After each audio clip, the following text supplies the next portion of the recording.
In a far-off swamp forest, a sudden burst of light washed over the trees, briefly turning the dark woods bright. As the glow faded, it settled on a fallen log where a tiny blob slowly stirred. The small slime, sporting a single eyeball, wiggled in place and looked around nervously, trying to figure out where it was. From what he could piece together, the last thing he remembered was lying in bed the night before, scrolling through his phone and reading manga. He must have fallen asleep without noticing, because the next thing he knew, he had somehow died and ended up in another world. Strangely, that didn't bother him much. He'd read enough stories like this that the situation felt oddly familiar, almost expected. What mattered now was checking his surroundings and figuring out how to stay alive. He tried calling out, hoping someone else might be nearby, but when countless red eyes flickered to life deeper in the forest, he quickly decided silence was the smarter option.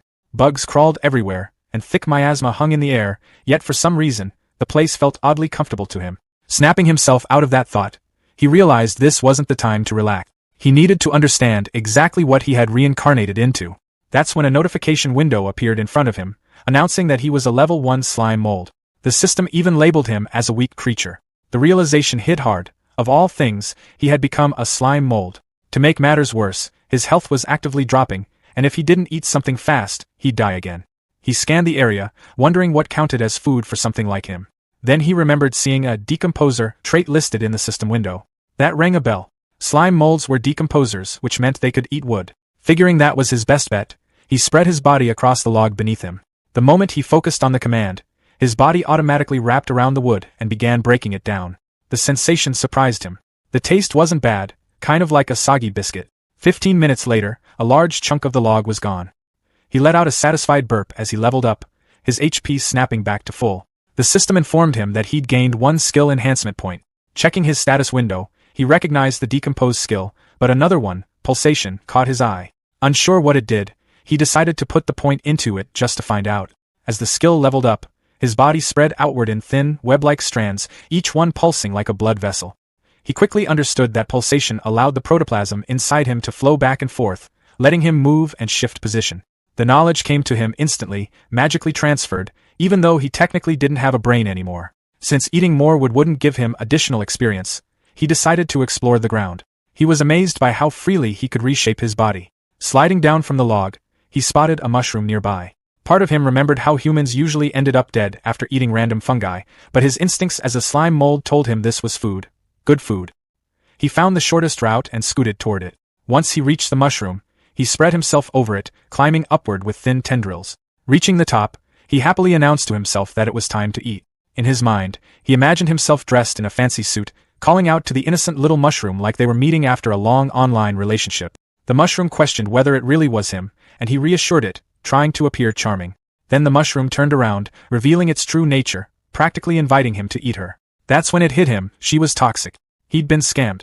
The system immediately warned him that he'd been poisoned, and his health started dropping fast. Panic set in. Acting on instinct, he tore off part of his body and flung himself away from the mushroom. The decomposition failed, giving him no experience, and the lost body mass reduced his maximum HP. Still, the poison effect cleared, and that alone saved him. Shaken but alive, he noticed that he'd managed to partially decompose the mushroom anyway. Frustrated that he couldn't finish it, he left while promising himself he'd come back once he was stronger. He climbed back up the log and settled into the hollow he'd made earlier, eating more wood. After another 15 minutes, his health fully recovered. Once restored, he headed out again, moving across the ground using pulsation. That's when an idea clicked. If he could decompose just a little of the mushroom each time, retreat to heal by eating wood, and repeat the process, he could eventually take it down completely. He named this plan Move Mountain, and returned to the mushroom. When he showed up again, the toxic mushroom complained that this was already the 8th time, asking if he seriously planned on never giving up. This time, instead of retreating, he suddenly restrained her, declaring she was under arrest. The mushroom was stunned as he finally managed to cover her entirely.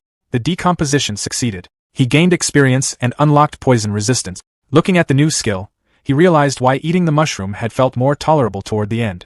Still, he was annoyed that he hadn't leveled up. He thought the mushroom should have given way more experience. That irritation didn't last long.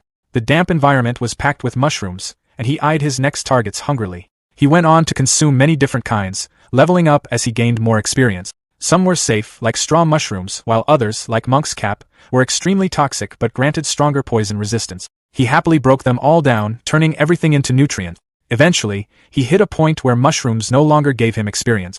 Deciding not to waste them, he carried the extras back with him. The mushrooms clinging to his body worked as both food and protection. He remembered animal shows from his childhood, where crabs used sea anemones to scare off octopuses. Using poisonous mushrooms the same way, he figured he could deter predators that wanted to eat him. He felt pretty proud of himself for solving his safety problem so cleverly. Just as he was enjoying that thought, a strong wind whipped through the area. Looking up, he noticed something alarming: a group of wasps flying past, carrying chunks of what looked like raw meat. Staring at the giant hornets, Slimy wondered if the poisonous mushrooms stuck to his body might be enough to scare them off. He silently hoped they wouldn't notice him at all. Before anything else could happen, a long tongue suddenly shot out from the shadows, snatching one of the hornets out of the air. A green frog appeared and swallowed the massive insect in a single gulp. Slimy froze in horror. One predator was bad enough, but now another had joined the scene. The remaining hornets immediately swarmed the frog, attacking in a frenzy. From the sidelines, Slimy watched as they stabbed and bit at it. Individually, the hornets were clearly weaker than the frog, but their numbers made up for it. As the fight dragged on, Slimy couldn't help wondering whether they'd seriously injure each other. If they did, maybe he could sneak in and collect the leftovers. Logically speaking, decomposing monster corpses should give far more experience than wood or mushrooms ever could. Just as that thought crossed his mind, the frog suddenly opened its mouth wide. Activating some kind of empowered tongue skill, it lashed out and caught all the remaining hornets at once, swallowing them whole. Slimy was stunned. Then everything got worse. A massive shadow loomed overhead. Before Slimy could react, a giant snake lunged down at the frog, its jaws wide open. Blood sprayed across the swamp as the frog was devoured. Only then did Slimy realize the horrifying truth. The snake was actually the tail of an enormous bird standing in the swamp. The creature straightened up, its giant eye locking onto Slimy, who had been staring in shock. Accepting his fate, Slimy hurriedly offered up his mushrooms, silently begging the bird to spare him. He had already given up on fighting back after such a disastrous chain of events. The bird glanced at the mushrooms, then lifted its head and flapped its wings. A violent gust tore through the area, nearly blowing Slimy away and stripping 30 HP from him in an instant. Then the bird flew off. Night once again swallowed the swamp forest. Slimy, having tucked away what mushrooms he had left, sat trembling on the dead tree log. It finally sank in. He was at the absolute bottom of the food chain. Still, there was a strange bit of luck in that. The gap between him and those top predators was so large that he wasn't even worth eating. Checking his system window again, he bitterly noted that even leveling up 4 times in a single night hadn't changed the label, calling him a weak creature. He wondered how a slime mold like him was supposed to survive, let alone rise above this. Exhausted, he hoped it was all just a dream and that he'd wake up wrapped in his blanket. But morning came. Sunlight poured into the swamp forest. A green slime suddenly dripped down from a mushroom above, splashing onto Slimy like acid. The moment it touched him, his HP dropped sharply. He jolted in pain as the system announced he had gained a new skill called Burst.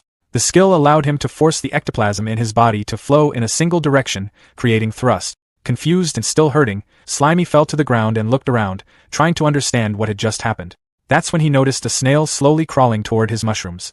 The snail activated a skill called Acid Liquor, melting the mushrooms into a sizzling puddle and slurping up the remains. Slimy shouted at the snail, finally getting its attention. It was one thing to steal his mushrooms, but dripping acid on his face and almost melting him crossed the line. The snail didn't seem to care. It kept eating and let out a small, pitiful whimper. Slimy snapped that playing the victim wasn't going to help. Still, as the snail lingered nearby, whimpering, Slimy hesitated. They were both low-level monsters, just trying to survive in a harsh world.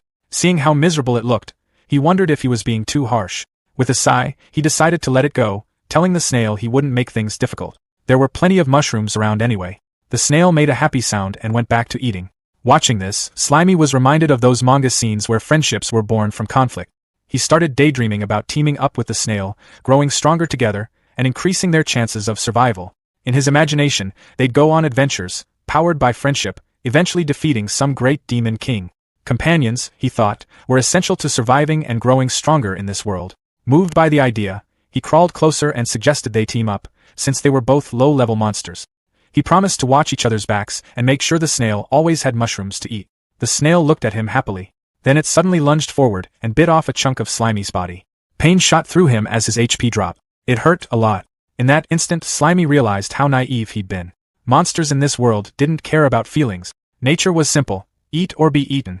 He'd been fooled by the snail's pitiful act. Even though they were both low-level, its strength was clearly higher than his. Deciding he needed to escape immediately, Slimy tried to pull away. The snail rose up and turned toward him, making it clear it had no intention of letting him go. Panicking, Slimy dumped his remaining skill points into pulsation. Pushing the skill to its limit, he surged forward. Both of them crawled across the dead tree, but after 3 exhausting minutes, they'd barely move. Worse, the snail was still right behind him. Slimy's panic grew when he realized its speed matched his own. The snail suddenly raised its head, its throat swelling. With a violent motion, it spewed acid liquor all over Slimy. His HP plummeted as his body split cleanly down the middle. For a brief moment, he wondered if his consciousness automatically stayed in the larger half. There was no time to think. The snail loomed over him, mouth open and dripping acid, then dove straight into his body and began eating. The half of Slimy that still held his mind barely managed to escape. He swore to himself that he'd endure this humiliation. For a slime mold, revenge could always come later. After finishing off the rest of Slimy's body, the snail turned back toward him. This time, Slimy had managed to grab hold of one of the mushrooms. As the snail charged again, Slimy activated Burst and jammed the toxic mushroom straight into its mouth. The snail immediately started thrashing and wailing as the poison took effect. Moments later, it collapsed beside Slimy, dead. The system notified him that he had defeated the snail and gained enough points to level up. Relief washed over him. He realized now why the snail always dissolved mushrooms with acid before eating them. It didn't have poison resistance at all. No matter how messy it had been, he had successfully defeated the first monster he'd faced in this world. Poking at the snail's corpse, Slimy wondered what kind of rewards he'd get from decomposing it.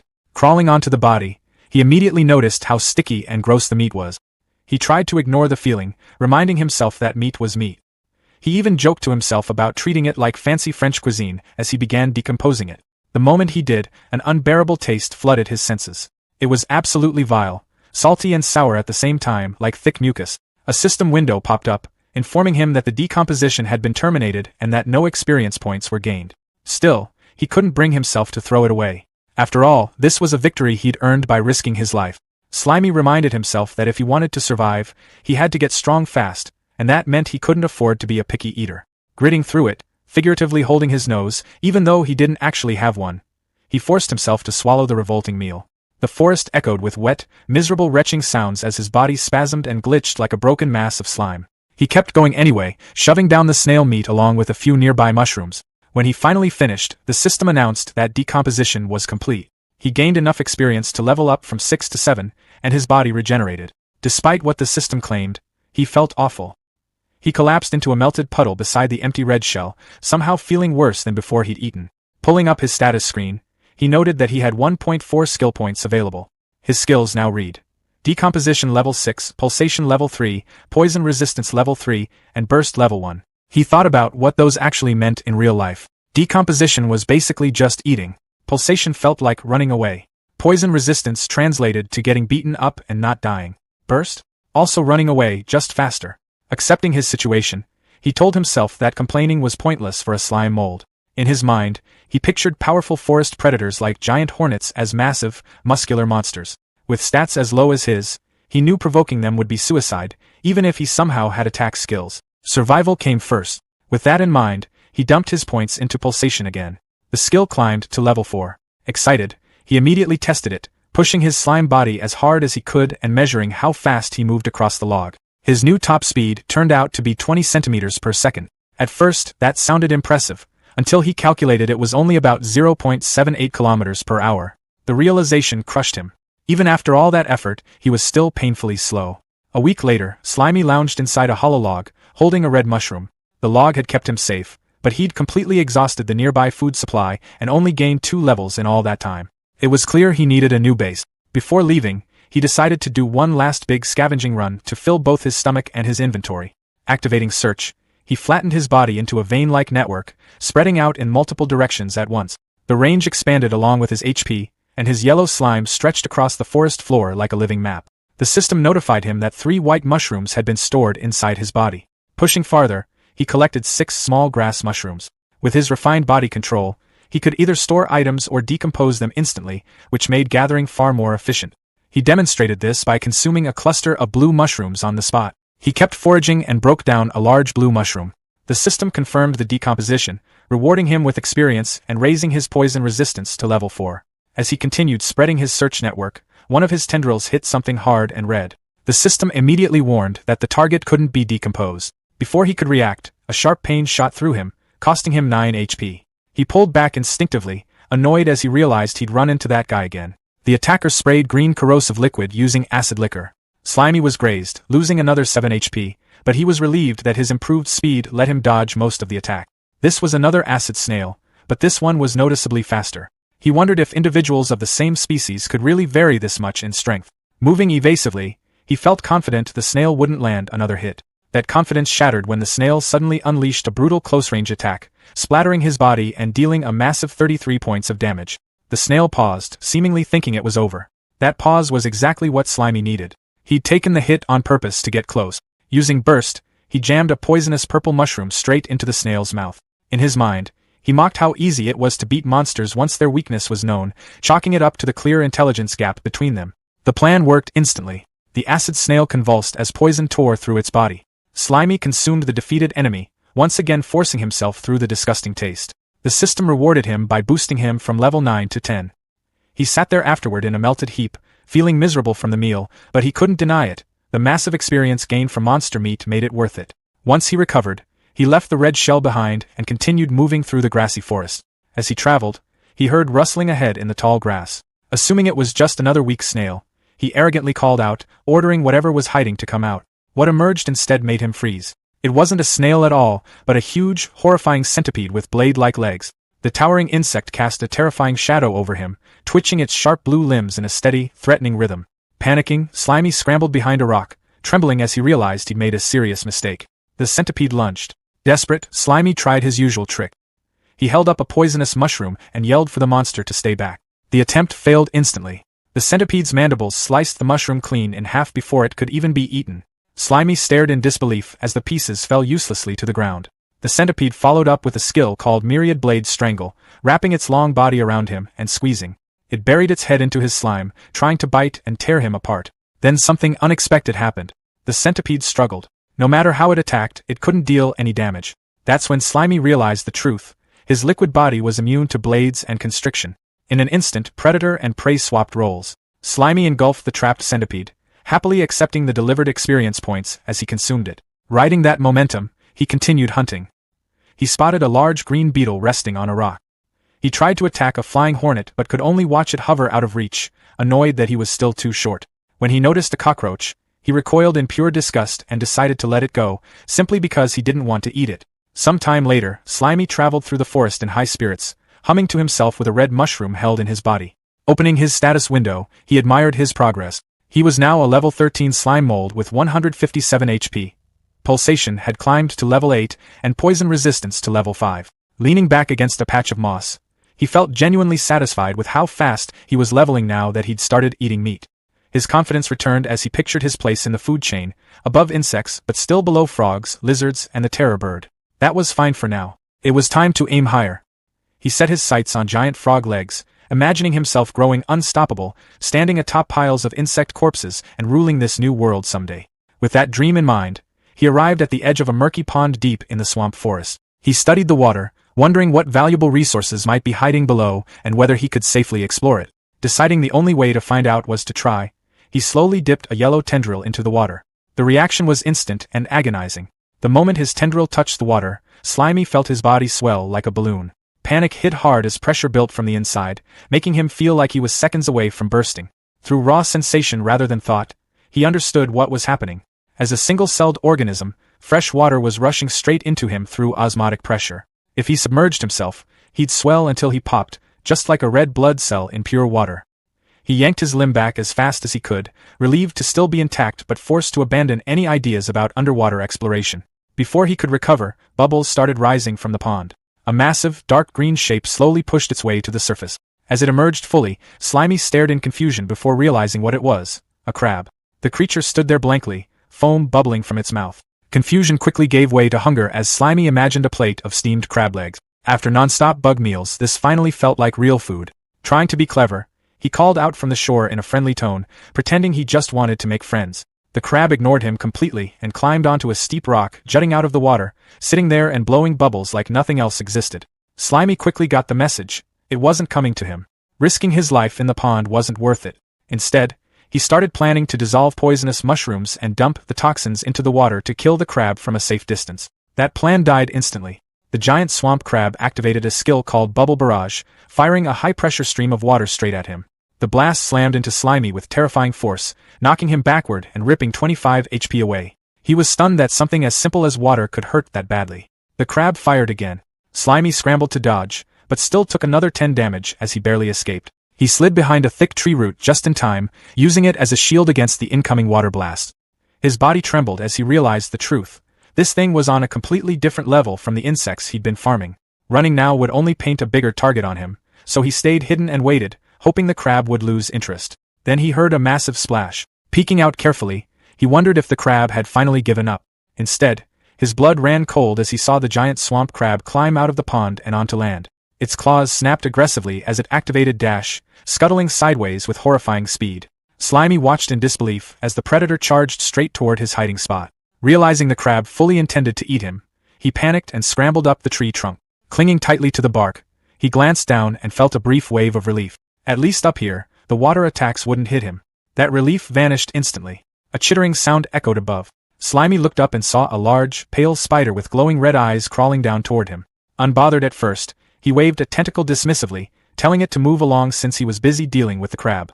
In his arrogance, he even warned the spider not to be rude, bragging that he'd eaten plenty of bugs just like it. The spider didn't retreat. It hissed, red eyes burning brighter, and suddenly struck with arachnid slash. Its front leg moved like a blade, slicing through Slimy's body at blinding speed. A massive chunk of slime was severed, dealing 30 damage, and the spider calmly caught and ate it. Slimy was stunned. He'd thought he was immune to blade attacks. A status window appeared, revealing the truth. The spider was a level 16 monster with swordsmanship level 8. Before he could even process that, another blast of high-pressure water slammed into the tree trunk inches from him. The splash alone dealt another 17 damage. Trapped between the blade-wielding spider above and the water-blasting crab below, Slimy felt despair close in. Staring up at the spider blocking his escape, he cursed his luck as tears welled up in his single eye. He was stuck. Again. Below, the crab fired another bubble barrage straight up the tree. Slimy dodged at the last possible second. The water beam missed him and slammed straight into the spider's face. The impact knocked the spider clean off the tree. The spider hit the ground in a fury and immediately retaliated, firing a stream of white webbing at the crab. The sticky silk wrapped around the giant swamp crab, slowing its movements. Taking advantage of the opening, the spider leapt forward and slashed at the crab's shell. The crab responded with crustacean carapace, hardening its shell to block the strike, then countered with crustacean clamp, snapping its claws viciously. The spider twisted away using arachnid silk control, binding the crab's claws even tighter with sticky webs. High above, Slimy watched the chaos unfold. Inside, he celebrated. His enemies were tearing each other apart just like he'd hoped. The battle raged on. The crab bubbled angrily, struggling to free its bound claws. The spider seized the moment and delivered a precise slash to the crab's eye stalk, triggering a burst of light and pain. It hissed, ready to finish the job. But the crab wasn't done. With a violent swing, it forced the spider to leap back. Still, the crab's massive claw remained trapped in thick webbing. Capitalizing on that weakness, the spider moved at blinding speed, wrapping the crustacean completely in silk. Soon, the giant swamp crab was helpless, cocooned like prey. The spider climbed onto its shell, ready to feast. From the tree, Slimy stared in disbelief. The smelly crab was tied up like something from a grocery store, and the smaller spider had completely flipped the fight. The spider loomed over the crab's face. The crab stared back, foam bubbling from its mouth.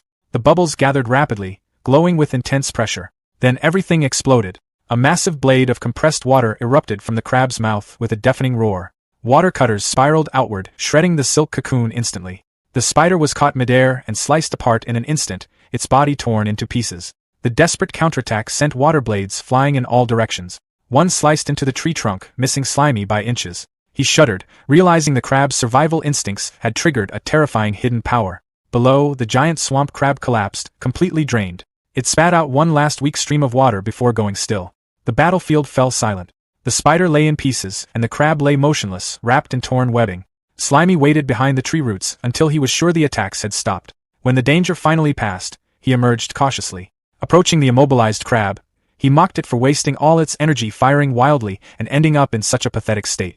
Still, he faced a problem. The creature was tough. Suffocating it was risky, and its clamped mouth meant he couldn't shove mushrooms inside. He needed to act fast before it recovered. Scanning the area, his gaze landed on a large, heavy rock. Spreading his body over it, he tried to store it using slime space. A system error flashed, insufficient space. He realized his storage capacity depended on his HP, which was still too low after the fight.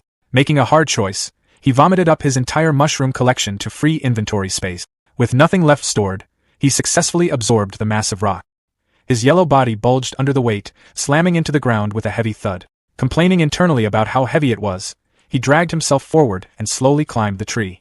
Reaching a position directly above the trapped crab, he looked down and calmly declared that he had come to take its life. Letting gravity do the work, Slimy released his grip. He dropped like a stone. The giant swamp crab looked up in terror as a massive yellow mass fell from the sky. In a final desperate move, it fired one last high-pressure stream of water upward. The water jet struck the falling slime and rock, but the momentum was unstoppable. Slimy grit through the pain, refusing to back down. He was going to crush his enemy, no matter what it took. Below him, the crab braced as a massive shadow swallowed it whole. Then came the impact. With a deafening crash, the rock-filled slime mold slammed straight into the crab's shell, sending out a violent shockwave.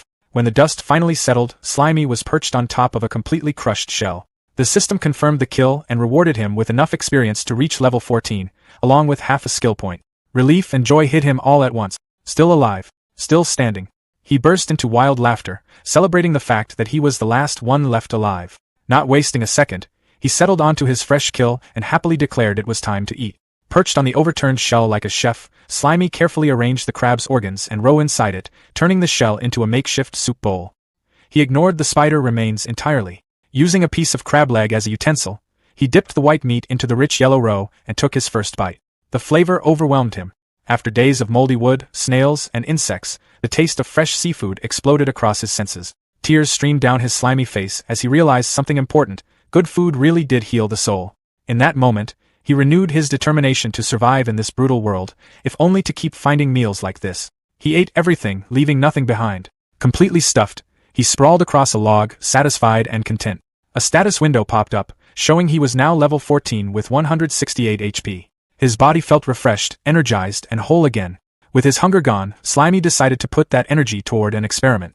He positioned himself in front of a rock and focused inward, concentrating on his internal structure. Tensing his entire body, he squeezed with everything he had. His single eye bulged from the strain as he tried to force something out, screaming internally from the effort. Panting, he glared at the rock, demanding the power to come out. His thoughts drifted back to the crab's bubble barrage. Skills could be learned through practice, right? The crab compressed water to fire it, so why couldn't a slime mold do the same? Fired up, he squeezed his internal fluids again, chanting for the attack to appear. He tried copying the crab's technique, but only a few weak squirts shot out of his backside in completely the wrong direction. He tried again, aiming forward this time, straining noisily. The yellow liquid just dribbled out uselessly. Exhausted, he collapsed into a puddle, complaining that he couldn't control either the direction or the force. For a moment, he felt defeated. Then the frustration hardened into resolve. Refusing to give up, he tensed every part of his body, compressing his internal fluids to their absolute limit. Suddenly, a high-speed jet of yellow fluid blasted out with tremendous force. His burst skill activated automatically. The projectile slammed into the crab shell, punching a clean hole straight through it. A system message appeared, announcing that Burst had evolved into a new skill, Cytoplasm Jet. The system explained that the skill launched his own cytoplasm as a projectile, using his body mass as ammunition. Slimy laughed out loud. The fact that skills could evolve through sheer practice thrilled him. Then a worrying thought hit him. His other skills had cooldowns. What if this one did too? To test it, he fired again. Then again. A rapid barrage of yellow shots tore into the shell. The system confirmed there was no cooldown. As he continued firing, the skill leveled up to level 2. That excitement faded quickly when he looked at himself. His body had shriveled into a thin, pitiful stick. A warning flashed, his health was critical. Each shot was consuming his own biomass as ammo. That meant his body was his only combat resource. Slightly disappointed that he couldn't become some kind of mage, he went back to eating the crab to restore his lost mass. While eating, an idea sparked. If eating restored him, what about the parts of himself that had been cut off earlier? He searched the area and found a large chunk of yellow slime lying in the grass. It looked way bigger than he expected. He wondered if he'd really lost that much when the spider sliced him. Curious, he pressed the separated piece against his main body and activated reclamation. As it was absorbed, flashes of memory flooded in. He saw the fight with the spider. He saw the rock falling. But the perspective was wrong, it wasn't his own. That's when he realized it. The severed piece had experienced things independently. Something clicked. Separated parts of his body, even without true consciousness, could still decompose things on their own. By reabsorbing them later, he could collect both the health and experience they gained. Delighted, Slimy hummed happily, convinced he'd just discovered a system exploit. He imagined sending fragments of himself in all directions, turning one mouth into many and skyrocketing his leveling speed. He tested the idea immediately using division. A small chunk split off, costing him 10 HP. Both the main body and the fragment looked weak. That's when he noticed the limitation. If his HP dropped below 30, he entered a dangerous starvation state. With a max HP of 198, he reasoned that as long as he had enough food, he could make plenty of clones safely. Straining again, he tore off a much larger chunk, taking 30 damage. The separated yellow blob wiggled and moved on its own. It worked. In his mind, he imagined himself wearing a ninja headband. The ability felt just like the shadow clone technique from Manga. Pumped with excitement, he raised an imaginary fist and declared it was time to get to work. He ordered one clone to decompose a dead log and sent others toward a nearby mushroom pile. His status screen showed a level 14 slime mold with 198 HP and skills including decomposition, pulsation, poison resistance, and cytoplasm jet. The plan felt solid. Let the clones farm resources while he stayed safe, eating leftover spider meat and keeping his main body at full health. Mastering his body more and more, he imagined himself with a cool armored humanoid shape. Confidence surged as he visualized attacks passing harmlessly through him. A normal thrust? Useless. A powerful slash? His body would just reconnect. Physical attacks couldn't threaten him. Still, his expression grew serious. There was one thing he hadn't tested yet. Magic. He wondered if magic could kill him where physical attacks failed. Maybe he hadn't seen magic yet because this world was closer to a savage animal kingdom than a fantasy one. Deciding to experiment further, he set a trap near the murky water, using small pieces of his yellow body as bait. A giant swamp crab burst from the pond and grabbed one piece. He'd already laid a trail of slime chunks leading inland. More crabs followed the trail, happily feeding, unaware they were walking into a kill zone. High above, Slimy clung to a tree branch, watching as the crabs gathered below. When they finally looked up, it was too late. A massive shadow fell over them as he shoved the branch loose. The branch crashed down with devastating force, instantly crushing the crabs. System notifications flooded in. Killing 6 crabs at once pushed him from level 14 to 15. He dropped down, finished off any survivors with a rock and started eating. After decomposing the meat, his health fully recovered. He glanced at the clean shells, satisfied with how efficient his farming method had become. Feeling stronger than ever, he decided to practice combat.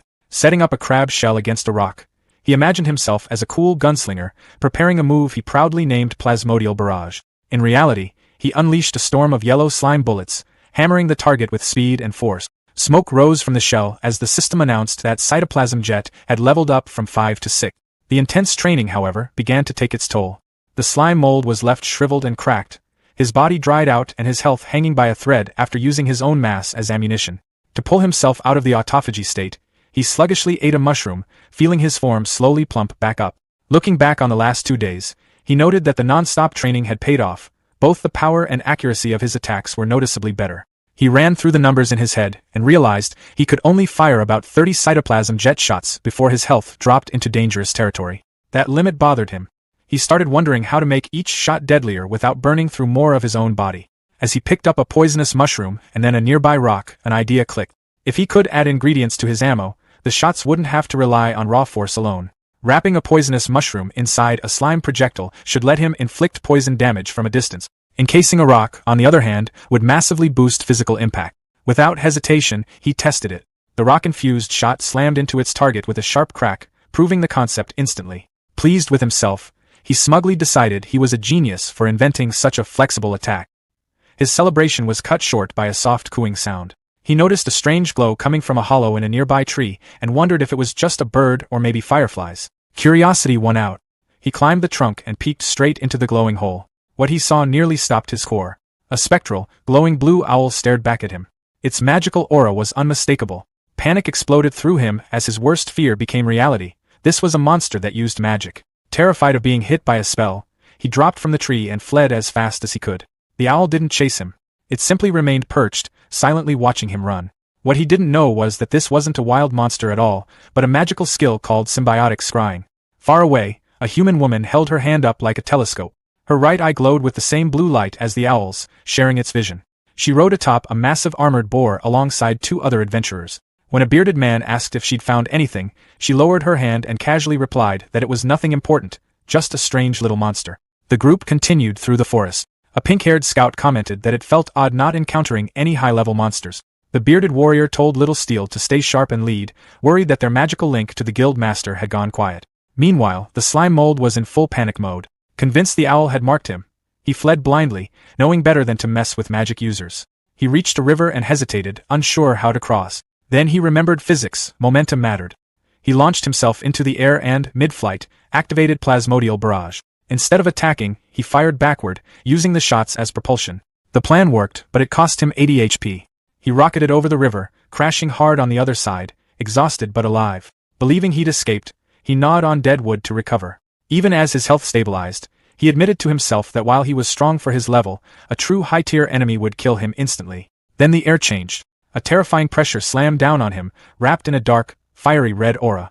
He froze, sensing something far worse than the snake-tailed terror bird. Assuming the magic owl had found him, he slowly turned, only to realize the source of fear wasn't the owl at all. Lying on the forest floor was a colossal severed claw, white-scaled with a black nail, so massive it crushed trees beneath it. His single eye struggled to process what he was seeing. A giant finger. Fear twisted instantly into greedy excitement. To him, this was a legendary golden finger, the kind of cheat-like power-up whispered about in stories. If he absorbed it, he was sure it would grant immense power, maybe even a massive evolution. Laughing wildly at his luck, he spread his body over the scales and activated dissolution, wrapping slime tendrils around the limb. Almost immediately, pain ripped through him. The object resisted digestion fiercely.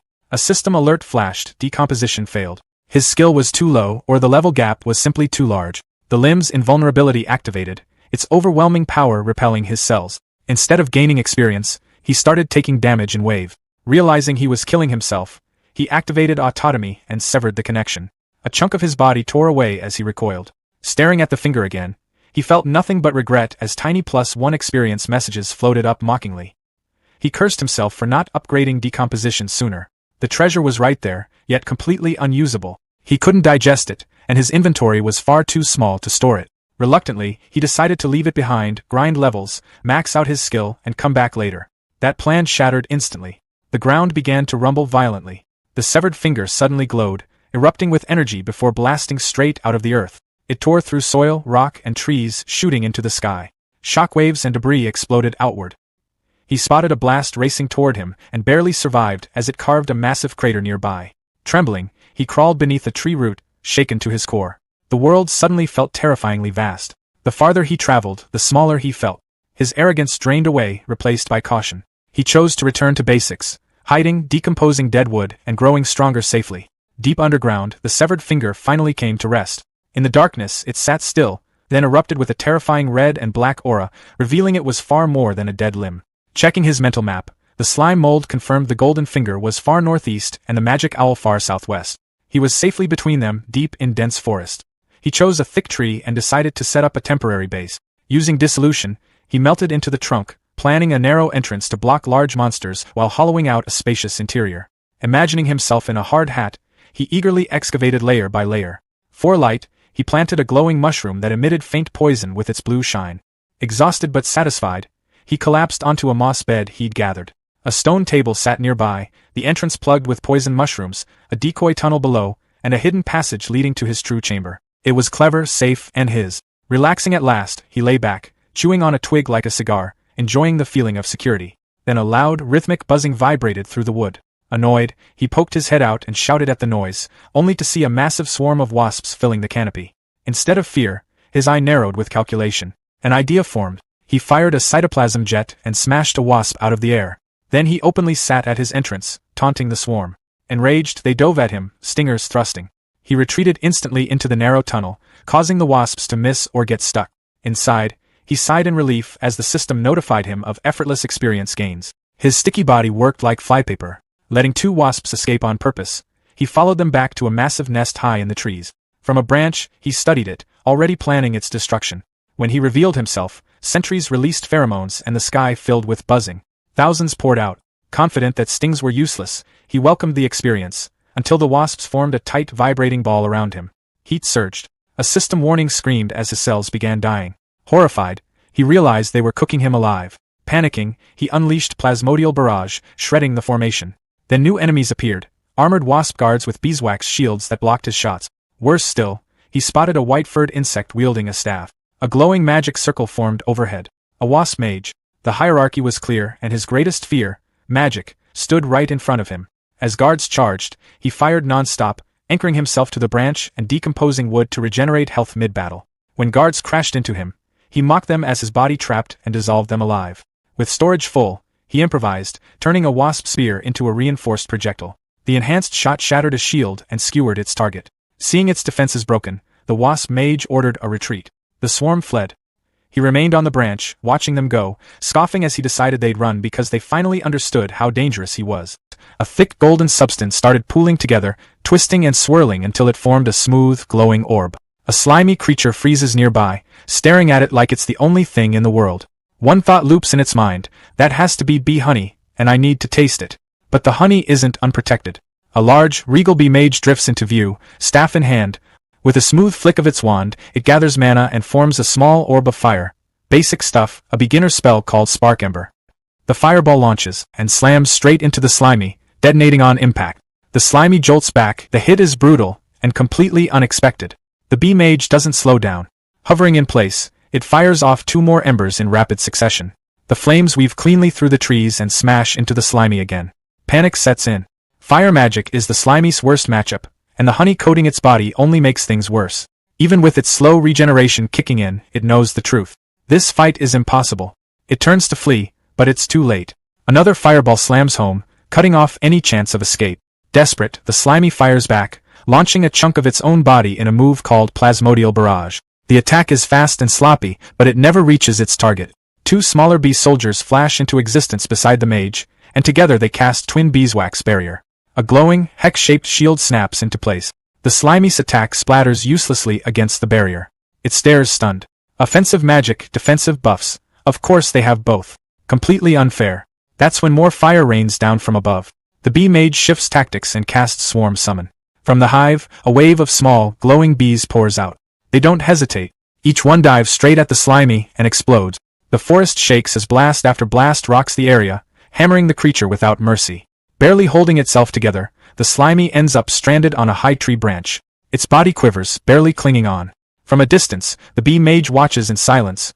For the final move, the mage floats closer and presses its wand against the branch.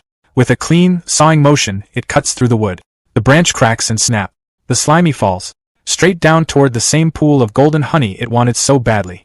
As it plummets, the bee mage gathers power, standing over the honey as energy swells into a massive fireball, far bigger than anything before. The entire swarm goes quiet, watching. With one final motion, the mage releases the spell. The colossal fireball roars downward, aimed at the helpless slimy and the honey below, ready to erase everything in a single, overwhelming explosion. The colossal fireball slams into the ground, detonating in a massive blast that swallows the honey pool and the falling slimy decoy. Smoke, fire, and debris roar into the air as the bee mage and its soldiers watch in tense silence. For a moment, it looks like the fight is finally over. Then something moves. A lone bee soldier buzzes uneasily, sensing something off. The others turn just in time to see a small chunk of slimy push up from the forest floor. In a flash, it launches forward and slaps onto the bee mage. While the main bee forces focused on the decoy outside, the nest itself had been left nearly undefended. From the very beginning, Slimy had been stretching its body underground, slowly forming a hidden tunnel straight into the heart of the hive. The creature shoved onto the branch and dropped into the explosion wasn't the real one at all, just a split-off decoy made at huge cost to Slimy's health. While the bees poured everything they had into destroying it, the real Slimy slipped away through its secret passage. Now deep inside the hive, Slimy slides through tight honeycomb corridors. It sends out thin tendrils, feeling its way through the maze. It passes a chamber overflowing with honey but doesn't stop. This can wait. What it's after is far more important. Its tendrils suddenly break into a vast chamber. There, exposed and massive, is the bee queen. Before the royal guards can react, Slimy warned them not to move, saying their queen's life was in his hands as he threatened her with a rock. The queen screamed as he tightened around her, her pain echoing through the hive. The mage didn't hesitate and ordered the warriors to attack. Watching them rush him, Slimy felt a flash of disappointment. There was clearly no room for negotiation. In response, he crushed the queen's body and tore her head apart. The mage wasp froze in horror as the hive began collapsing almost instantly. Slimy hadn't expected it, but the queen bee functioned like a core machine. Once she was destroyed, the entire swarm naturally broke down and disintegrated. He'd briefly considered talking things out, but it became clear that even creatures with social structures were still driven by instinct at a low level. The system chimed in, informing him that he had met the requirements to level up. It also warned him that decomposing B-rank parts would no longer give experience after 24 hours, and that any HP exceeding his maximum would be cleared within an hour. He had reached level 21. This decomposition had greatly increased his poison resistance, and he'd unexpectedly unlocked a new skill called Central Command. However, when he tried to put a skill point into it, the system told him he didn't have enough subordinates to use it. He'd originally planned to max out his decomposition skill for future scavenging, but learned the hard way that racial skills couldn't be upgraded with points. With no other option, he put his points into pulsation instead. Luckily, this haul had been rich in resources. As his HP increased, the slime mold space inside his body expanded too, and the honey he'd collected felt like pure treasure. Still, when he looked back at the ruined hive, he couldn't shake the strange mix of emotions stirring inside him, despite not even having a heart anymore. Ever since he'd turned the tables on the snail, he'd officially stepped onto the path of predation. Yet something felt off. His thoughts drifted to the crab's child, imagining the little one waiting and wondering why his father hadn't come back to play like he promised. He pictured the crab telling his wife he'd be late because of work, asking her to explain it to their child. The mother would reassure the baby, saying his dad was working hard and just needed time. But as hours passed, even she would start to worry. It had gotten so late, and there hadn't even been a call. She might have wondered if he'd passed out drunk somewhere. Eventually, she'd decide to go look for him, bringing the baby along. On the road, the baby crab would be singing his favorite anime song until his mother told him to quiet down so he wouldn't disturb anyone.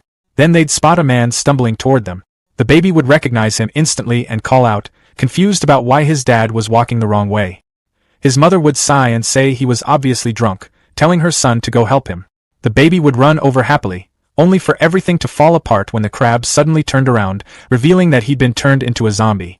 A slime monster had taken over his body, eating him from the inside. The imagined scream echoed in Slimy's mind, making him think he'd become the villain of the story. But then he snapped out of it. He realized he was overthinking things, probably because his mental foundation was still human. That lingering guilt came from who he used to be. Now, he was a slime mold in another world. He didn't have the luxury of choice. If he didn't hunt, he'd be hunted. The weak were food for the strong, that was just how nature worked. To survive in this ice sky, hunting and decomposition were his only real options. Material foundation determined the superstructure, so survival came first. With that decided, he turned his focus to reclaiming the split body he'd released earlier that morning, curious about what surprises it might bring. He rushed toward the location. As he got close, he slowed down, confused by the sight of a campfire. He crept forward and hid behind some bushes, wondering if humans were nearby. Sure enough, a hunter party was sprawled around the fire. One of the men casually asked Nia if she wasn't worried about getting poked while leaning against the pig. Slimy was surprised. It really was humans. Nia replied that the steelback's bristles were soft when it was relaxed, thanking it for its hard work and saying they'd be counting on it again tomorrow. Carter explained that they'd originally been searching for their guildmaster, but somehow ended up lost themselves. As captain, he blamed himself and apologized to the team. Cole pointed out that magic communication had been cut off, there were no signs of high-level magical beasts, and even the forest itself felt like a maze. With so many strange things happening at once, no one could have predicted this. He told Carter not to beat himself up. Even though they hadn't found the guildmaster, there was no need to panic. After all, he ranked among the top 3 strongest leaders of the 8 great guilds. Once they found their way back, they could just report everything to the church. Carter agreed that the guildmaster's strength was unquestionable, but reminded them that he'd been missing for 2 whole years. Rumors had spread that the church was suspicious of him, especially since he disappeared shortly after accepting a mission personally assigned by the Pope. 10 years ago, Guildmaster Goon founded the 100-Style Guild. Unlike other guilds with strict requirements, his guild accepted anyone regardless of race, profession, or level, as long as they followed its principles. No deception, no abuse, no evil. Every reward Goon earned from monster subjugation was distributed fairly, helping all members grow. Because of that, the 100-Style Guild became famous for its generosity and unity, quickly rising to become one of the 8 great guilds. But that rapid growth also drew suspicion from the church. 2 years ago, Goon left for the swamp forest on a mission and never returned. Without his protection, members were poached or drifted away, and the once glorious guild fell into a fragile state. Goon had seen potential in Carter, which was why Carter formed this squad to search for news about him. In the end, only Nia and Cole answered his call, and he was genuinely grateful to them. Nia told him not to worry, saying that without Goon and the 100-Style Guild, someone with a niche profession like hers might never have become an adventurer at all. Cole laughed and said that with her ability to control intermediate magical beasts, plenty of guilds would fight to recruit her. Even if something had happened to Goon, she wouldn't need to worry about finding a new place to belong. Nia snapped at him to shut his mouth and go to sleep, while Cole quickly told her to just pretend he hadn't said anything. As the group settled down, Slimy tried to eavesdrop, but from where he was hiding, everything sounded muffled and unclear. Gathering information from humans felt important if he wanted to understand this world properly, so he decided to take a risk. He stretched out a thin part of his body, using it like an antenna, slowly sending it toward the hunters to listen in. He barely had time to process what was happening when Cole suddenly sensed something wrong and instantly stabbed the extended slime with an ice spike. The system immediately warned Slimy that Frost was super effective against him, reducing his speed by 90%. Panic hit him hard. Cole calmly told the others not to worry, saying he'd already dealt with it, but the rest of the party was alert now, scanning the area. They soon spotted the slime impaled on the ice spike. The steelback boar walked over, sniffed it, and then casually bit the slime off the ice. Before Slimy could react, the boar started slurping him up like a noodle, dragging him toward its mouth. Slimy was sure this was about to be an instant game over, until Nia shouted for the steelback to stop. She said they shouldn't kill things indiscriminately. It was just a small, passing monster and clearly not a threat, so there was no reason to eat it. Reluctantly, the steelback spat Slimy out, and he landed right in Nia's hand. As she held him, she frowned slightly, saying he felt familiar, like she'd seen him somewhere before. Half curious, half serious, she asked if he wanted to form a monster contract with her. To Slimy, she looked like a literal angel. The idea of finally experiencing those classic ice sky bonds made him instantly agree in his heart. Before anything could happen, Carter cut in and told her to stop fooling around. They still needed to find their way out of the forest tomorrow, and now wasn't the time to be collecting monsters. He added that wasting mana on a low-level slime was pointless. That comment hit Slimy harder than the ice spike. Nia shrugged and let him go. As Slimy landed on the ground, he realized something important. They couldn't hear him speak at all. That realization sparked an idea. Slowly, he stretched his body again, shaping himself carefully in front of them. The hunters stared as Slimy formed the word, hello, using his slime body, fully expecting them to be shocked by his intelligence. Instead, they looked mildly disgusted and assumed he was excreting waste. That's when it hit him. They didn't speak Chinese. The realization deflated him instantly. Any attempt at communication would probably just get him labeled as a weird monster and killed on the spot. Deciding it was safer to give up, Slimy retreated. At least now he knew humans existed in this world.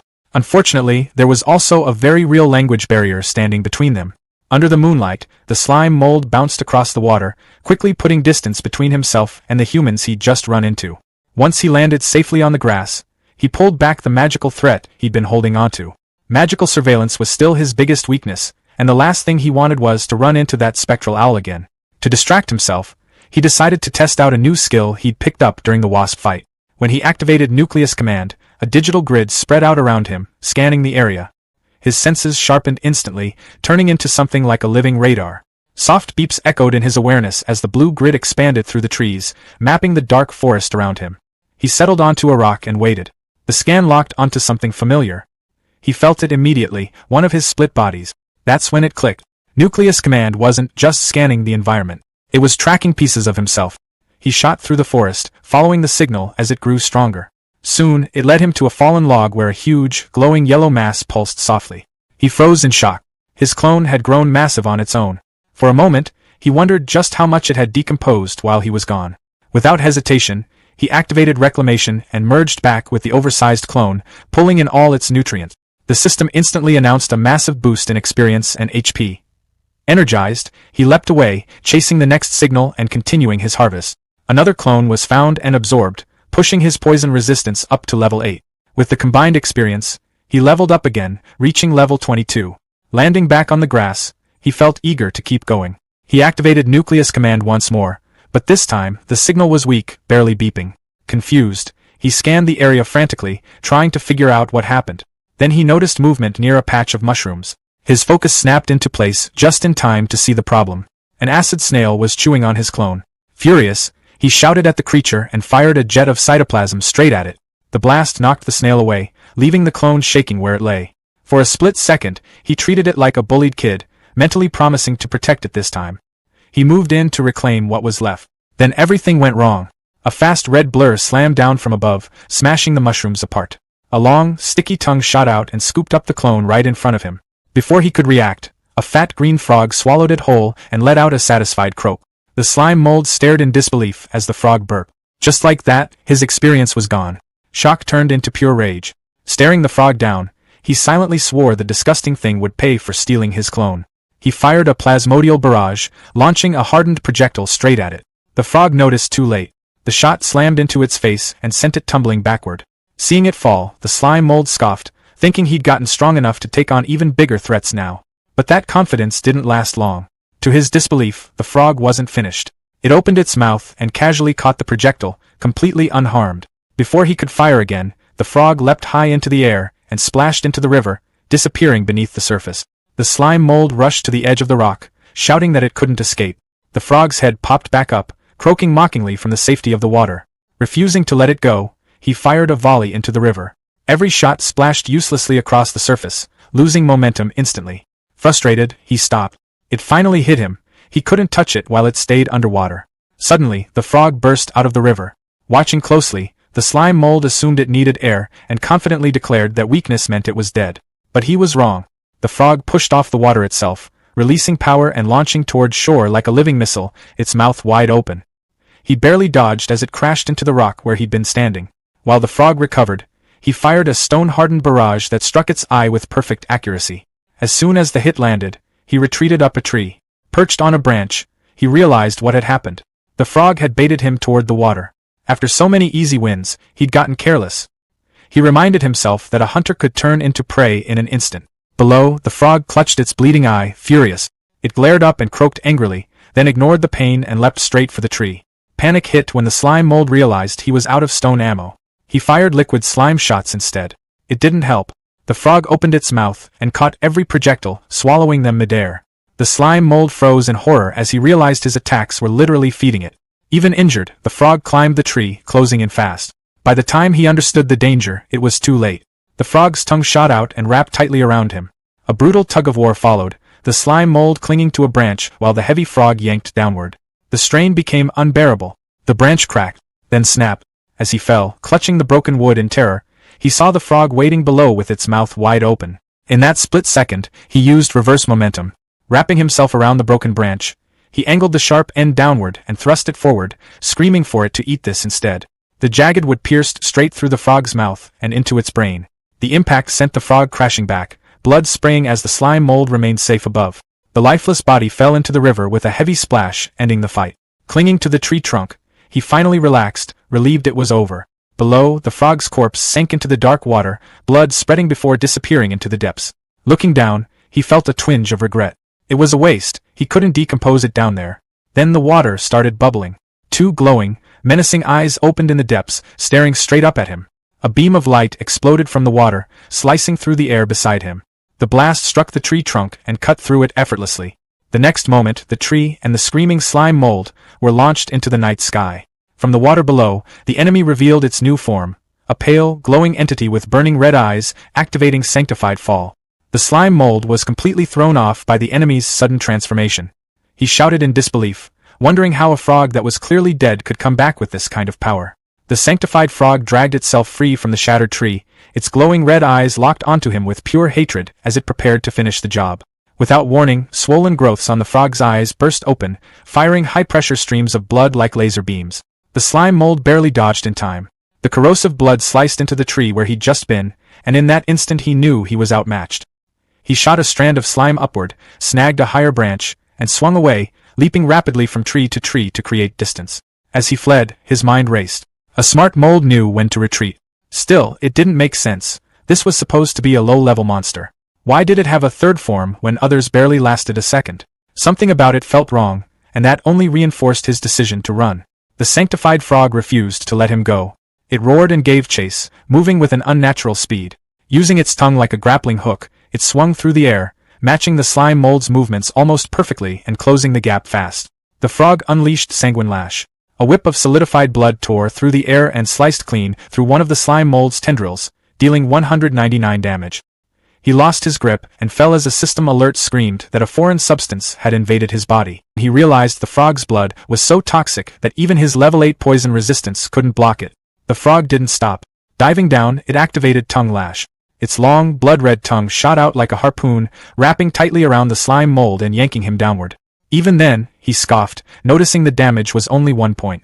He figured physical attacks meant nothing to a liquid body like his. That confidence vanished the moment he hit the river.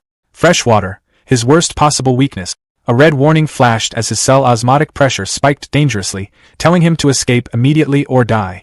Before he could react, the sanctified frog lunged forward, jaws wide. Its mouth snapped shut, swallowing him whole.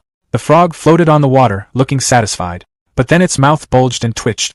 Inside, the slime mold was still alive, struggling desperately. The frog clamped its jaws tighter, forcing him down its throat. In the stomach, he was submerged in digestive acid, watching in horror as his HP drained at 33 damage per second. Panic overwhelmed him. He tried to eject his core, but exhaustion dragged him down. His split skill wouldn't activate. Above the surface, the sanctified frog croaked triumphantly, splashing as if celebrating its victory. Inside, being dissolved alive, the slime mold made a desperate decision. Instead of resisting the water, he leaned into it. He intentionally triggered his osmotic weakness. By absorbing water, his body began to expand rapidly inside the frog's throat. The frog immediately sensed something was wrong. It grabbed at its neck as it bulged unnaturally. The slime mold kept expanding, forcing himself into the frog's mouth and throat, determined to choke the monster to death by sheer size. To survive the damage while growing, the slime mold burned through every drop of hornet honey he had, restoring 400 HP per use just to keep expanding. With constant regeneration, his body ballooned to an enormous size, stretching the frog beyond its limits. Then it burst. With a massive explosion, the sanctified frog was torn apart from the inside. Blood and gore sprayed across the water as the slime mold's expansion completely destroyed it. Victorious, he floated on the river like a mountain of green slime as the system confirmed the kill and awarded experience. It also informed him that surviving the toxic blood had granted him a new antibody. Drifting among the swamp trees, he stared at his massive new form in disbelief. A status window popped up, showing a new passive ability. Osmotic Pressure Regulation, MAX. His HP had skyrocketed to 11,700, far beyond his normal max of 924. But a timer warned him that the excess health would vanish in 1 hour. He studied himself carefully. His size let him float like an iceberg. His lower body absorbed water, but his sheer volume allowed him to balance the pressure safely. Full water immunity wasn't something he'd planned, but it was a huge bonus from his reckless gamble. Then he noticed the timer again. Nearly 10,000 extra HP, making him practically invincible, was about to disappear. His expression shifted, turning serious and greedy.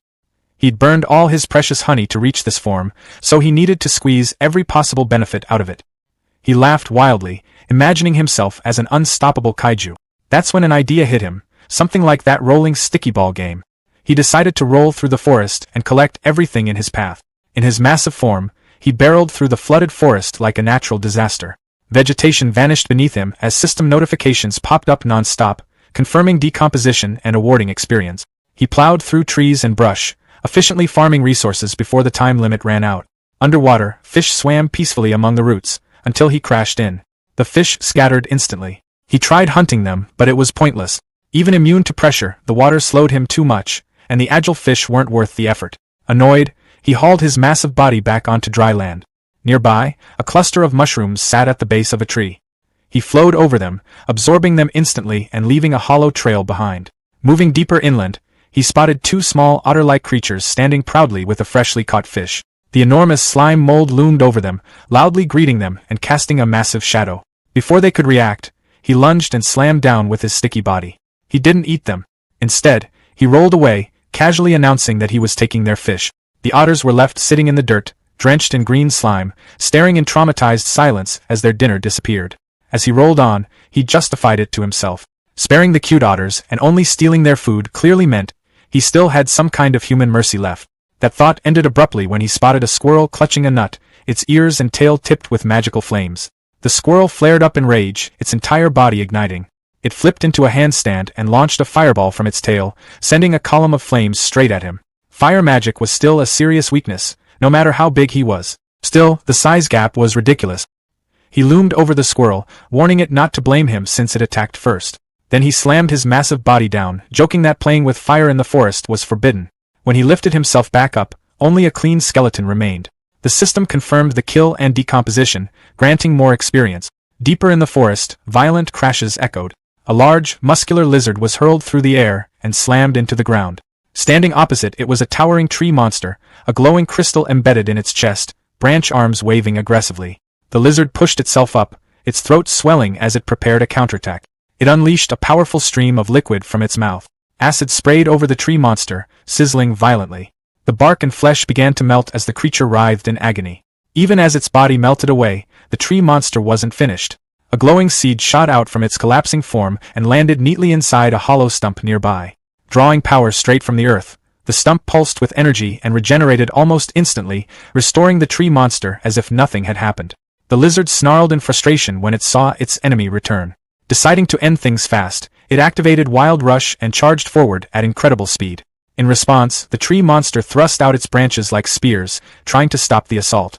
The lizard twisted and weaved through the attacks, dodging with impressive agility as it closed the distance. It stepped in, jaws ready to bite, but the tree monster reacted faster. A sharp branch snapped around the lizard's arm, piercing straight through its tough scales. Before it could pull free, strange white buds began sprouting along the branch, rapidly spreading and locking the lizard in place. One of the buds bloomed into a grotesque flower right in front of its face. The lizard stared at it, its eye reflecting the petals. Then the infection hit. Red tumors erupted instantly from the lizard's pupil. In the next moment, its eye exploded in a spray of blood. Blinded, it screamed in agony. The tree monster followed up immediately, slamming its heavy branch into the lizard's body. The impact sent the beast flying, crashing hard into the rocky ground. Despite being battered and blinded, the lizard refused to stay down. It staggered back to its feet and activated thermal vision to compensate for its lost sight. Heat signatures flooded its perception. The tree monster's branches now appeared as glowing streaks. With a powerful leap, it launched itself high into the air. Tucking its body in, it spun rapidly, turning itself into a living drill. Activating Sharp Tail, it used the momentum to deliver a devastating downward strike. The attack tore straight through the tree monster, smashing it apart into splintered wood and green pulp. As the monster's core shattered, the lizard roared in victory, blood and saliva dripping from its jaws. But the win came at a cost. The parasitic flower continued blooming from its ruined eye socket, its roots burrowing deeper into its flesh. The giant slime mold came barreling down the hill without hesitation. It rolled straight over the wounded lizard, crushing it under sheer weight and absorbing it completely.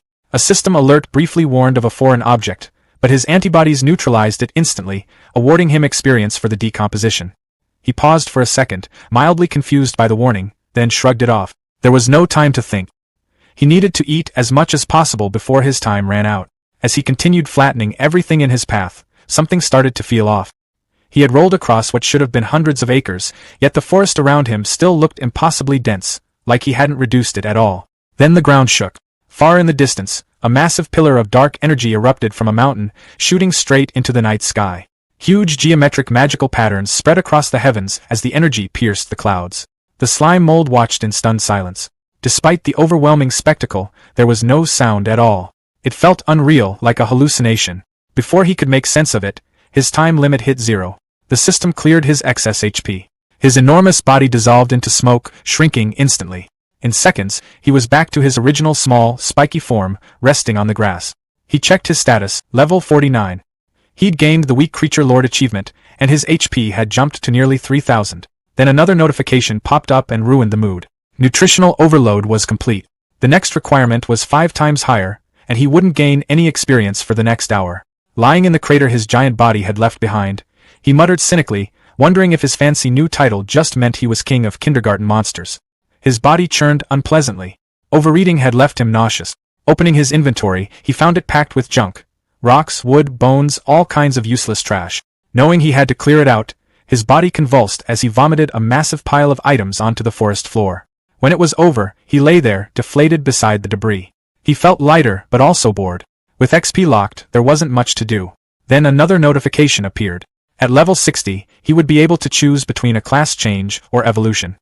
His excitement exploded. This was the real path to power. He reasoned that mimicry was probably tied to class changes, while evolution sounded like a fundamental upgrade, something like an animal gaining human-level intelligence. His imagination ran wild. He pictured himself as a slime mold mage, mastering magic and ruling the world in this ridiculous form. He laughed to himself, until the sound of wings snapped him back to reality. Looking up, he spotted 3 fast-moving figures flying through the trees. His mood shifted instantly. Armed wasp mages. The same magic-using hornets he'd fought before, and there were 3 of them. Facing that many at once would be dangerous. Curious about their destination, he decided to follow. Leaping from tree to tree, he trailed them at a safe distance as they flew deeper into the forest. When he reached a clearing, he froze in shock. The forest floor was packed with countless hives, all connected by organic bridges, forming an enormous insect city. Hidden in the grass, he stared in awe. The scale was unbelievable. He wondered if this massive interconnected structure was what an evolved swarm looked like. The 3 wasp mages descended into the colony, joining thousands of others. Then the ground trembled. A massive clawed foot slammed down, crushing an entire hive instantly. A colossal bird stepped into view, a snake-tailed terror bird, towering over the ruins. The bird ignored the wasps completely. It ripped open the hives and greedily devoured the larvae inside. Watching from cover, the slime mold broke out in a cold sweat. He recognized the species immediately. The red one had once scared him so badly he'd nearly given up on life, though this blue variant felt different. The colony fought back. Thousands of soldier wasps launched a coordinated dive bomb attack from every direction. But the bird's defenses were absurd. Stingers bounced off its thick feathers. Attacks aimed at the snake head on its tail failed too, unable to pierce the hardened scales. Physical attacks were useless. Switching tactics, the swarm blanketed the bird in insects, trying to suffocate or overheat it. The bird simply shook itself, sending thousands of wasps flying like dust. With brute force failing, the 3 wasp mages finally joined the battle. Hovering above the predator, they activated glowing magic circles and began summoning dozens of fireballs, all aimed directly at the towering terror bird. Explosions tore through the clearing, turning it into a furnace and blasting apart the hives. From his hiding place, Slimy could only stare, stunned by how strong the magic was. He expected the blue bird to be wiped out, but instead, it drank the fire like it was nothing. Its blue feathers burned into a bright, glowing red as it absorbed the spell. Fully charged now, the bird screeched and locked its gaze on the mages. The wasps hesitated, suddenly terrified. With one sharp snap of its snake-like tail, the bird ripped straight through the hives. The snake head scanned the area with heat vision, spotted survivors, and crushed a wasp in seconds. As the swarm collapsed, Slimy realized what had happened. The bird had baited the mages into powering it up. It wasn't just strong, it was clever. He decided to stay hidden and wait until it left so he could scavenge what was left behind. Then everything changed. One of the bird's wings suddenly froze solid. A group of human adventurers had arrived, drawn in by the noise. Nia Ross identified the creature as a snake heron, while Ray Carter warned everyone it was a Lord-level threat. Watching from the rocks, Slimy recognized the group from his past. The bird flexed as heat rolled off its body, melting the ice and breaking free with barely any effort. Ray Carter told Cool Fern to prepare a massive spell while he held the monster back. Cool Fern nodded, his staff lighting up with stored power. The snake heron struck with a massive claw, which Rake blocked with his shield. The impact nearly crushed him, but he forced a shield counter that blasted the bird backward. The rebound shattered his shield, leaving him exposed. The snake tail lunged for his throat, but Nia's boar, little steel back, slammed into it, knocking it off course and giving Rake time to retreat. The bird didn't waste a second. It unleashed all the fire it had absorbed in a massive blast, like a dragon's breath. Cool Fern slammed his staff into the ground, raising a towering wall of ice just in time. The team took cover as fire and ice collided, flattening the surrounding trees.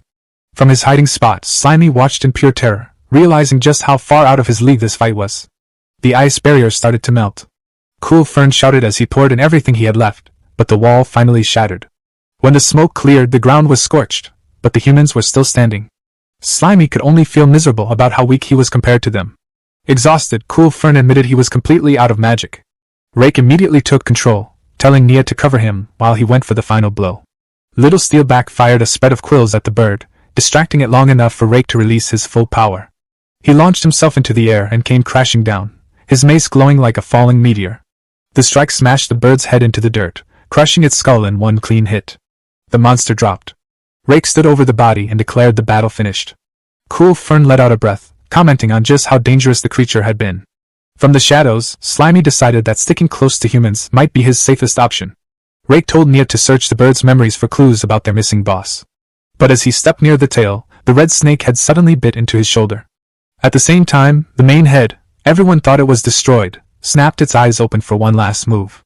Cool Fern reacted instantly, driving an ice spike through the snake head and killing it, shouting a warning about petrifying venom. Nia rushed forward with a potion, but it was already too late. Rake's throat had turned to stone, making it impossible for him to swallow. His body collapsed as his skin hardened into gray rock. Nia broke down beside the statue that had been her leader. Realizing the snake heron was draining Rake's life to heal itself, Cool Fern grabbed her and forced her to run. As they escaped, the snake heron slowly rose again, its wounds sealing shut. It watched them flee, then let out a sound that made it clear who truly ruled the battlefield. Cole gulped down a stamina potion while running, admitting between breaths that he'd misjudged things badly.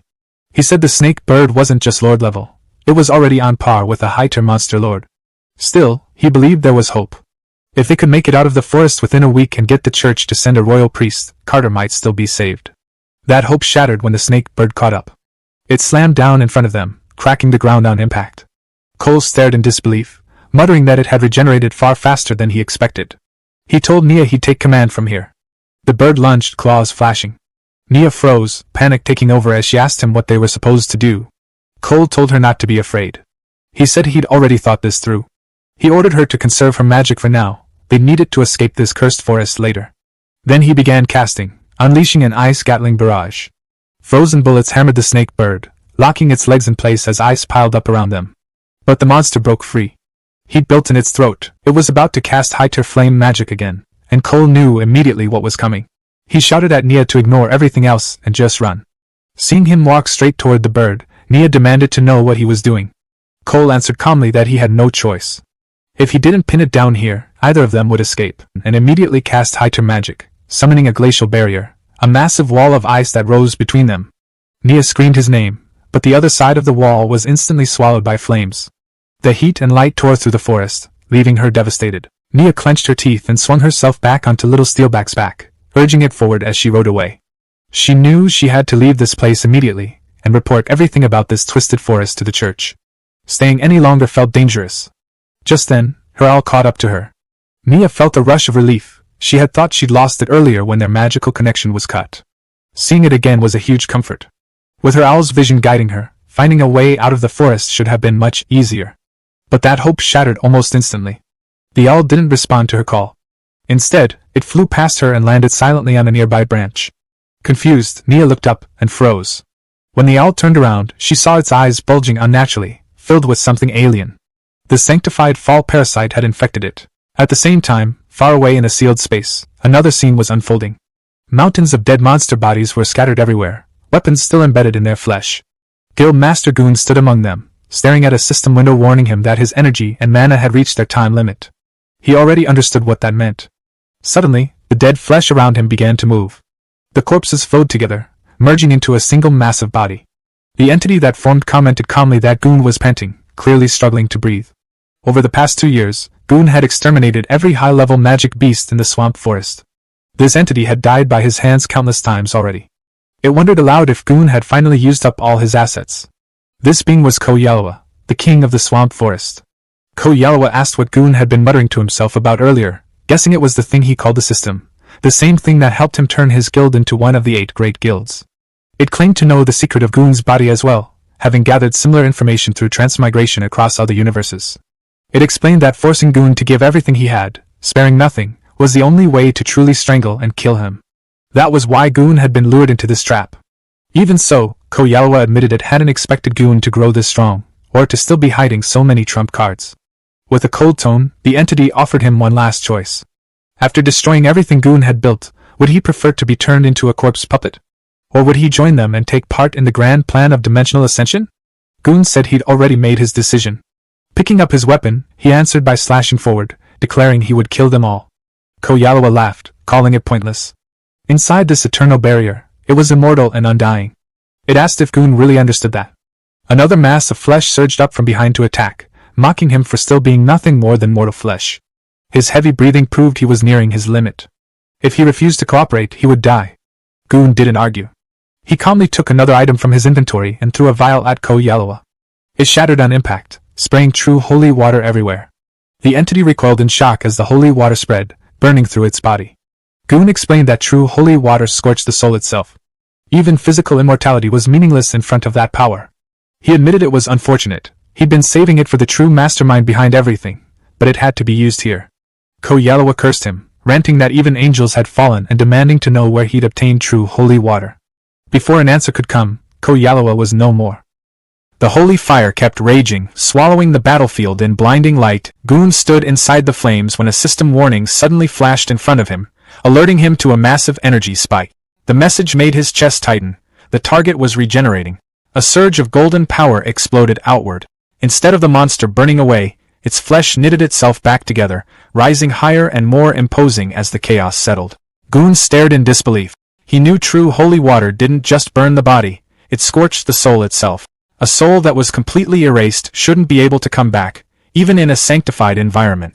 So how was the enemy still standing? As the smoke thinned, the monster revealed its new form. Kidoyawa hovered above the ground in what the system identified as sanctified fall mode, a horrifying floating red sphere, studded with writhing tentacles and a single unblinking eye at its center. The creature laughed, its voice dripping with mockery, making it clear Goon's supposed trump card had failed. Goon demanded to know how it had adapted so quickly. Kidoyawa sounded almost pleased as it explained that the answer lay with Goon himself. It reminded him of the Dragon Emperor's finger he had sliced off earlier. Back then, Kidoyawa had wondered how a spear could cut through a Dragon Emperor's skin. The answer, it realized, was the true holy water coating Goon's weapon. When that finger had fallen into the forest and gone missing, it landed near weaker monsters. That triggered an invisibility-type attribute, allowing the fragment to be located and reclaimed. By absorbing the finger, Kidoyawa learned the secret of the holy water. Since Goon had only used a thin layer on his blade, the monster was able to adapt to the holy energy lingering in the severed limb and gain immunity.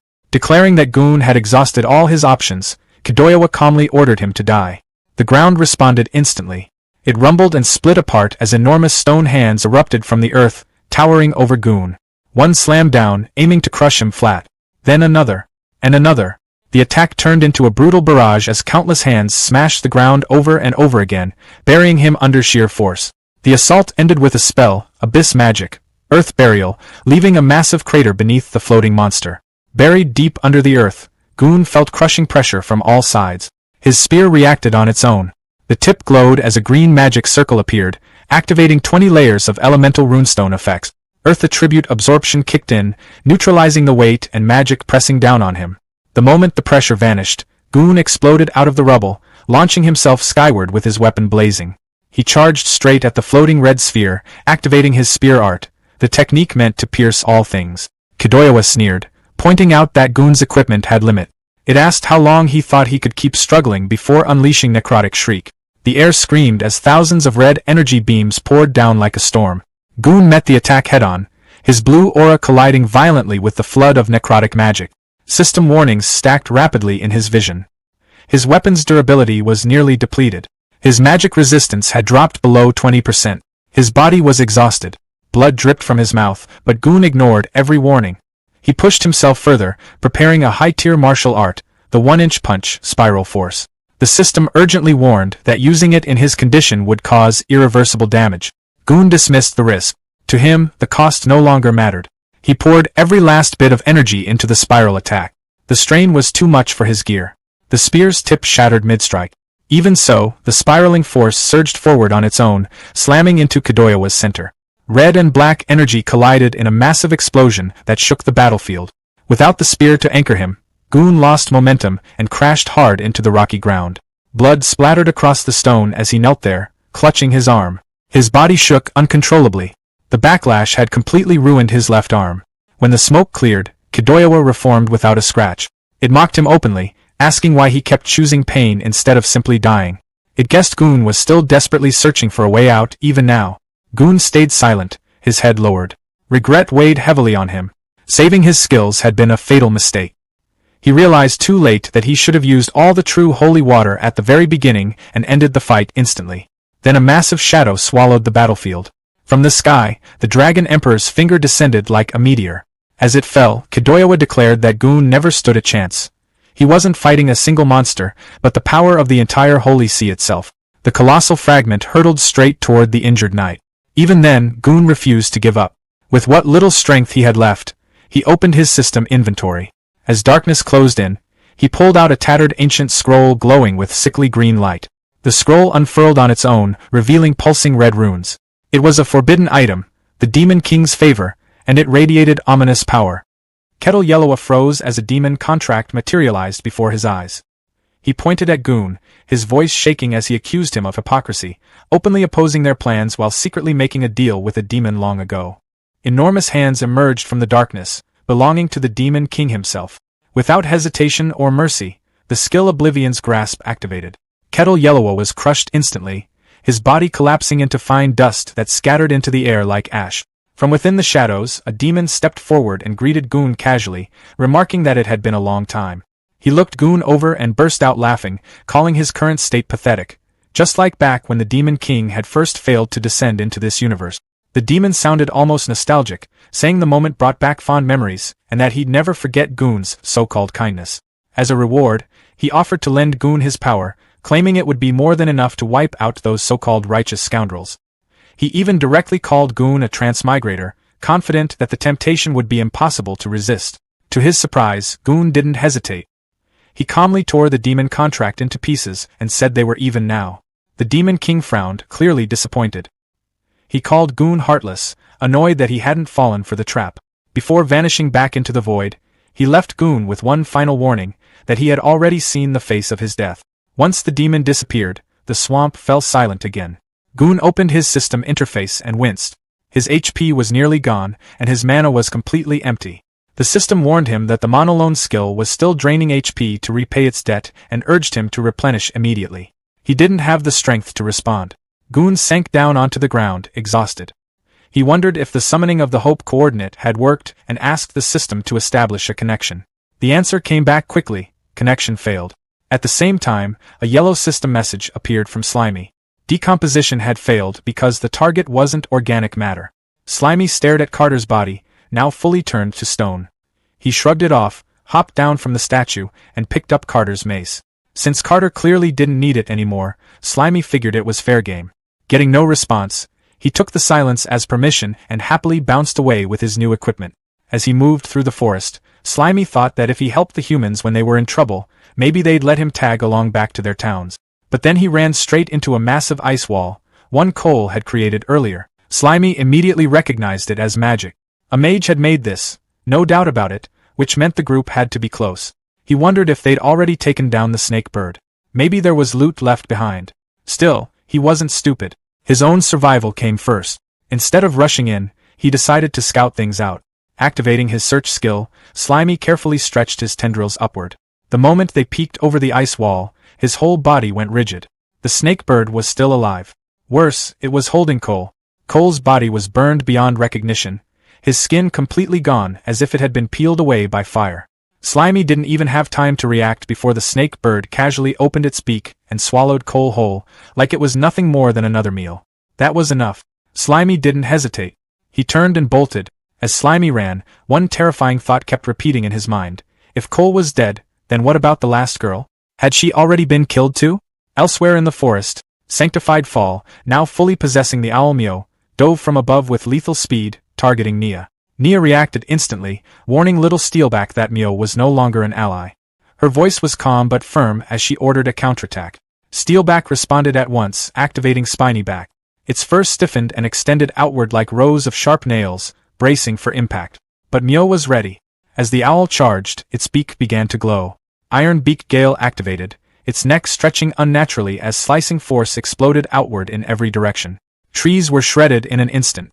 Trunks split apart, branches collapsed, and the forest itself seemed to be carved open. The sheer force drove Nia and Steelback backward as the attack tore through everything nearby, sending countless trees crashing to the ground. When the destruction finally settled, the forest lay in ruins.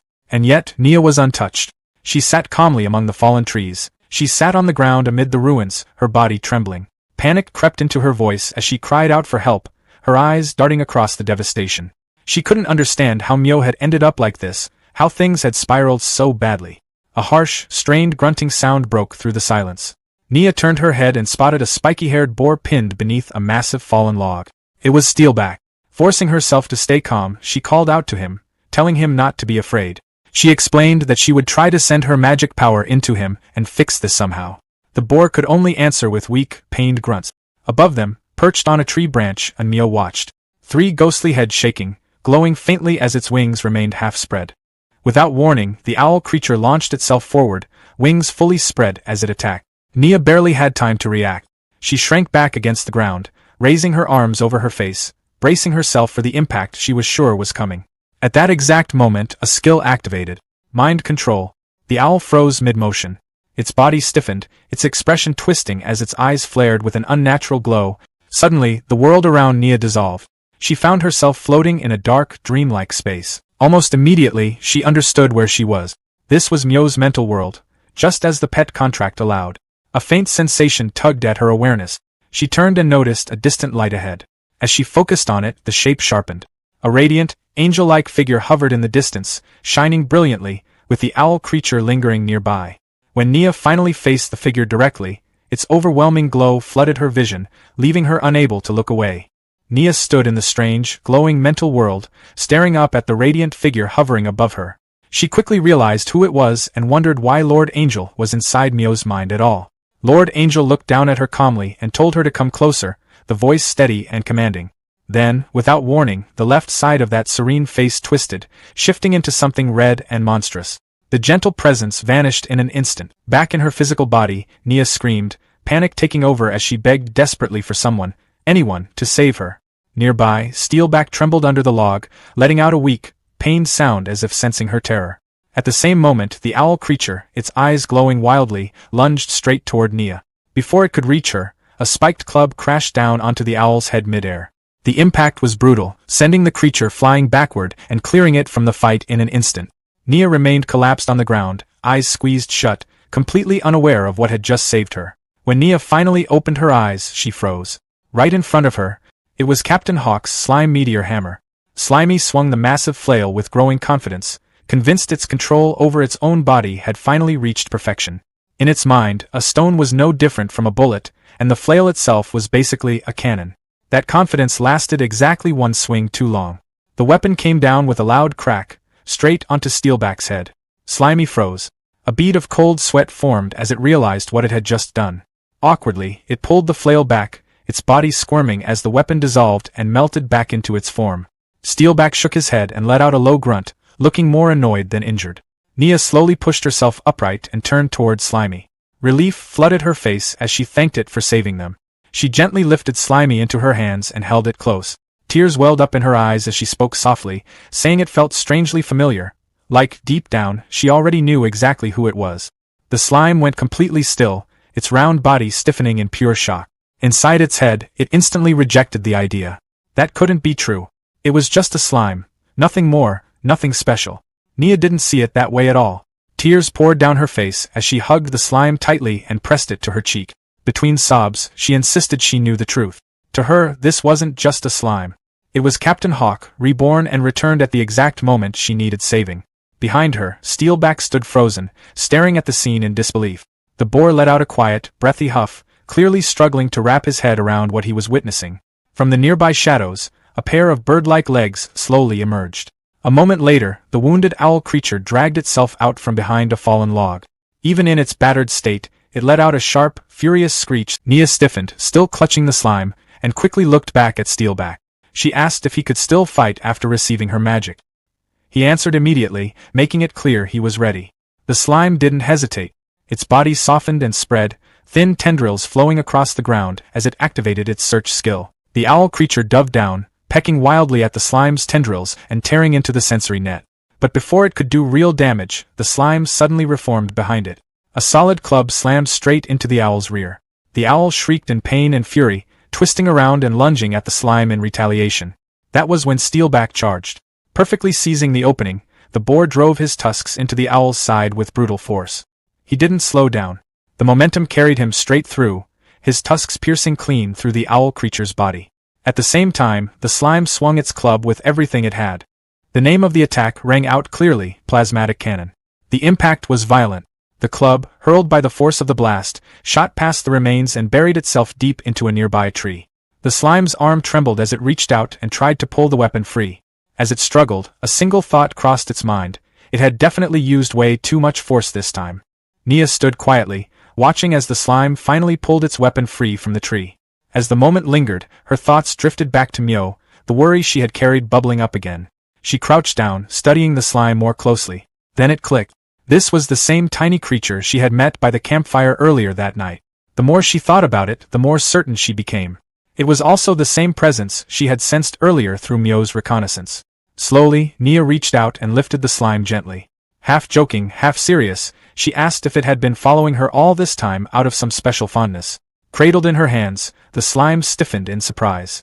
A single thought flashed through its mind. Could this finally be it? A golden magic circle appeared on the ground beneath them, glowing softly, the words, "Pet Pact," shimmering within it. Nia looked directly at the slime and asked if it was willing to form a pact with her. Her expression was calm, sincere, and filled with promise. She swore she would take good care of it. Before the slime could answer, a bright yellow system window abruptly appeared, flashing a warning.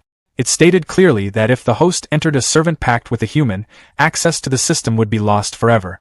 He would have to choose one, either the system or a master, and there would be no second chance. He started weighing it out. The system was useful, powerful even. It helped him grow, survive, and made everything more convenient. Still, it felt dull compared to the kind of heroine you'd see in an old-school, hot-blooded shonen story. When he really thought about it, the decision felt almost too easy. Numbers, pop-up windows, and emotionless prompts couldn't compare to a real person standing right in front of him. His thoughts ran ahead on their own. He pictured himself and Nia training together under clear skies, running along bright beaches with waves crashing nearby. In his mind, they faced trial after trial, growing stronger together like perfect partners straight out of a very familiar monster-collecting game. In that imagined future, he wasn't just tagging along. He was her monster, fighting for her, trusting her without hesitation. They kept climbing higher, dungeon after dungeon, battle after battle. Nia pushed herself hard and Slimy kept pace, evolving alongside her through every struggle and win. Eventually, she became a champion-level master, her name spreading across nations. Monster taming exploded in popularity, and she rose as the strongest rookie adventurer, gaining fans everywhere she went. People talked about her with admiration wherever she showed up. In that version of the future, Slimy even imagined merging with her, becoming her most powerful and stylish gear, something no one else could copy. With his slime-shaping abilities, he continued evolving until he finally turned into a handsome man, able to stand beside her as an equal. Together, they defeated the great demon king, brought an end to the age of darkness, and restored peace. After that, they got married, settled down, had tons of kids, and lived a quiet life with Steelback always nearby. To Slimy, stories built around systems already felt worn out. If he really had to choose, picking a beautiful girl as his master felt like the obvious answer. In fact, he'd already mapped out hundreds of episodes in his head, dramatic arcs, emotional reunions, and legendary final battles included. He was ready. He decided to choose Nia over the system. Just as he was about to accept the contract, everything went wrong. Nia was killed in an instant. Her body collapsed beside him, her arms still wrapped around Slimy. For a brief moment, nothing made sense. His thoughts broke apart all at once, and little Steelback stood beside him, unable. The one responsible was the corpse of Mio. It stood there calmly, having used abyss magic, Circle of Wind's demise. From the ruined neck, something disturbing happened as a new head began forming. The shape was human-like, but stripped of skin, exposing raw flesh underneath. Little Steelback reacted immediately. Fueled by rage, he charged straight at the monster. Slimy shouted for him to stop, pleading with him not to rush in. He still couldn't understand how the head Steelback had destroyed earlier was already growing back like nothing had happened. Before Steelback could get close, the creature lifted a finger and pointed at him, casting another spell. Using abyss magic, atavistic ray, it forcibly altered Steelback's body, reducing him into a small lizard before tossing him aside. The terrified lizard scrambled away into the forest. Slimy stayed where he was. This thing was no longer just an owl. It now had the terrifying power to force devolution. It now had a frightening new power, the ability to force devolution. The human-shaped head finished forming and shifted into an annoyed look, muttering about how everything had turned into a hassle. It scoffed at Ko Yalawa, calling him useless and mocking him for burning through resources while still failing to deal with something so small. The voice didn't stop there, throwing jabs at the old man from the Holy See too, saying none of this would have happened if they'd listened from the start. The one speaking finally revealed herself. She was Merlin, Guild Master of the Blue Hat Guild, and one of the church's 7 holy knights. Clearly irritated that she had to handle this herself, Merlin glanced at the sky and noticed the imprisonment barrier was already gone. Even so, she had no intention of chasing anyone down. Activating Tempest Wing, she shot upward at extreme speed and disappeared from view. Slimy was left behind, standing next to Nia's lifeless body. Bit by bit, the truth settled in. Another human had used magic to move their consciousness into the owl's corpse, and because he was too weak, he hadn't even been worth acknowledging. That feeling hit him hard. It was exactly the same as when he first arrived in this world. Everything had happened too fast. There hadn't been time to process any of it. Merlin had killed the master he was about to choose, which meant the contract never went through. He briefly wondered if he should feel lucky for surviving, but the thought didn't last. Nia was gone and he was still here, worrying about staying alive. Until he personally killed that monster, he decided he had no right to call himself a man. Anger burned through him. Slimy swore he would crush the enemy's head with his own cytoplasm and took off through the forest, chasing after his target. Elsewhere in the swamp, Goon's system informed him that the Monolon repayment was complete. It immediately followed up with warnings about his condition. His health was down to 789 out of 2.8 million, and his arm was badly damaged and needed treatment right away. Goon told the system to stop pointing out the obvious. He had nothing left to give. He ordered it to keep trying to contact the transmigrators summoned by the Hope coordinate. The system replied that long-distance communication wouldn't work until the initial connection was fully established and advised him to keep moving to find a stronger signal. Goon already knew the Holy See would send reinforcements. If they showed up, escape wouldn't be an option. He needed to find the new transmigrator and get out of the swamp immediately. As he moved through the forest, he suddenly stepped on something slimy and yellow. At the same time, Slimy's search skill finally locked onto a target. Thinking he'd found a long-necked monster, Slimy attacked without hesitation, swinging his mace at full force and smashing it straight into Goon's head. The impact felt wrong. There was resistance, like hitting armor. The shape of the target didn't feel right either. When the figure collapsed, Slimy realized his mistake. This wasn't the monster. He'd mistaken Goon for part of it because of the tassels on his helmet. Slimy apologized quickly, blaming the poor lighting and grumbling about how the flashy helmet made things hard to see. Before he could explain any further, Goon grabbed him. Recognizing Hawk's weapon and catching the scent of Nia's blood on Slimy, Goon accused him of killing his guild members, assuming he was connected to the church. At that exact moment, both of their system windows appeared at the same time, announcing that the connection had been successfully established. Goon immediately understood that Slimy was a transmigrator, and as Slimy stared at Goon's system window, he finally realized he wasn't the only transmigrator in this world. Goon stops mid-action, staring at the screens in shock. He asks if Slimy also has a system, quickly realizing this creature is a transmigrator. Slimy is just as stunned, learning that Goon is also from another world. Goon explains that in his fight against the church, he activated a noble phantasm called Hope Coordinate to summon an ally. Slimy now understands that his arrival wasn't random at all. Goon admits he was too weak to save Nia even after meeting the guild and asks Slimy if he's willing to help. He reassures him that he also started with nothing after transmigrating and survived by relying on the system, adding that this world shows no kindness to anyone. Goon then removes his helmet, revealing he isn't human and that he hides his face for a reason. Curious, Slimy asks what race he belongs to. Goon admits he's a goblin, one of the most hated races. Expecting something completely different, Slimy comments that he'd rather remain a cute slime than look like an ugly green monster. Goon reveals his face instead, refined and elf-like. He casually mentions that his appearance causes problems, just not the kind Slimy imagined. Slimy complains it's unfair for a goblin to look that good, but Goon brushes it off, pointing out that humans would chase him anywhere, while a slime's small body is perfect for moving unnoticed. As Slimy keeps grumbling about appearances, Goon rises, supporting his injured arm.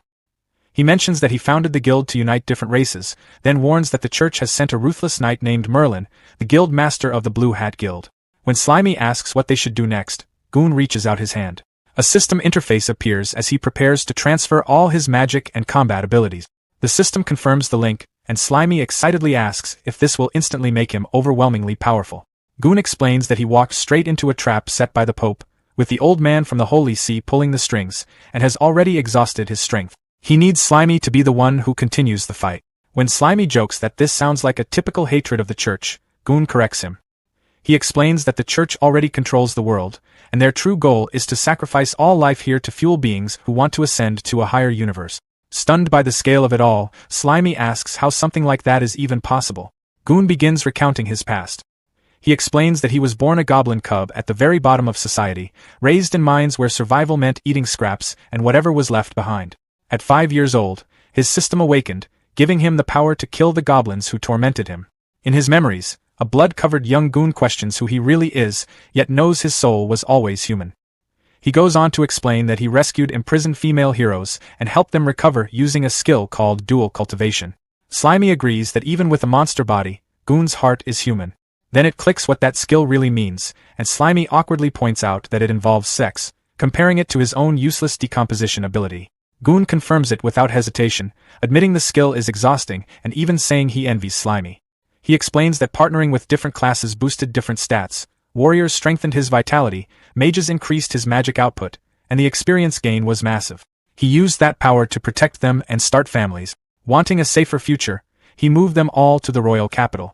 Hearing this, Slimy explodes with jealousy, accusing Goon of bragging about his love life. The tone shifts instantly. Goon's voice breaks as he says moving to the capital was a fatal mistake that cost him his wives and child. A heavy presence interrupts the transfer at 12%. Merlin arrives, now inhabiting a massive bird-like body, announcing that he's finally found Goon. Goon senses the danger immediately. He shoves Slimy out of harm's way and dodges unseen slashes tearing through the space around him. Merlin follows up by casting Abyss Magic, Circle of Wind's demise, forming a giant tornado that rips through the forest. When the destruction settles, Merlin stands calmly in the center of a crater. He taunts Goon, openly stating he knows he's a goblin and wants to capture him for experiments. Ignoring orders to kill him, Merlin mockingly brings up Ko Yalawa, asking how Goon managed to defeat an undying monster. Goon pulls himself from the wreckage as his system warns that his armor is destroyed and suggests retreat. He shuts the warning down. Merlin notices him speaking to an unseen interface and jokes about claiming the system for himself once he steals Goon's body. Bleeding, Goon realizes Merlin is a devil and that the undying monster was the result of twisted experiments. Merlin scoffs, saying human lives mean nothing. Suddenly, slime-coated rocks fly toward him. Merlin catches them without effort, barely glancing over. Slimy trembles in the distance as Merlin looks at him with mild pity and uses a gaze that locks Slimy in place, making him feel examined inside and out. Merlin then notices something off. Realizing he was fooled by a decoy, he spots Goon retreating and sighs, wondering where he thinks he can escape. That's when Goon drops from above, launching a counterattack with physical arts, weak point break. Merlin responds instantly, casting geometric inferno and trapping Goon inside a massive cube of fire. Watching the flames, Slimy cries, convinced this is the end for his ally. Merlin smiles, acknowledging the risk but confident the outcome won't change. Then Goon punches straight through the fire. His technique works even against magic, shattering the spell. Merlin stares as Goon's hand bursts through the flames and grabs him. Goon locks his grip on the mage and declares that he finally has him. Surrounded by fire, Goon states that even if this kills him, he will make sure Merlin goes down with him. The system screen flashed showing that only 1 point of health remained out of an absurdly high total. A notice explained that the desperate struggle state had kicked in for 1 minute, locking HP at 1 no matter what damage came in. Nearby, Goon spoke under his breath, activating a skill called the Final Accord. Merlin reacted instantly. His face twisted unnaturally, sharp teeth showing as a voice burst out of him, shouting at Goon to stop and demanding whether he even understood the cost of using that skill. Another system window appeared, this time with urgent warnings. It explained that the Final Accord would cancel out desperate struggle, drop the host's HP straight to 0, and completely erase both body and soul. The system urged careful consideration. Goon didn't hesitate. Holding Merlin down at the center of the ground, he triggered the spell anyway. A huge green and yellow magic circle flared to life beneath them, flooding the area with violent energy. He simply said that it didn't matter. Merlin screamed as power was ripped out of him, white light tearing away from his eyes and mouth while the sound of extraction echoed again and again. Amid the chaos, Goon looked calm. Surrounded by swirling energy, he sent a final system message to Slimy. He apologized, explaining that this was the only way left to get rid of Merlin. He told Slimy that saving the world was now their responsibility and warned them never to put trust in the church. Slimy stared up, eyes wet, overwhelmed. They begged Goon not to do this and asked how someone like them, a simple slime, was supposed to save the world when even someone as strong as Goon couldn't. Goon's body started breaking apart into glowing particles. His voice reached Slimy one last time, telling them to believe in themselves and revealing that his role had always been to serve as the one who summoned Slimy into this world. The magic circle exploded in a blinding flash. When the light faded, the circle was gone, replaced by frozen runes etched into stone. From beneath a cracked layer of ice, Slimy could be seen on the surface. The surroundings had changed completely. The land was now a barren stretch of broken rock, with steam drifting up from the ground. Slimy looked down, crying softly, and said Goon's name. High above, Merlin was still in the sky. From below, Slimy watched as Merlin shouted curses toward Goon, raging that the entire mission had ended in failure. In a pitch-black void, rows of identical, faceless female candles stood in silence. Only one on the far left still burned with a bright flame, while all the others had gone dark. Up in the sky, Merlin hovered in a ruined state. Her body looked worn down and unstable as she spoke about the situation. She said that 5 life candles, which were meant to link her to the chaotic universe, had already gone out.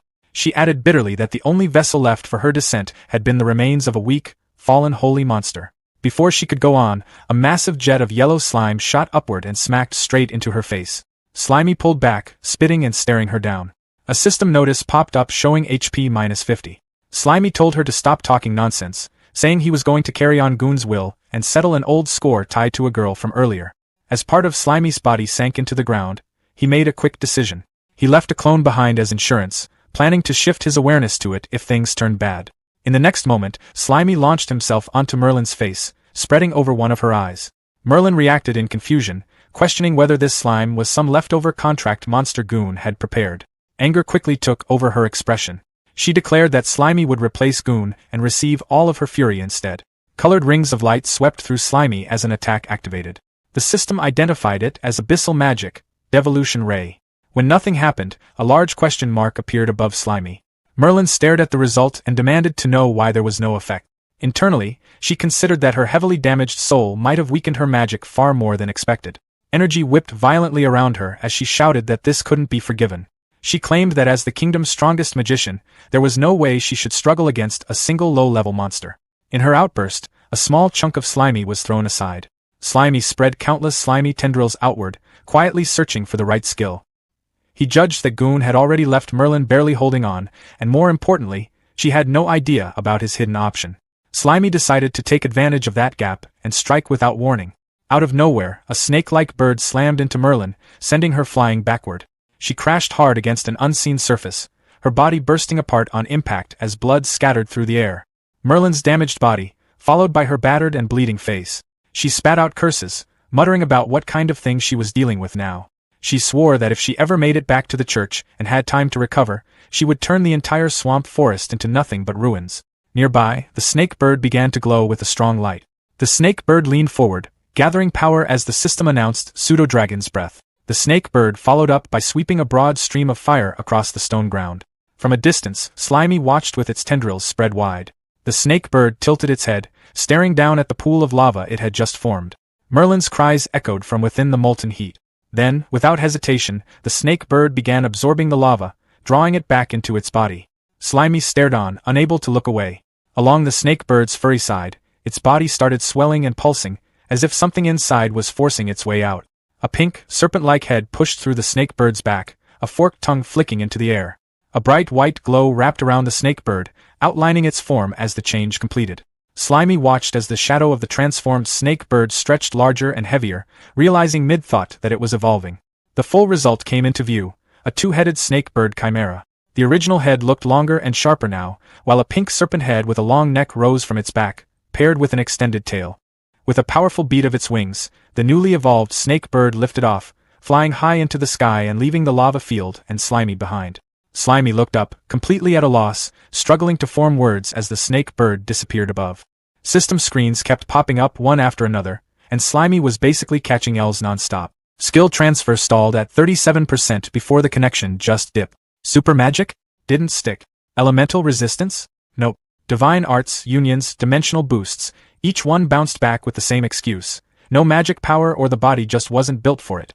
The only W in the whole mess was martial arts talent sliding through successfully. And after that, Slimy ended up sprawled on the ground. From the outside, Slimy looked like a mess, but inside, the vibe was worse. He admitted to himself that life as a clueless little slime mold had honestly been way more chill. Even with all these new gains, happiness just wasn't there. Slimy activated search, and scattered remains nearby responded. Pieces of Goon's body started pulling together bit by bit, drawn in under Slimy's tentacles. New notifications rolled in. Forging skill unlocked. Medical knowledge unlocked. Cooking skill unlocked. The encyclopedia and map atlas partially filled in. That helped. A little. Slimy started shaping himself into something more human. It took effort, but once the form held, his mindset shifted. He reminded himself that slacking off wasn't an option. He told himself he had to carry on Brother Goon's legacy, because if the church really went through with sacrificing the world, nobody was making it out. He kept reinforcing the shape, filling it in, sticking everything together. The result wasn't perfect, but it was close enough. Slimy figured that even without a real body, controlling it like this should work. Then he tried moving. The moment he put weight on it, the whole thing got shaky. Standing turned into a struggle, and one wrong adjustment sent everything out of sync. He tried correcting himself, but the coordination was a nightmare. Focus on one side, lose the other. Manage the top half, lose control of the legs. The structure gave out, and the human form collapsed back into a blob. Slimy decided to call it for now. Hiding felt smarter, especially since there was no guarantee the church wouldn't send people again. He stored what he could into his slime mold space. Among the items was a piece of armor. The appraisal system explained it was forged from Lockforce stone, built to soak up most physical damage, and reinforced by Goon himself. Later, Slimy slid through the forest as a blob, processing everything that had gone down in a single night. His headspace felt overloaded, so he pulled up the encyclopedia and map atlas to sort things out. The map filled in polar ice fields, the royal capital, deep valleys, mountains, barren mines. Seeing it all laid out made one thing clear. This world was huge. More system info followed. Portals were set up by the royal capital in different regions, letting people travel back and forth. The church ran all of it. Adventurers had to apply through them, and anything gathered on trips got taxed hard. Half of it went straight to the church. The system confirmed Slimy's current location, the swamp forest. Slimy immediately caught onto the idea that finding a portal could mean a direct trip to the royal capital. The route was obvious now. Still, he knew rushing in weak wasn't smart. Right now, his only real backup plan was a piece of busted high-level gear and whatever resources he could scrape together. Then his attention shifted to the body nearby, the girl named Nia. Slimy stared at it for a moment, quietly weighing whether breaking it down was the next move. Slimy hovered over Nia's body for a moment, quietly settling the choice in his head. He figured that keeping her around wouldn't change anything. There was no bringing her back. Letting her sit there and slowly decay felt worse, so he decided this was the cleaner ending. The body started to shift, dissolving smoothly into slime and blending in with him. As it finished, a voice echoed like a soft send-off, saying goodbye to the little slime. After that, Slimy locked in. He told himself that from this point on, even if all that was left of him was a chunk of slime mold, he'd personally see the end of that church. No shortcuts, no backing out. The system wrapped things up fast. Decomposition confirmed. Experience shot up, pushing him from level 49 to 50. He picked up a small batch of enhancement points, and a new skill, Domination, came online. Almost instantly, it synced with his natural traits and fused with Central Command, leveling up into something new, Parasitic Domination. Time passed quietly as Slimy rested in the forest, until movement snapped his attention back. A frog hopped nearby, croaking loud enough to trip his danger sense. Slimy didn't hesitate. He launched a plasmodial barrage, and the frog went down right away. The system logged the win, experience gained, and a bit of HP lost in the process. Standing over the frog, Slimy casually apologized, saying he needed a test subject for the new skill. No hard feelings. The system broke the ability down in detail. Parasitism meant sending slime clusters into the target's body and overriding its neural network. Domination meant full control afterward, turning the body into a shared sense puppet that followed command. Slimy noted that ever since syncing Brother Gon's encyclopedia data, the system explanations had gotten way more specific. Honestly, it made things easier. First, invade the corpse with slime mold. Simple enough. He activated the skill, and slime poured into the frog's body. Inside, it spread fast, wrapping around everything until the whole thing was covered. A second later, the frog twitched. The system confirmed success. One swamp frog corpse puppet acquired. It also flagged that Slimy had hit the current control limit and would need to level the skill up to manage more. Watching the frog move on its own, Slimy realized parasitism handled the basic motion automatically. The next step was domination. He focused, getting ready to shift his awareness into the slime cluster inside the body and take full control. Slimy realized that his consciousness had really transferred into a corpse. A system window appeared beside what used to be a swamp frog. System, corpse puppet, swamp frog. Durability, 0%. Available skills, charged strike, tongue fist, pounce bite. Slimy noted that there was even a species introduction. He found it interesting, then focused on the durability. He reminded himself that since it was already a corpse, having 0 durability made sense. There was no HP to talk about. From the frog's low point of view, the forest looked massive. Slimy observed that the field of vision was incredibly wide and figured this must be how a swamp frog saw the world. He found it strangely magical. Looking at the frog's hands, he realized that because he had invaded all the nerves, he had inherited the muscle memory too. He commented to himself that it felt exactly like using his own body, with no need to adjust. Then he considered something else. He realized that after turning a body into a puppet, his main slime body would switch into automatic mode. He admitted that sounded a little risky. Thinking about actual combat, Slimy told himself he would need to stay hidden first, then make a move. A moment later, he dropped the serious thoughts. For now, he decided he just wanted to try driving this new body. The frog's tongue shot out. System, tongue fist. The frog started hopping around, croaking repeatedly. Slimy found it incredibly entertaining. He noted that it was fun and decided to explore somewhere else. The frog moved through the forest and spotted a snail. It called out for the little snail not to run and immediately lunged forward. Right after that, the system began to glitch. Signal weak, disconnected. Back in his slime body, Slimy estimated the distance to be about 30 meters. He realized that when controlling a parasitic puppet, he couldn't move too far away from the main body. The frog continued croaking and attacking with its tongue even without his direct control. From his slime body, Slimy finally understood what was happening. He concluded that it wasn't coming back to life. He worked out that the main body functioned like a signal transmission station. When he actively controlled the puppet and moved too far away, the connection would drop because the signal became weak. On the other hand, when the puppet stayed close to the main body, the parasitic corpse would enter automatic mode and act based on its instincts from when it was alive. The frog lashed out again and missed. Watching this, Slimy commented that the automatic mode did not seem very smart. Slimy decided not to overthink it. He recalled the frog puppet and stored it back into his storage space. Thought, forget it. Let's call it back first. A system window popped up. System, parasitic puppet, swamp frog X1. Slimy then started thinking about the snakebird he had encountered earlier.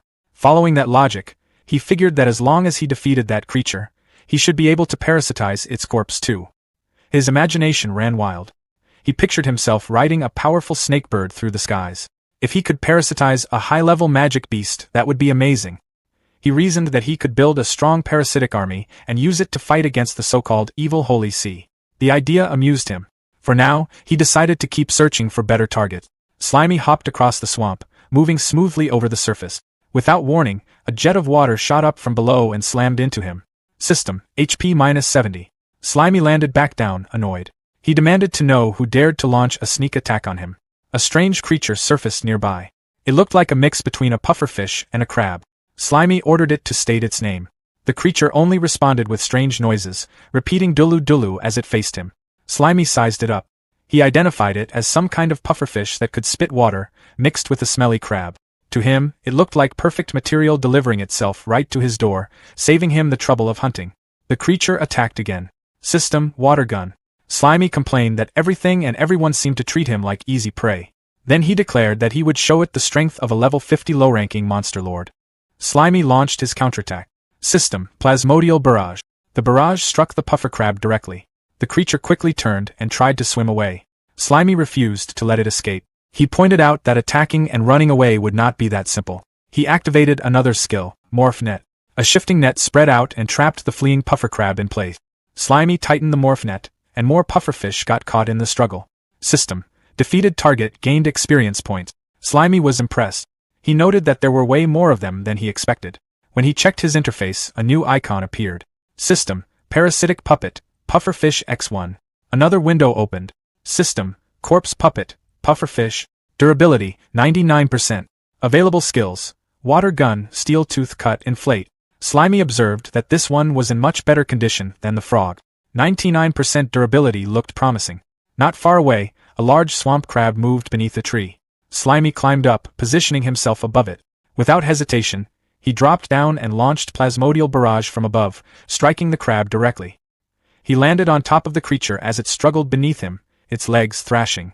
As it tried to shake him off, Slimy slipped between the gaps in its shell. He commented that if it wanted to throw him off, it should first deal with him drilling through the openings in its carapace. He squeezed inside. System, defeated target gained experience points. Once the crab's resistance stopped, Slimy activated his skill. System, Dominion. The takeover completed smoothly. A new icon appeared. System, parasitic puppet, swamp crab X1. Another status window opened. Corpse puppet, swamp crab. Durability, 99%. Available skills, water gun, mud foam, clamp clamp clamp clamp. Slimy reviewed the crab's skills with interest. Between the frog, the pufferfish, and now the swamp crab, his parasitic lineup was steadily expanding. Slimy looked over his combat squad and decided the lineup was finally perfect. Everything felt balanced now.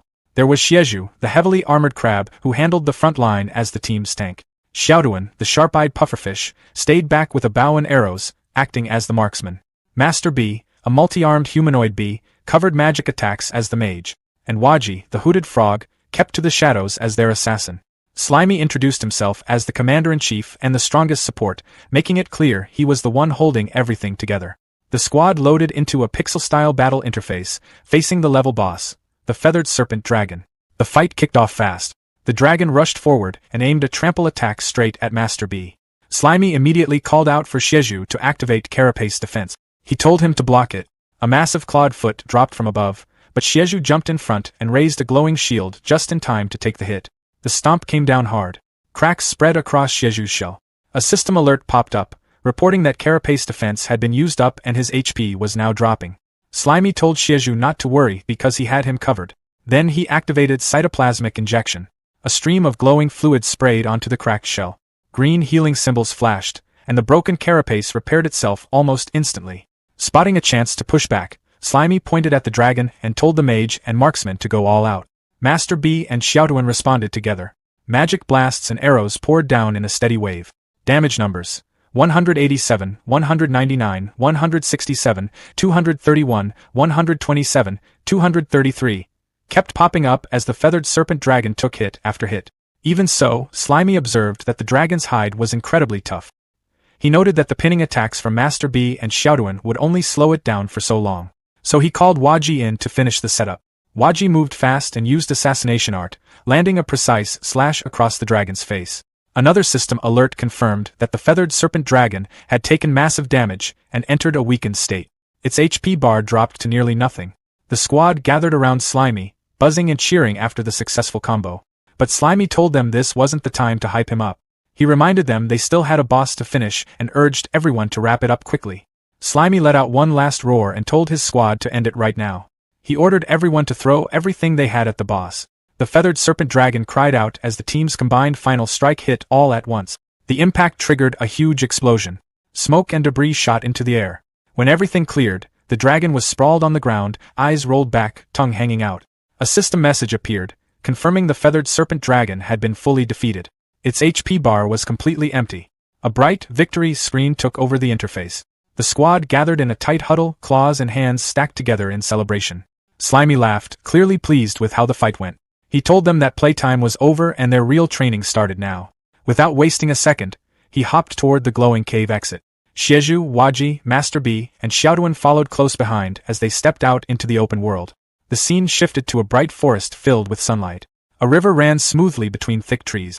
Near the water's edge, a small round creature with a long tail bounced along. A system tag labeled it, Bouncy Mouse, Level 9. It had a worm in its mouth. Out of nowhere, an empowered tongue shot out from the shadows and struck the mouse with insane speed. The attacker stepped into view. A mimic stone cat, Level 21, its body covered in rough gray, rock-like scales. The cat secured its catch and let out a proud meow, clearly enjoying the successful hunt. But the moment didn't last. From above, a giant swamp mosquito, Level 35, dropped down. It drove its sharp proboscis deep into the cat's back. The mimic stone cat released a weak, fading meow as the stronger monster began feeding, claiming the hunt for itself. The giant swamp mosquito finished feeding, its abdomen swollen and pulsing with stolen blood. It left the dried-out remains of the mimic stone cat behind and drifted down to the river. Settling lightly on the water's surface, it began laying a cluster of eggs. Below the surface, several fish rushed in at once. They swarmed the spot and started devouring the eggs the moment they appeared. The mosquito reacted instantly. Its body sparked as it activated electric discharge. Blue lightning shot through the water, sending a violent surge in every direction. The nearby fish jolted from the blast, caught in the sudden wave of electricity. But the chain didn't stop there. From the depths, a massive mouth burst upward. An electric catfish, Level 44, surged out of the river and swallowed everything in reach. The mosquito, the stunned fish, and a huge gulp of water, all in one powerful snap. A blinding white light exploded across the river. High above, perched on a thick tree branch, Slimy watched it all unfold. He stared at the glowing water and said he couldn't believe it was happening again, especially so soon after dealing with the feathered serpent dragon. The light slowly faded. In place of the catfish was something far larger, a massive blue serpentine beast. A system tag appeared. Thunder Catfish, Level 52. The newly evolved monster wasted no time showing its strength. It unleashed Thunder Flash. A towering pillar of lightning blasted from the river, tearing through the water and shooting straight into the sky. Slimy stayed on his branch, looking down at the river in silence as the leftover sparks flickered across the surface. The forest grew calm again, but the air still carried the faint glow of electricity. Slimy held onto the tree branch, completely drawn in by the raw power he had just witnessed. He wondered out loud if his eyes were playing tricks on him, or if monster evolutions were really happening more often now. Right then, a system interface popped up in front of him. It began loading background data from the encyclopedia. When the progress bar hit 100%, a detailed map of the swamp forest appeared.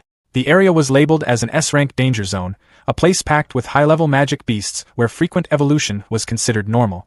More information scrolled across the screen. The database showed a past battle record, Gon versus the Swamp Forest Monster Allied Army. It explained that the regional king, Kidoielawa, had gathered every intermediate and high-level magic beast in the forest to surround Gon. The outcome had been devastating. The entire Allied army was wiped out. In the aftermath, a massive scorched crater remained, and the ecosystem had been left in ruins. The report then shifted to the present. The region was now in a recovery phase. The land was steadily collecting magic power, using it to rebuild the environment and restart the monster's evolution cycle. The surviving intermediate beasts were benefiting the most from this surge of magic, essentially gaining priority access to evolve. The encyclopedia listed examples: including the feathered serpent dragon at level 89 and the newly evolved thunder catfish at level 52. It added that the food chain was about to be completely reshuffled, with every monster fighting for the chance to become the next ruler of the territory. When the recording ended, Slimy admitted that Brother Gon's database was way more useful than he had expected. He glanced at Xiaoduan, Waji, Master B, and Xieju, then wondered if monsters turned into his parasitic puppets could still evolve. That question stayed unanswered for now. He also couldn't help noticing something else. Even though he was only one level below the thunder catfish, the fish clearly felt much stronger than him. That detail bothered him more than he liked to admit. A new system notification appeared, explaining that level alone wasn't a perfect measure of strength. It stated that species traits and mastered skills played a huge role. It even included an example, saying that dragons produce dragons, but a level 100 mouse could still end up as nothing more than a snack for a young dragon. As for his puppets, the system reported that there was no relevant data available in the current records. Before Slimy could think further, a massive burst of blue lightning flashed in the distance. The sky lit up again. He looked toward the source and figured the thunder catfish was probably already fighting something else. Without hesitating, Slimy decided he needed to see it for himself and prepared to head in that direction. Slimy drifted closer to the crackling bursts of electricity. The yellow slime watched bright arcs flash through the air nearby. Stuck right in the middle of all that energy, he just stared and blurted out that this was insane. In the clearing ahead, a brutal fight was already reaching its end. A blue electrical catfish had wrapped its long body around a massive beast. A system tag popped up, labeling the target as a level 60 swamp crocodile. The crocodile let out a painful roar as waves of blue lightning ran through its body. Its eyes widened while the current surged again and again. Blood splashed across the muddy ground, then everything went quiet. From a tree branch nearby, Slimy watched both monsters collapse. He stared at the scene and wondered if luck had just delivered a huge reward right in front of him. Without waiting any longer, he jumped down from the branch and landed in the swamp water beside the bodies with a splash. Standing next to the remains, Slimy looked them over. One corpse had already started rotting, while the other looked badly burned. He figured parasitizing them probably wouldn't work in that condition. Still, he reached out to touch the remains. The moment his body made contact, leftover electricity surged through him. A sharp zap ran across his slime body, and damage numbers of -10 started appearing again and again. Slimy shook wildly from the current while shouting that there was still way too much electricity left in that thing. While enduring the constant shocks, he remembered the huge amount of honey he had eaten earlier, 115 portions in total. Right then, a system window flickered into view, announcing a state called nutritional overload. His HP display looked ridiculous, 50,000/3,909 with 1 hour remaining. Seeing the opportunity, Slimy decided to take advantage of it. His golden slime body expanded outward, spreading across the swampy ground. The liquid mass flowed over the fallen monsters and completely covered the level 60 swamp crocodile. Above the golden blob, a single word appeared. Decompose. System notifications started pouring in. Messages listed experience points gained from breaking down the body. Another alert appeared, announcing a newly acquired skill. Lightning attribute resistance. Inside Slimy's golden body, the crocodile's flesh quickly vanished until only a clean skeleton remained. Slimy commented that this actually felt pretty nice. Soon after, another system alert appeared, confirming that his experience had reached the requirement for a level up. Feeling the boost from the overload state, Slimy decided there was no reason to slow down. With so much time left, he planned to eat as much as possible. The massive golden blob surged forward into the swamp forest. Slimy moved across the land like a rolling wave, knocking down trees and pushing through the thick swamp. His body kept growing larger and larger, spreading across the terrain while swallowing every creature and plant in his path. He mentioned how fun this rampage felt as his experience points shot higher and higher. System notifications kept scrolling non-stop, each one reporting more experience gained through decomposition while Slimy continued devouring everything around him. Slimy looked out across the swampy landscape. As he scanned the area, his single eye grew wide after spotting something interesting. On the far side of the water, a huge mangrove forest stretched across the distance. The trees there looked far thicker and greener than the area he had been roaming. He started wondering if stronger monsters might live in a place like that. After staring at the distant forest for a moment, he decided he might as well go check it out. With a heavy splash, Slimy jumped straight into the water. The moment he sank beneath the surface, a swarm of red-scaled fish rushed toward him from every direction. The creatures immediately started biting into his golden slime body. Slimy looked irritated as damage numbers started popping up one after another. -40, -37. System alerts quickly followed, warning that he was under a massive attack and that his total HP loss had already passed 1,000. Slimy complained that these tiny fish actually had the nerve to attack him. He decided he might as well eat them to recover some HP. His slime body stretched outward and began absorbing the piranhas. Numbers for recovery appeared right away. +80, +60, +40. More system messages popped up, confirming that monsters had been killed and that he gained experience points through decomposition. But after a short moment, Slimy noticed something annoying. Eating one fish gave him around 80 HP, but the rest of the swarm was chewing away much more than that. The attacks from the others were draining close to 100 HP at the same time. He quickly concluded that this trade was terrible. Meanwhile, the swarm only kept growing. A massive school of piranhas surrounded him, turning the water into a dark moving cloud. System warnings intensified, stating that he was being attacked by a large number of monsters. His total HP loss kept rising. Still underwater, Slimy commented that there were way too many of them. Moving around in the water felt slow, which made it hard for him to react properly.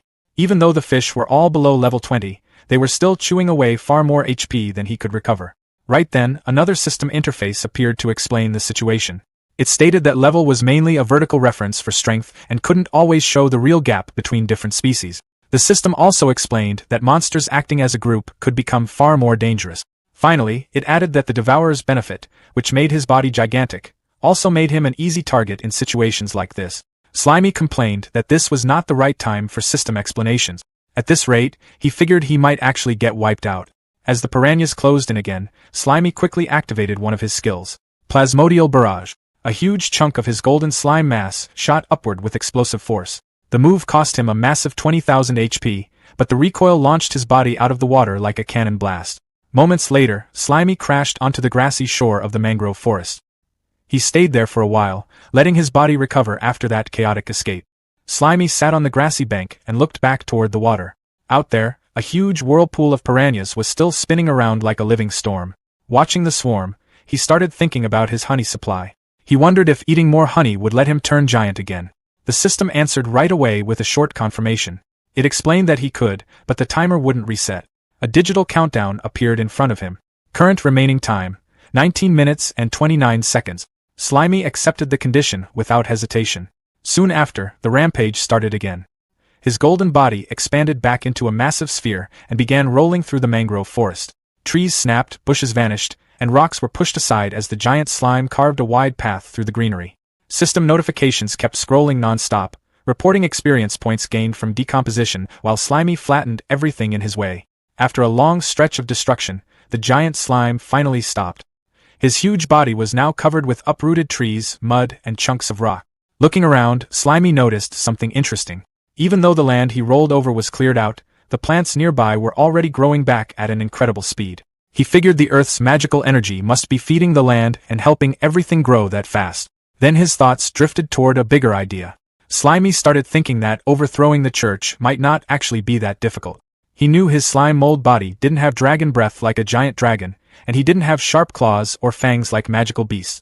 But he believed his real strength was something else, energy.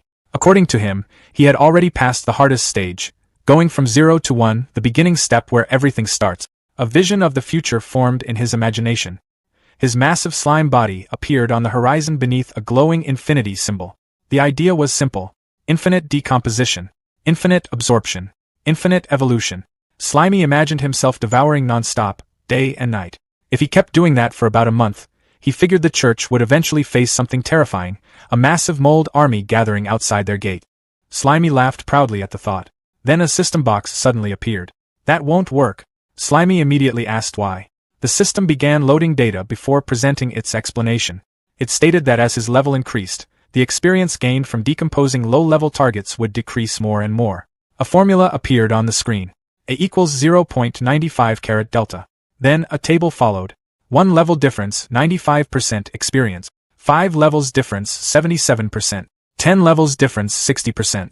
20 levels difference 36%. 50 levels difference 7.7%. 100 levels difference 0.6%. Slimy quickly understood the problem. That explained why his level hadn't increased at all even after rolling through the forest and decomposing so much stuff. Annoyed, he asked the system if it could just display exact experience values instead of complicated explanations. The system refused. It explained that calculating concrete values required a large amount of computing power and could only be handled through background simulation. Right after that, another alert appeared. Power overload state has ended. The system added that the requirement for the next activation would increase 5 times. At the same time, Slimy's massive golden body began shrinking quickly. The giant sphere collapsed inward until it returned to a small yellow blob. Around him were scattered skeletons and bones left from the earlier rampage. A notification appeared. Nutritional excess. Time up. Now back to his normal size, Slimy sat on the ground beside a skeletal hand. He commented that the system definitely seems smarter after the update. Still, he added that the whole AI customer service vibe was seriously irritating. The system calmly repeated its explanation about concrete values requiring too much energy while Slimy stared at the message with clear annoyance. Slimy sat on top of a skeletal hand and told the system to step down already.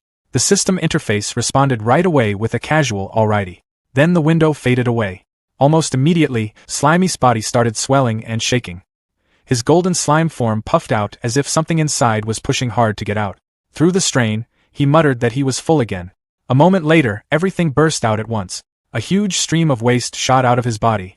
Bones, mushrooms, rocks, and all kinds of leftover debris from his earlier rampage flew everywhere. The pile kept growing as the mess scattered across the ground.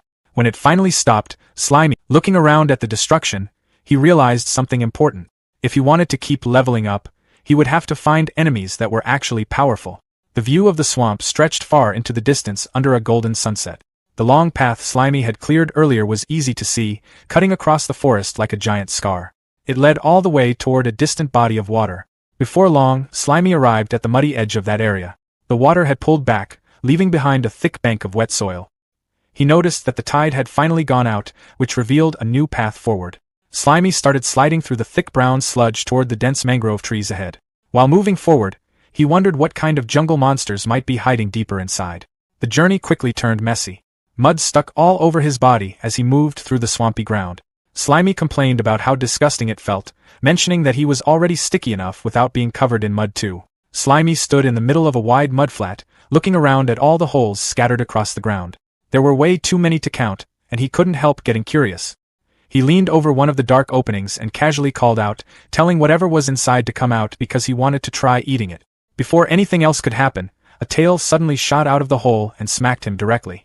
Mud splashed all over him, covering his body. Slimy reacted right away, saying that was seriously not okay, and told the thing inside to just wait. Then he dove straight into the hole without hesitation. Underground, the whole area started shaking as Slimy moved quickly between the tunnels. Mud burst out from different holes across the surface, popping up one after another.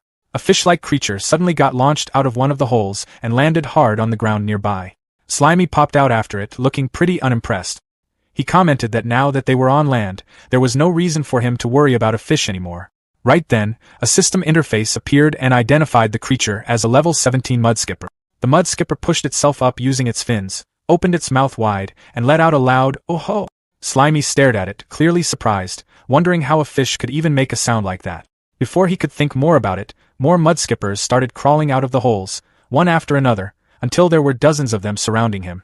Slimy looked around and realized this wasn't just one opponent anymore. He pointed out that a whole group like this was way more dangerous than a single level 17. Then he looked at them and asked if they really thought he came alone just because they had numbers. With that, Slimy called out, summoning jutsu, stretching his body as a huge cloud of smoke burst across the area. When the smoke cleared, a giant crab and several other summoned allies appeared beside him. Slimy let out a small laugh, saying to himself that it was actually pretty cool being able to copy moves he'd seen in manga and use them for real. The mudskippers didn't wait around. They immediately used their move, Mudshot, firing a barrage of mud projectiles straight at the giant crab. The hits landed one after another, and the mud quickly hardened, completely covering the crab. The system soon marked it as immobilized. Watching this, Slimy noted that the mud worked like a restraint once it dried, but he didn't seem too concerned since his body was made of cytoplasm anyway. Then things got weird. The mudskippers suddenly stood upright and bent forward all at once, doing a deep, perfectly synchronized bow. Slimy just stared at them, completely caught off guard. His mind wandered as he imagined them as a group of well-dressed men bowing in front of him beside a fancy sports car, asking to follow him as their boss. Slimy snapped himself out of the daydream by smacking his own heads together, telling himself to cut it out. He reminded himself that whenever he got carried away like that, things usually went downhill fast. Not far from him, the mudskippers started tensing up, their bodies tightening like they were putting in a lot of effort. Then, all at once, they launched themselves into the air. Slimy watched them, a bit confused, wondering out loud if they were seriously putting on some kind of performance for him. Mid-air, the mud skippers began spinning fast, their bodies turning into blurs that looked like whirling discs. Slimy stared at them, calling them chainsaw fish as he tried to make sense of what he was seeing. The spinning creatures then dropped straight toward the giant crab, their sharp, buzzing edges slamming into it again and again. A system message popped up, saying the parasitic puppet's durability was dropping quickly and had already gone down to 55%. Right after that, the system started repairs. Slimy reacted immediately, using cytoplasmic injection and sacrificing 1000 HP to heal the crab. He told it to hold on, adding that he'd leave part of himself behind to act like a backup supply. Next, Slimy used consciousness shift, moving into a small, three-eyed pufferfish form. As one of the spinning mud skippers came at him, he shot out a stream of water, knocking it off course. Then, showing off a set of huge, sharp teeth, he activated Steel Fang Cut. With one strong bite, he tore straight through a mud skipper and took it down instantly. A system notification confirmed the defeat along with the experience he gained. The frog summon let out a loud croak as the spinning mud skippers zipped past it. It jumped forward and used Tongue Fist, firing its huge three-pronged tongue straight at them. But the moment it made contact, the spinning fish sliced right through it. The frog cried out as its tongue was cut clean off, and it just stood there while blood sprayed from the stump, the chainsaw fish continuing to tear through the area without slowing down. Watching this, Slimy said the puppets in auto mode were way too slow to react. He decided he had to take control himself if he wanted to deal with this properly. Using consciousness shift, he moved into the frog puppet just in time, lowering himself as one of the spinning fish passed right over his head. He admitted to himself that there were just too many of them coming at once. He didn't wait long to respond. Using empowered tongue, he struck one of the spinning fish head-on, sending it flying away. Right after that, he let out a quick shout and switched again, this time moving into a bee summon hovering above the fight. As more spinning mud skippers rushed toward him, Slimy activated triple beeswax barrier. 3 layers of golden, hexagon-shaped shields appeared in front of him, taking the hits as the fish slammed into them one after another. Looking down at the chaos, Slimy said he needed to lock them in place somehow before doing anything else. After a brief pause, he spoke up, saying he had just come up with something. Master Bee lifted his wooden stinger like he was about to prove a point, making it clear he was ready to show the flying fish who controlled the skies. He called out honey convergence, and a huge wave of thick golden honey rushed upward, catching the fish midair and dragging them together.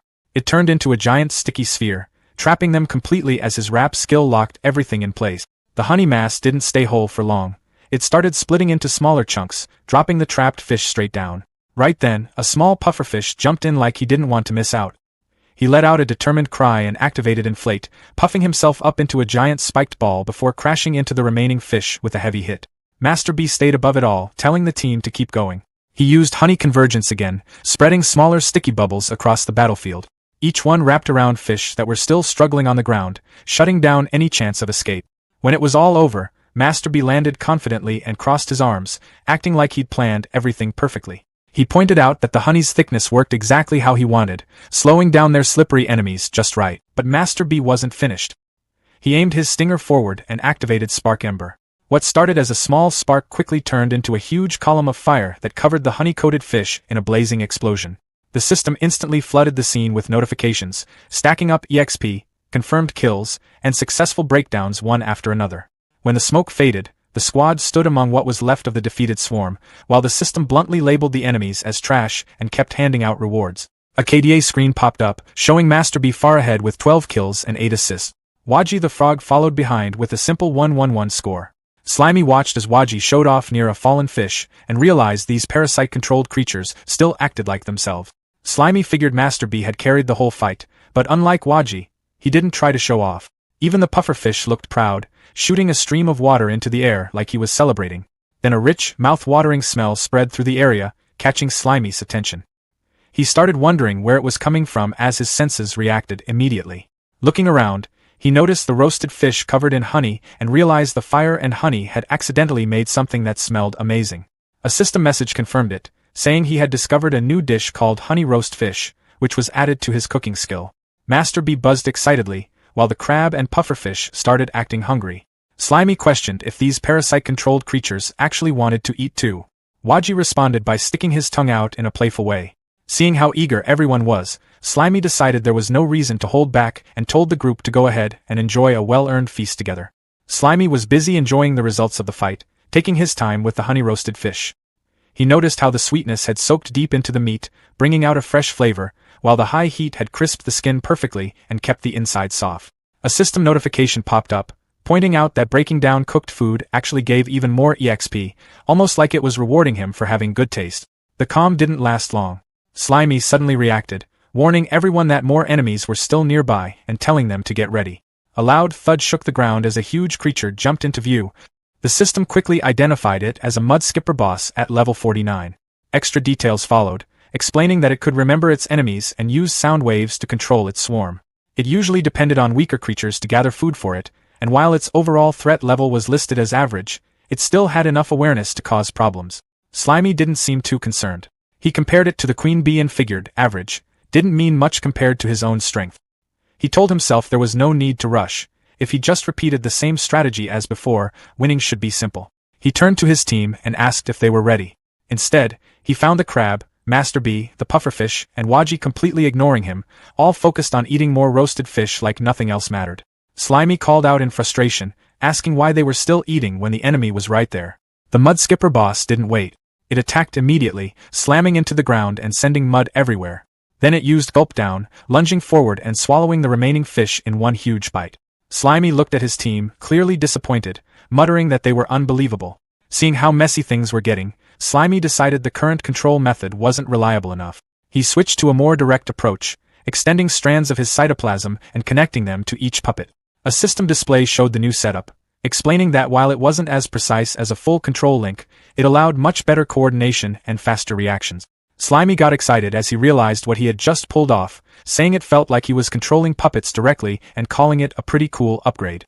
Meanwhile, the mud skipper boss stayed where it was, focused on eating what was left of its own group. Slimy watched, noting that a creature acting on pure instinct probably wasn't all that smart. Not wanting to give it more time, he gave the command to attack and pushed forward, pulling his puppets along through the connected strands. The boss responded with another loud cry and started moving, its heavy body jumping across the battlefield as the next fight kicked off. Waji the frog made the first move, jumping in fast and using empowered tongue to strike. The mud skipper boss didn't panic at all. It watched him come in with those wide, steady eyes, then swung its tail and sent Waji flying like it was nothing. Master Bee moved right after, staying in the air as he used Spark Ember. A bright fireball dropped straight onto the boss's face, blowing up in a burst of heat and light. Seeing it land cleanly, Slimy got excited and said the fight was basically done. That didn't last. As the smoke cleared, the boss was still standing, and now it looked irritated. It fired back with swamp flow art, raising a massive wave of thick mud and swamp water that towered over the battlefield. Slimy reacted immediately, shocked that it was using intermediate magic, and realized this thing actually had better magic control than Master Mantis. The scale of its mud control made it clear that going spell for spell wouldn't work. Slimy quickly switched plans, deciding the only way through that defense was to send someone in directly, even if it meant trading one fighter. He called out for Krabsuk to move. Nothing happened. The connection suddenly cut off, and Slimy noticed the broken cytoplasm strand, staring at it in confusion. He questioned how Krabsuk could just ignore orders like that. When he looked over, the crab wasn't even paying attention to the fight. It was still focused on eating the roasted fish like nothing else mattered. A system message explained what was going on. Even with the wired setup, the puppets still had an automatic mode, meaning they could act on what benefited them most unless Slimy controlled every move. And for Krabsuk, that meant eating to evolve instead of fighting. Right on cue, the crab started glowing with a strong golden light. Its body began to change as it shed its old shell, growing larger and heavier. In the middle of it all, a new form took shape, the Swamp Crab King. The system updated instantly, describing it as a boss-level scavenger with a shell as tough as iron and pincers strong enough to crush metal. It was labeled as a medium-threat creature, known for gathering gold from the mud and storing it in its body. Slimy didn't hesitate. Seeing the upgrade, he immediately used consciousness shift and took control of the new form. Now in charge of the massive golden crab, Slimy looked down at the mud skipper boss and started talking like he had already won. He pointed out that he was now controlling a medium-threat Swamp Crab King, while the boss was only considered average. The size difference alone made it obvious, the crab towering over the mud skipper. Slimy clicked the giant pincers together, getting ready to finish things, and told the boss to get ready for what was coming next. The golden Swamp Crab King rushed forward, with Slimy fully enjoying the power of controlling a boss-level body. He drove the massive crab ahead and went in with a huge pincer strike, aiming to finish the fight in one clean move. The mud skipper boss didn't react much. It stayed calm, lifting its fin as it prepared a counter called Fin Boomerang. A glowing green blade shot through the air at high speed and cut straight through the Crab King's shell like it wasn't even there. The golden body split cleanly into two and crashed to the ground, while Slimy was thrown out, left staring at what just happened. He struggled to process it, questioning how it ended so quickly. Looking for answers, Slimy checked the system, but instead of combat details, it pulled up information from his cooking skill. A diagram explained that after a swamp crab molts, its new shell takes about 10 days to fully harden. During that time, its defense is extremely low, even though that's when it tastes the best. The guide casually described how to prepare it: coat it in flour, fry it in hot oil for a few minutes, and serve. It even mentioned that only the golden swamp crab king was safe to eat, since others carried heavy metals. Slimy paused for a second, distracted by the description, almost imagining the taste before catching himself and realizing how off track that was. He quickly called himself out for checking cooking info in the middle of a fight. At the same time, the mud skipper boss clearly enjoyed the outcome, catching its spinning fins and getting ready to throw another round of attacks at the now exposed Slimy. The mud skipper boss reaches down and picks up its severed fins, reattaching them to its head with a wet, squelching motion. It taps them into place, lets out a cry, strikes a defiant pose, and points a finger at its opponent. The Slimy reacts with annoyance, noting that as expected of an intelligent species, the monster is deliberately provoking it. It decides that defeating such a foe will yield a significant amount of experience points and declares that it is finally getting serious. Activating the skill search, the Slimy sends out a network of golden threads that crawl across the muddy battlefield, forming a glowing grid. The mud skipper boss looks down in confusion as the threads reach its feet. Suddenly, the Slimy calls out as a heavy, spiked mace erupts from the ground at the end of a slimy tentacle.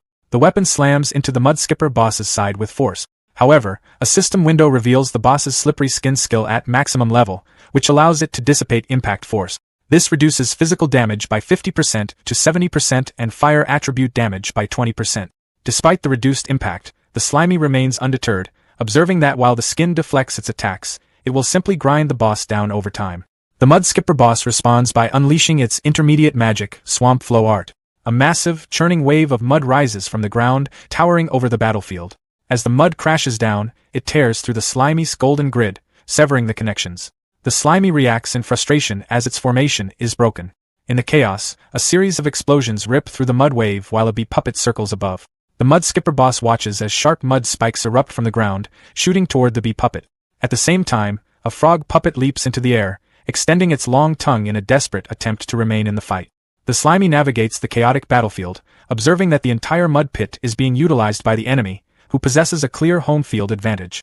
It admits to underestimating the opponent, noting that monsters which have gained sentience experience a qualitative leap in combat power compared to others of the same level. From the center of a swirling mud vortex, the mud skipper boss lets out a loud cry and launches its fin boomerang. The Slimy identifies its puppet, Xiaoduan, as the pufferfish inflates itself to intercept the attack. The spinning fins strike with devastating force, triggering a system notification that the parasitic puppet's durability is rapidly dropping, falling from 47% to 23%. Xiaoduan is shattered by the impact, and a notification confirms the parasitic puppet is destroyed. As the Slimy is propelled forward by the explosion, it thanks Xiaoduan, declaring that the sacrifice will not be in vain thanks to the cushioning provided by the puppet's destruction. Landing directly on the spinning fins, the Slimy declares its capture and activates the skill dissolution. The mud skipper boss lets out a muffled cry as its fin is engulfed. A system notification confirms that the decomposition is successful and experience points have been gained. The mud skipper is devastated by the thought of losing his precious fin, while the Slimy remains unable to fully comprehend its significance, having never possessed such a part, though it recognizes it held deep importance for the creature. The boss is broken down, leaving the creature to collapse face down into the mud. The Slimy laughs while glowing as it imagines the mud skipper boss without fins. Suddenly, the boss erupts in a furious cry, its eyes turning bloodshot with pure rage as it vows to kill the bastard. The Slimy is shocked, exclaiming that the creature can talk. A reading from the encyclopedia explains that if a monster experiences intense emotional stimulation during combat, it may trigger intellectual evolution, thereby mastering language abilities. Standing amidst sharp mud spikes, the mud skipper boss activates intermediate magic, Swamp Flow Art. The Slimy remains unfazed, wielding a massive spiked mace and declaring that it is time to settle this. It boasts that with this move, it has even taken down a sanctified fall monster. Spinning the weapon with immense speed, the Slimy unleashes its plasmatic cannon. The mud skipper boss claps its hands together as massive mud walls rise to block the path. The spiked mace hurtles forward, smashing through the barriers with heavy force. It tears through layer after layer of the mud defense until the tip of the weapon suddenly stops, inches from the mud skipper boss's face.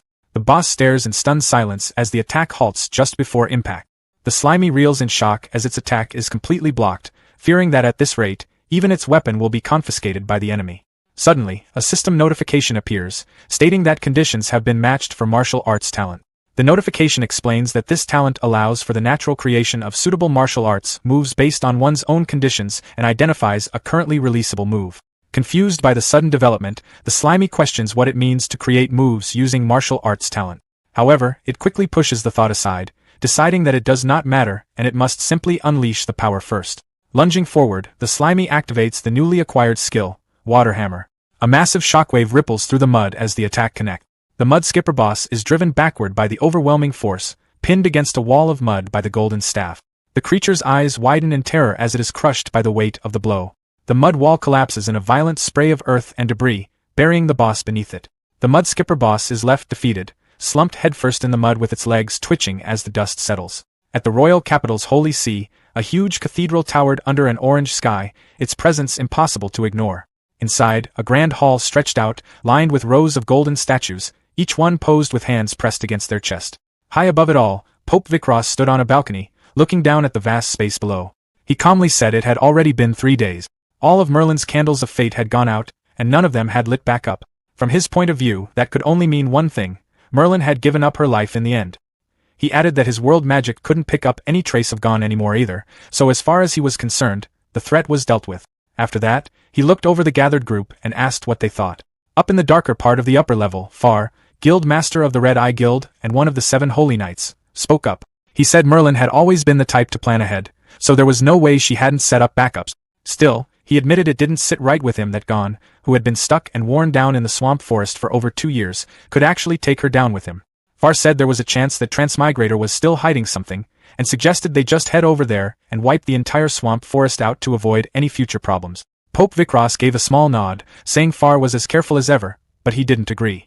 He explained that the swamp forest's strong life force was something they couldn't afford to lose. To him, it was a necessary sacrifice that had to be preserved.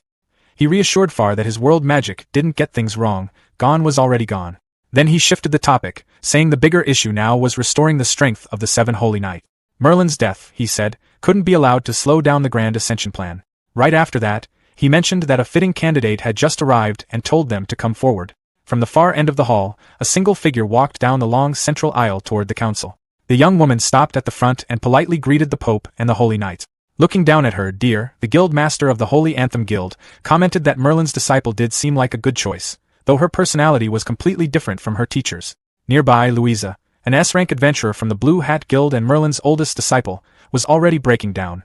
Through tears, she begged the Pope and the Holy Knights to find a way to save her teacher. She said she didn't know what to do anymore, and without Merlin, the Blue Hat Guild was basically finished. From above, Vane, the Guild Master of the Hawkeye Guild, cut in with a mocking tone. He said it didn't really matter and casually offered to take her in if her guild collapsed. Then he added that anyone below A rank wouldn't be accepted. Louisa held herself together as best she could and thanked Vane, but she turned him down. She said she had promised her master she would stay with the Blue Hat Guild for her whole life.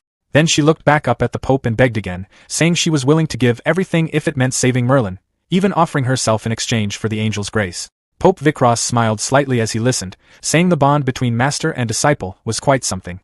He asked her if she was really sure about offering herself like that just to save Merlin. Louisa, shaking but firm, looked up and said she was ready. Pope Vikros let out a quiet chuckle and commented that even angels had their limit. He then told everyone that Merlin's soul had been completely erased, and there was no chance of her ever coming back. With that, he formally declared that from this day on, the Blue Hat Guild, and the position among the 7 Holy Knights, would pass to Louisa. Louisa kept crying, calling out for her master, her voice breaking as she struggled to hold herself together.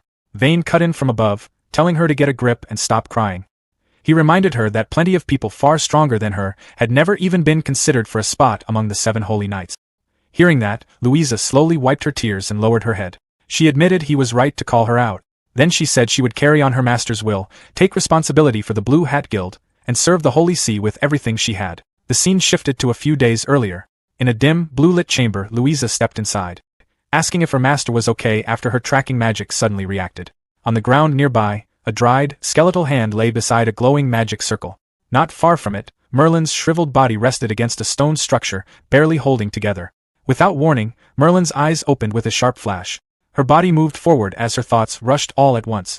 She mentally cursed Gon while going over the soul fragments she had planted inside her disciples as a backup plan. From what she could tell, Louisa had the best compatibility. That meant this could still work: possession, rebirth, starting over. Merlin called out to Louisa, urgently telling her to come closer and give her hand. Louisa didn't move. Instead, she stayed where she was, her eyes giving off a strange, cold glow. She said she didn't want to. Then she explained that as long as she avoided physical contact, the spell Merlin had carved into her heart wouldn't activate. She added, almost casually, that she had been reading the forbidden black magic book in secret. Merlin's voice turned frantic as she told Louisa to listen to her and do as she said before it was too late. She begged her to save her, saying she would pass on everything she knew. Louisa's expression didn't change. She told Merlin not to act like that and said she would help her, right now. Then she pulled out a massive, dark magic book. Without hesitation, she brought it down hard onto Merlin's skeletal body. The impact echoed through the chamber as she kept striking again and again. Blood splattered across the floor and walls. Standing there covered in it, Louisa smiled in a wild, unsteady way as she quietly said she was giving her master immediate release. She let out a low laugh and added that once Merlin was gone, everything would belong to her. Back in the muddy terrain, the wide-eyed mudskipper lay still in the dirt, keeping low. A moment later, its large orange eyes widened as it realized the situation wasn't going its way. It quickly pushed itself up and rushed off, mud scattering behind it as it moved. While retreating, it glanced back at the trail it left, thinking that she hadn't fallen for the trick. Not far ahead, Slimy rode on top of Waji, telling him to pick up the pace. He pointed out that the system hadn't shown any defeat XP, which meant the mudskipper wasn't actually finished, either just down for a moment or faking it. From his perspective, there was no reason to gamble on that, so getting away stayed the top priority. Behind them, the mudskipper surged forward, its presence easy to track as it closed the distance across the flats. Its eyes rose from the mud as it chased them with clear focus. Slimy noticed it gaining on them and told Waji it was getting close. Instead of trying to outrun it in a straight line, he told him to change direction, making it clear that staying out in the open would only work against them. Waji reacted immediately and leaped toward a dense patch of mangrove-like trees. The mudskipper followed right after, forcing its way through the tangled vegetation, its movement rough but relentless. Using the cover, Waji and Slimy slipped behind a thick tree trunk and stayed out of sight. From there, Slimy watched closely and went over his options. He noted that his water hammer strike needed space to stretch before releasing it, and he doubted the mudskipper would fall for the same move again. On top of that, its control over the mud made things worse, especially in terrain like this. Even though part of him wanted to finish it here, he decided it wasn't worth the risk. Among the roots, the mudskipper paused, its body lighting up with faint yellow spots. It called out, asking the little yellow bastard if hiding was really going to help. Then it activated swamp flow art at full range. Across the forest, the ground started shifting, mud bubbling and moving in every direction. Slimy watched as the mud around their hiding spot began to react. He quickly understood that it was scanning the area. Before he could act, the mudskipper lunged straight at their exact location, saying it had found them. With no Slimy shot out a long, golden strand from his body, driving it deep into the ground below. Up in the air, Master B grabbed onto the end of it as levitation activated, lifting everything upward. As the line tightened, Slimy pulled hard, dragging Waji out of the mud where he had been stuck. He kept urging him on, saying Waji could make it as the stretched strand held under the strain. All of a sudden, Waji let go of the golden appendage. A system message appeared right after, explaining that parasitic puppets in automatic mode would always choose the most beneficial action for the main body. Down below, Waji dropped straight back into the mud, letting out a rough croak as he landed. Up in the sky, Master B kept flying, carrying Slimy along through the fading light. From the forest floor, the mudskipper looked up at them and made it clear it wasn't letting them escape. It steadied itself, crossing its arms as it focused. Then it unleashed swamp flow art. The ground burst apart as mud and uprooted trees surged upward, tearing through the forest canopy and chasing after them. High above, Slimy looked back, annoyed that the attack was still coming. He called out to the mudskipper, telling it to drop already, then activated cytoplasmic machine gun. A continuous stream of hardened golden shots rained down, striking the mudskipper again and again as it stood in the middle of the destruction caused by its own magic. The mudskipper pushed itself out from under the pile of mud and debris, checking if the attack had finally ended.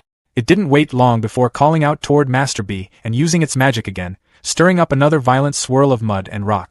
The vortex surged upward, and an explosion of debris followed.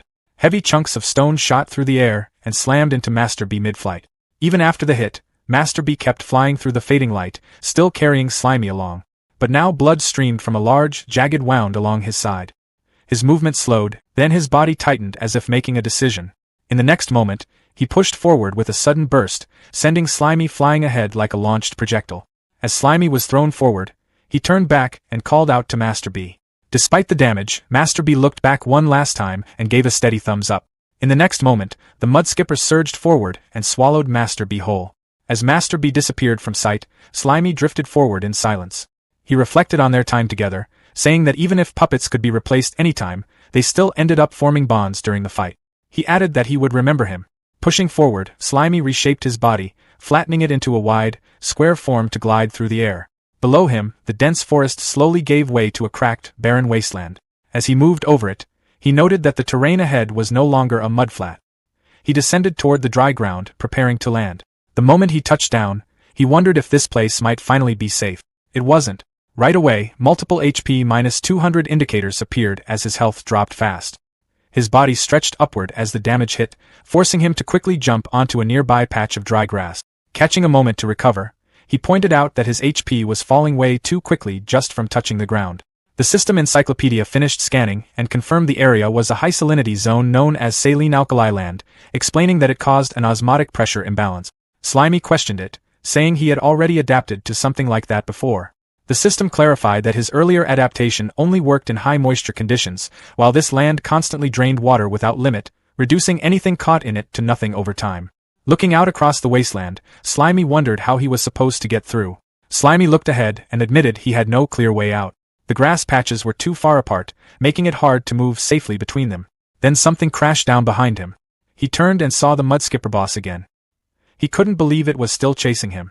Slimy pointed out that he had only taken out a few of its underlings, while the mudskipper had already destroyed his puppets, so things should be even by now. He added that this non-stop chase was getting excessive. The mudskipper shut him down right away, calling him a disgusting yellow lump and bringing up its ruined hair again. It made it clear it wasn't letting this go and said it would finish him no matter where he ran. It even mentioned that the anger was making its magic stronger. Then its tone shifted.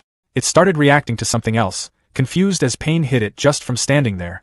Its body moved erratically for a moment before it jumped again, landing right where Slimy was. That forced Slimy off the grass patch. He complained about how persistent it was as he landed on the cracked ground, taking constant damage. To keep going, he relied on his honey reserves, but the system soon warned him that they were fully depleted and told him to leave the saline alkali land immediately. Behind him, the mudskipper watched, clearly enjoying the situation. It urged him to keep going and wear himself down. Slimy looked toward the next grass patch and admitted he wouldn't make it at this rate. He quickly started pulling items out of storage, searching for anything useful. Then he found it. A heavy armored foot stepped onto the ground. The mudskipper paused, confused, as a second armored leg appeared. Slimy climbed onto them, using the armor to block the damage from the terrain just as he expected. The legs weren't easy to control at first. He struggled to move and nearly lost his balance, forcing himself to stabilize. The stance felt awkward, but at least he was managing to stay upright. After a few attempts, he adjusted. He compared it to walking on stilts, strange at first but manageable once you got used to it. With that, he started moving forward and told the mudskipper he was heading out first. The mudskipper immediately tried to stop him, activating swamp flow art again. This time, nothing happened. Slimy pointed out the obvious. There was no mud here, so the magic couldn't work the same way.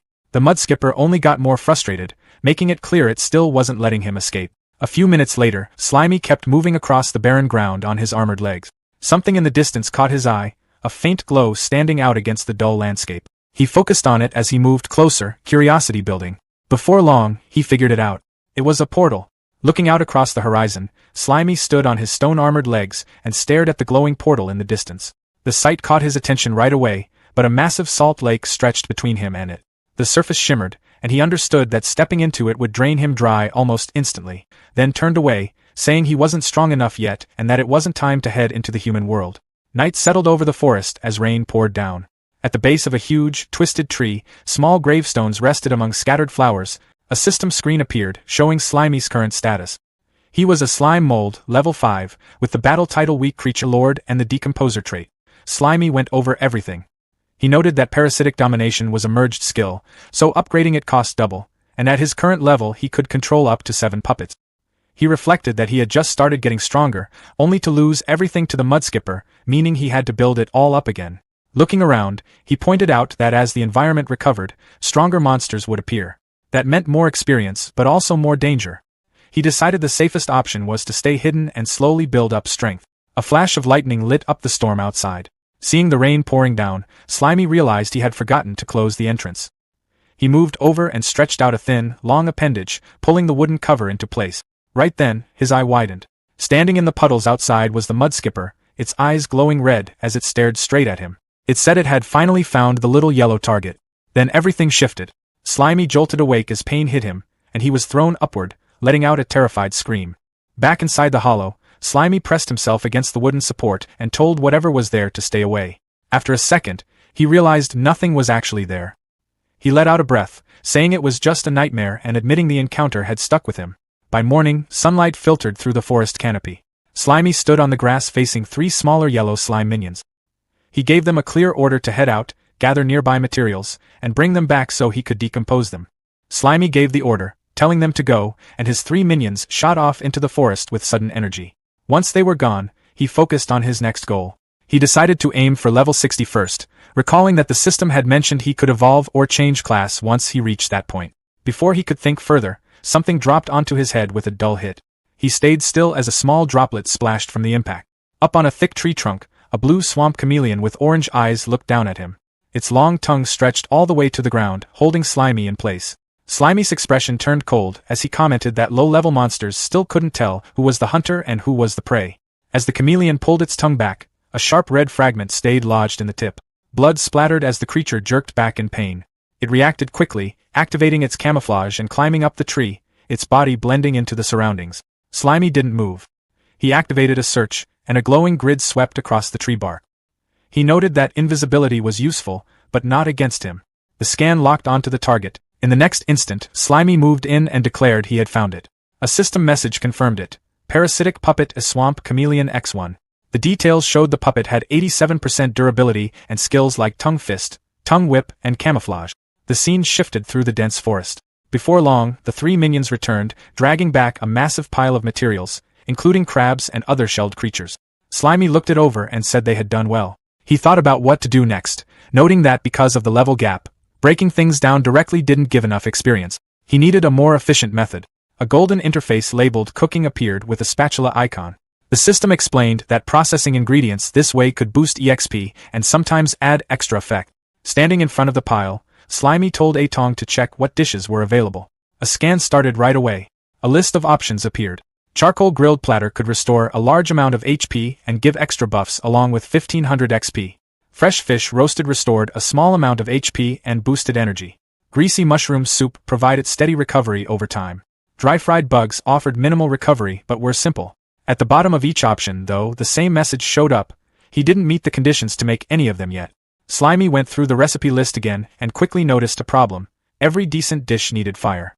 That left him wondering what he could even make without it. After checking the options more carefully, he found one exception: normal salad. The description didn't help. It was just washed ingredients thrown together, nothing special, restoring somewhere between 50 and 300 HP with no extra effects. Slimy questioned why something like that even existed. He decided getting fire shouldn't be that hard. He remembered clearing out all the beehives nearby during his last nutritional overload, so the master bees were gone. That meant he had to think of something else. Then he remembered a better option. Deeper in the forest, a small fire squirrel sat quietly, its flame-like tail flickering as it ate. Before it could react, Slimy dropped down with his heavy stone armor, pinning it to the ground. He noted that this creature's fire looked even stronger than what the master bees had. The squirrel lay there dazed, barely reacting, as a system message confirmed it had been turned into a puppet. Fire squirrel with 76% durability and skills including flame bullet, agile movement, and self-destruct. Slimy immediately gave it an order: heat up a stone slab. The squirrel followed without hesitation, using its fire to blast heat into the underside of a large stone. Before long, the slab started giving off a strong, steady heat. Slimy got into position, wearing a red headband and holding a spatula made from partially decomposed wood. He declared it was time to cook and mentioned that this kind of cooking had depth to it. With cooking activated, he got to work. Shrimp, scallops, and fish moved across the heated surface as his limbs handled everything at once. 2 hours passed, and he reached the final step. He added a bit of salt collected from the saline land, taking a small hit to his HP in the process. As everything came together, a bright pillar of light rose from the dish. Slimy looked at the result and said it was finally done. In front of him sat a full spread, seafood and meat arranged on a large platter, a bowl of rich mushroom soup, and a side of fried bugs. Slimy didn't bother pretending to be polite. The moment the meal was ready, he swallowed the whole thing in one go and kicked off dissolution right after. The system jumped in with updates, saying he'd gained a huge amount of experience points, his energy was recovering fast, and he'd even picked up a beginner cold resistance effect for 20 minutes. As the taste settled in, Slimy took a moment to go over it. He figured the flavor was seriously rich, way beyond a simple mix of ingredients. In his view, the ingredients didn't just end when they were eaten, they changed into something new. Their end turned into a better version of flavor, which, to him, summed up what cooking really meant. Right on cue, the system announced that his experience had hit the requirement. It confirmed his level went from 51 to 52. Off to the side, the fire squirrel puppet finished its own portion with a soft creak. Slimy noted that cooking took more time, but the payoff in experience easily beat just breaking things down directly. 2 weeks later, things looked very different. The map of the area had expanded a lot.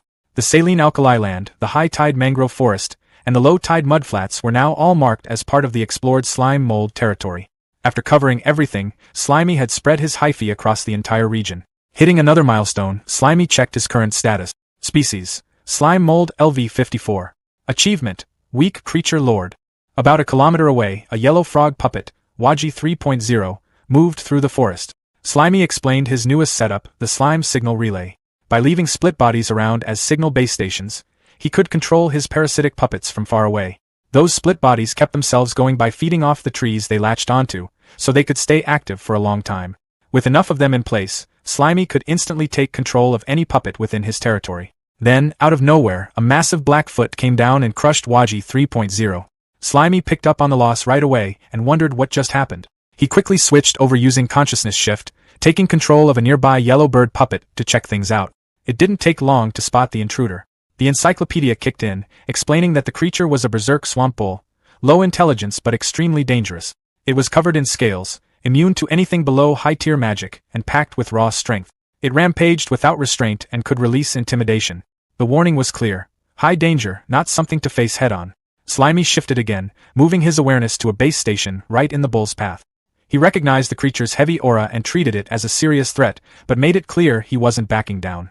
He sent out a warning that anything entering his territory should be ready to get eaten, then fired a plasmatic cannon. The bull answered immediately with death pressure. The system reported that Slimy had been hit by the effect.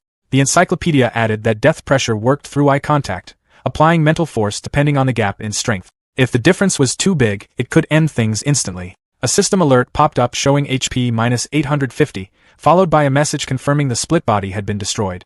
The berserk swamp bull didn't slow down at all, continuing its rampage as it tore across the forest floor. Then the setup kicked in. Yellow hyphae spread out from the surrounding trees, forming a tight web around the area. Slimy activated search, and a grid appeared, locking onto the bull's position. The creature bit at the glowing threads, trying to tear through them, but another one of Slimy's bodies showed up on a nearby branch. Slimy had that body toss several mace-like projectiles while calling out for attention, telling the bull to look his way. At the same time, he went over the situation, noting that the bull clearly had more raw strength than the mudskipper he dealt with before, but its low intelligence made it easier to handle. He figured that as long as he stayed clear of its dangerous attacks, he could wear it down over time. From above, more heavy mace projectiles dropped toward the bull. The impacts hit hard, shaking the ground and kicking up dust. But once the air cleared, the bull was still standing, completely unaffected. Slimy reacted with a short comment, sounding surprised at how durable it was. The bull answered right away. Its eyes lit up in a deep red glow as death pressure activated. A massive skeletal reaper shape appeared behind it, locking onto Slimy, along with a heavy -999 damage indicator. The bull pushed forward, smashing through a tree and sending that slime body flying apart. It kept going, then released Skull Blast. The explosion ripped through the area, tearing apart what was left of the surroundings and scattering debris everywhere. When everything settled, the bull stood alone in a cleared-out section of the forest, surrounded by destruction. Up in the dense foliage, a faint golden glint flickered. Then a thick yellow tendril shot out with a sharp sound, hitting the bull right in an unprotected spot from behind. Slimy stretched his body to keep hold, commenting that the bull was tightening up a lot. He went over his usual approach again, pointing out that no matter how tough something looked, there was always a weak point somewhere. He compared it to how a hyena hunts. Simple, direct, and effective, and mentioned that the bull had already been caught by his mold. The bull reacted immediately. Its eyes burned with intense anger as it started kicking and thrashing hard enough to shake the ground, trying to force the tendril out. Even with all that movement, Slimy held on. Then he activated Water Hammer. The tendril inside expanded suddenly, forming a jagged structure that tore through the bull from within.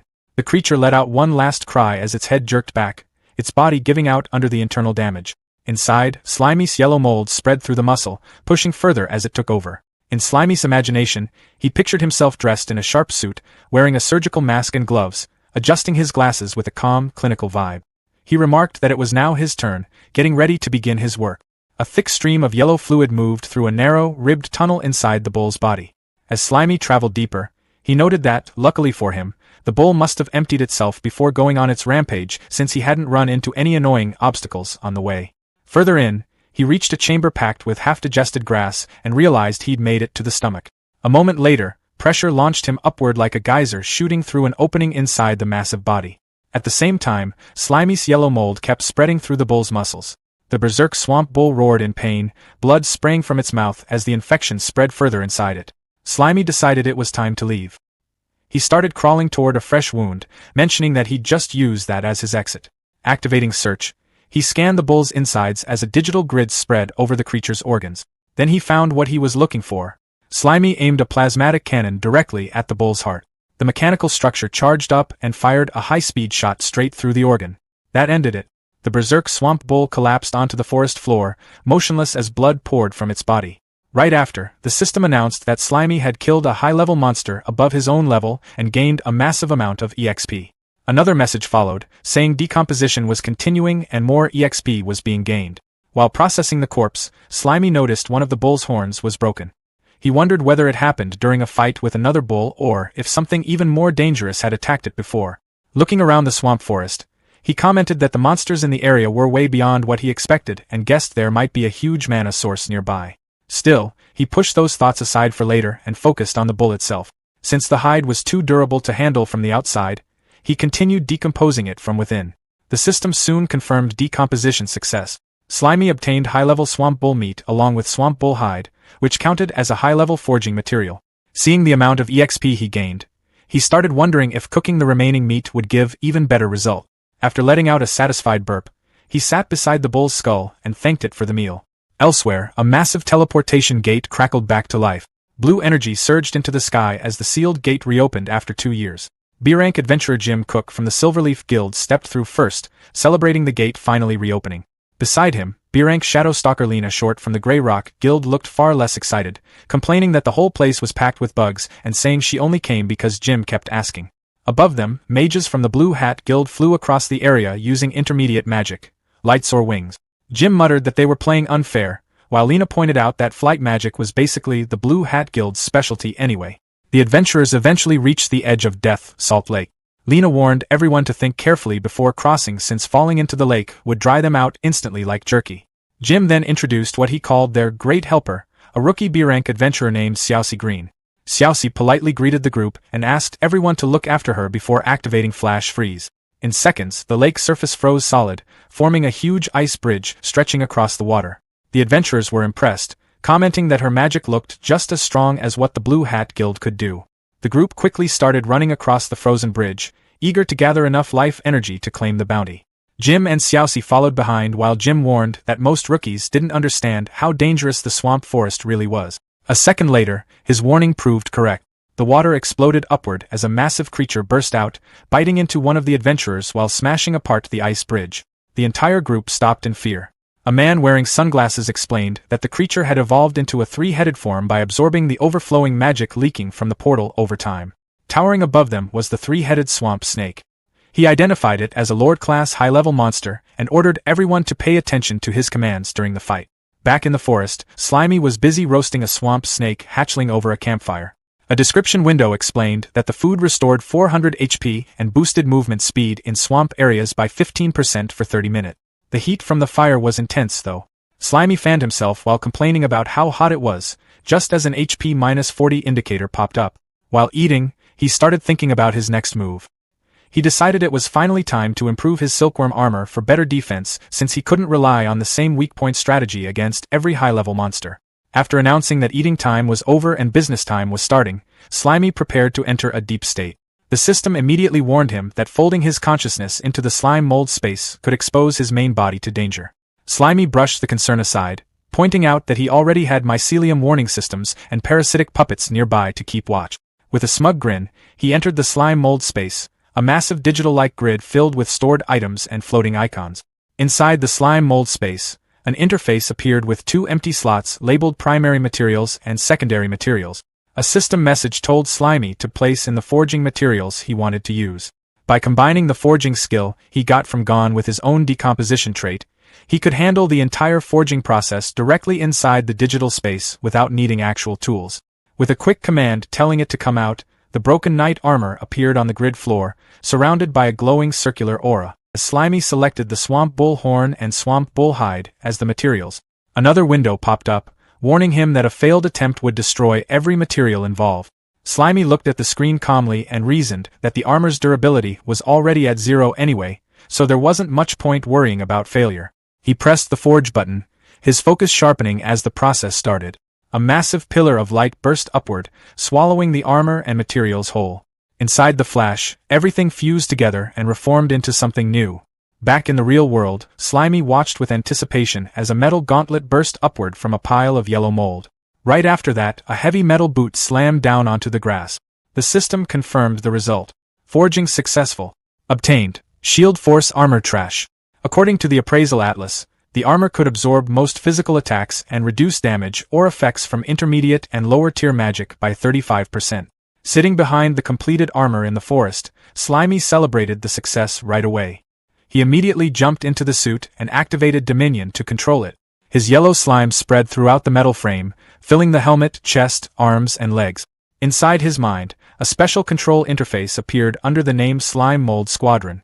Slimy positioned his main consciousness in the head section, while 4 split bodies handled the right arm, right leg, and left leg separately.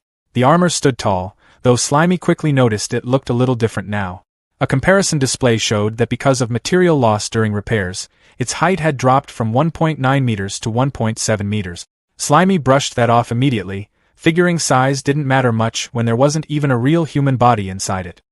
He actually found that using Dominion across 5 split bodies made the armor move much more smoothly than before. To test the new setup, the armored figure marched through the forest and launched one of its gauntlets forward like a rocket. Activating Cytoplasmic Fist, the metal hand blasted through the air and smashed into a tree trunk with overwhelming force, leaving behind a huge, shattered impact mark. Slimy looked over the results of the test and decided the power and accuracy were both pretty solid. With a loud call to recall it, the armored fist shot back through the air and locked itself onto his arm again. Standing confidently inside the upgraded suit, Slimy felt better than ever. His house was bigger now, and his equipment was much stronger too. Then a tiny chunk of yellow mold slipped off the armor's shoulder. Slimy quickly realized he'd gotten a little too excited. If he pushed things too far, he could accidentally pull away the consciousness controlling his split bodies. He started reviewing his parasitic domination skill. At level 7, it allowed him to control 7 puppets at once. The problem was that operating the armor already used up 5 consciousness bodies. That only left room for 2 additional parasitic puppets while staying in this armored state. Inside his mind, he looked through different possible combinations. Frogs, birds, lizards, crabs. Mixing different creatures together could completely change his fighting style depending on the situation. Slimy figured it would take time to properly test all the combinations and see how they worked in actual combat. He wanted to find the most efficient setups possible so he could react quickly no matter what happened later. Deciding that testing things directly was the fastest way forward, he got started immediately. Golden ripples spread across the ground as he activated his summoning ability. A small yellow bird puppet appeared first, followed by a blue multi-eyed lizard puppet. The bird settled onto his shoulder while the lizard crawled around near his feet. Looking at them beside the armor, Slimy admitted they seemed incredibly weak in comparison. Meanwhile, over at the lake, the giant 3-headed swamp snake finally lay collapsed on the ground, covered in blood and no longer moving. Lena Short celebrated immediately, convinced the group had finally defeated it. Nearby, the red-haired B-rank adventurer Jim Cook stayed cautious, warning everyone not to relax yet while preparing to properly finish the monster off. Just as one of the snake's eyes twitched and its head shifted slightly, a huge hand suddenly grabbed its jaw before anyone else could react. A muscular man wearing sunglasses casually stepped out from the snake's mouth and remarked that there was no need to attack anymore since the creature was already completely dead. The man was Bacchus, an A-rank adventurer from the Holy Anthem Guild. A strange white pulsating growth could be seen in the poisoned hand. Then, all of a sudden, the injured limb started healing. Jim Cook looked completely stunned as he admitted he honestly thought Bacchus had already been eaten and killed. Towering over the group, Bacchus scolded them harshly, saying people from smaller guilds were way too confident for their own good. He pointed out that they clearly had no real experience dealing with a three-headed swamp snake, yet still acted like they could give orders without consequences. A heavy pressure spread from him as he warned that everyone there could have died because of that arrogance. Jim lowered his head and apologized for the mistake. Bacchus still looked strict, but after a moment, he pulled out several potions and handed them over, telling Jim to use them to recover everyone's condition. Before leaving, Bacchus gave one more warning. If they ran into high-level monsters again, they shouldn't try fighting head-on. In his view, surviving and escaping came first. He added that he wanted everyone to make it back safely to the royal capital together. Jim and Lena watched him walk away. Jim commented that even though Uncle Bacchus looked terrifying, he was actually pretty kind underneath it all. Lena agreed, mentioning that staying alive really was the most important thing. Nearby, Xiaoxi Green looked amazed by the quality of the Holy Anthem Guild's potions. After drinking one, she felt magic power rushing through her whole body. Right away, she activated Flash Freeze, her staff glowing with bright, almost heavenly light. Meanwhile, Bacchus approached the enormous corpse of the swamp snake. Muttering to himself, he commented that the guild master really went overboard by sending him out for something this simple. Standing in front of the body, he activated a skill called Soul Collection. He raised his glowing cross necklace high into the air, and an enormous magic circle spread beneath the snake's corpse. Intense red beams burst upward from the seal, and the corpse of the three-headed swamp snake slowly disappeared into the magic circle. At the same time, Bacchus's expression turned much colder. He quietly wondered why they couldn't just use humans directly as sacrifice elsewhere. Slimy split bodies stood in formation, practicing martial arts in their new armored suits. They shouted in unison as they moved through their drills. A system message appeared, confirming that the martial arts talent had automatically adapted to the current setup. Slimy's armored hand gripped a heavy mace, and with a powerful swing, he smashed through nearby rocks and trees. Slimy was impressed by the result. He remarked that a humanoid body was incredibly convenient, noting that even a casual swing felt as powerful as a plasmatic cannon. He thought back to Gon, realizing that if the martial arts talent was this strong already, then Gon in the past must have been terrifying. After successfully adapting to the armor, Slimy started considering his next move. He wondered whether he should continue exploring unknown areas or head toward the royal capital through the portal. He worried about his current strength, knowing that if humans discovered him, he would probably be captured and experimented on. At the same time, he realized that if he didn't stop the church's plan soon, the world itself would be sacrificed, leaving him with nowhere to escape. While weighing his options, Slimy suddenly sensed movement through his mycelium network. Something had entered his territory. Meanwhile, an adventurer party had already made its way into Slimy's section of the forest. Jim looked around and commented that the area felt completely different from the last time he had been there. He specifically pointed out that he didn't remember the forest being covered in so much strange yellow slime. It wasn't just spread across the ground, either. The yellow substance coated the trees as well. The group wondered if it was some kind of monster secretion, but nobody knew for sure. Jim was more concerned with the fact that the slime kept sticking to his boot. Then the attack started. Large swamp leeches suddenly emerged and rushed toward the party. Lena reacted immediately, cutting them down with swift kill before they could get close. But there was no time to relax. A swarm of blade-legged centipedes appeared next and surrounded the group. One of the creatures jumped onto an adventurer and bit into his neck, causing panic to spread through the party as everyone tried to fight off the attackers. The group quickly found itself surrounded. As the situation grew more chaotic, Jim shouted for everyone to stay calm. He activated his magic sword art and unleashed Holy Flame, Pure Land. A massive wave of fire spread across the battlefield. The centipedes were burned away almost instantly, and by the time the flames faded, the entire area had been reduced to scorched, blackened ground. Despite the destruction, the adventurers emerged unharmed, while the immediate threat had been wiped out. Meanwhile, Slimy watched the entire battle through one of his hidden split bodies. Using the monitoring unit, he observed everything from a safe distance and was surprised to see humans this deep in the forest. Based on where they appeared, he figured they had probably arrived through the portal. After the centipedes were defeated, Jim activated Soul Collection and absorbed the energy from the fallen monsters into his sword. Looking at his team, Jim knew this was the first real mission for some of them. He gave a serious warning, reminding everyone that a single mistake in a place like this could cost them their lives. He explained that the souls from low-level monsters were poor quality, meaning they would eventually need to hunt stronger creatures. Those monsters would be much more dangerous, so everyone needed to stay alert. Then his speech was interrupted. A swamp frog suddenly dropped from above and kicked Jim directly in the face. The frog landed smoothly, struck a dramatic pose, and stared back at him. Jim immediately lost his patience and charged after it. Lena hurried after him, telling him to calm down, but Jim ignored her completely. He swung his sword and unleashed fire slash, yet the frog dodged every attack with ease. As the chase continued, the yellow mark on the frog's forehead started glowing. This time, Slimy had taken direct control of the puppet. He wanted to personally test the abilities of these adventurers. Using the frog, he launched a tongue fist straight into Jim's face. The hit only made Jim even angrier.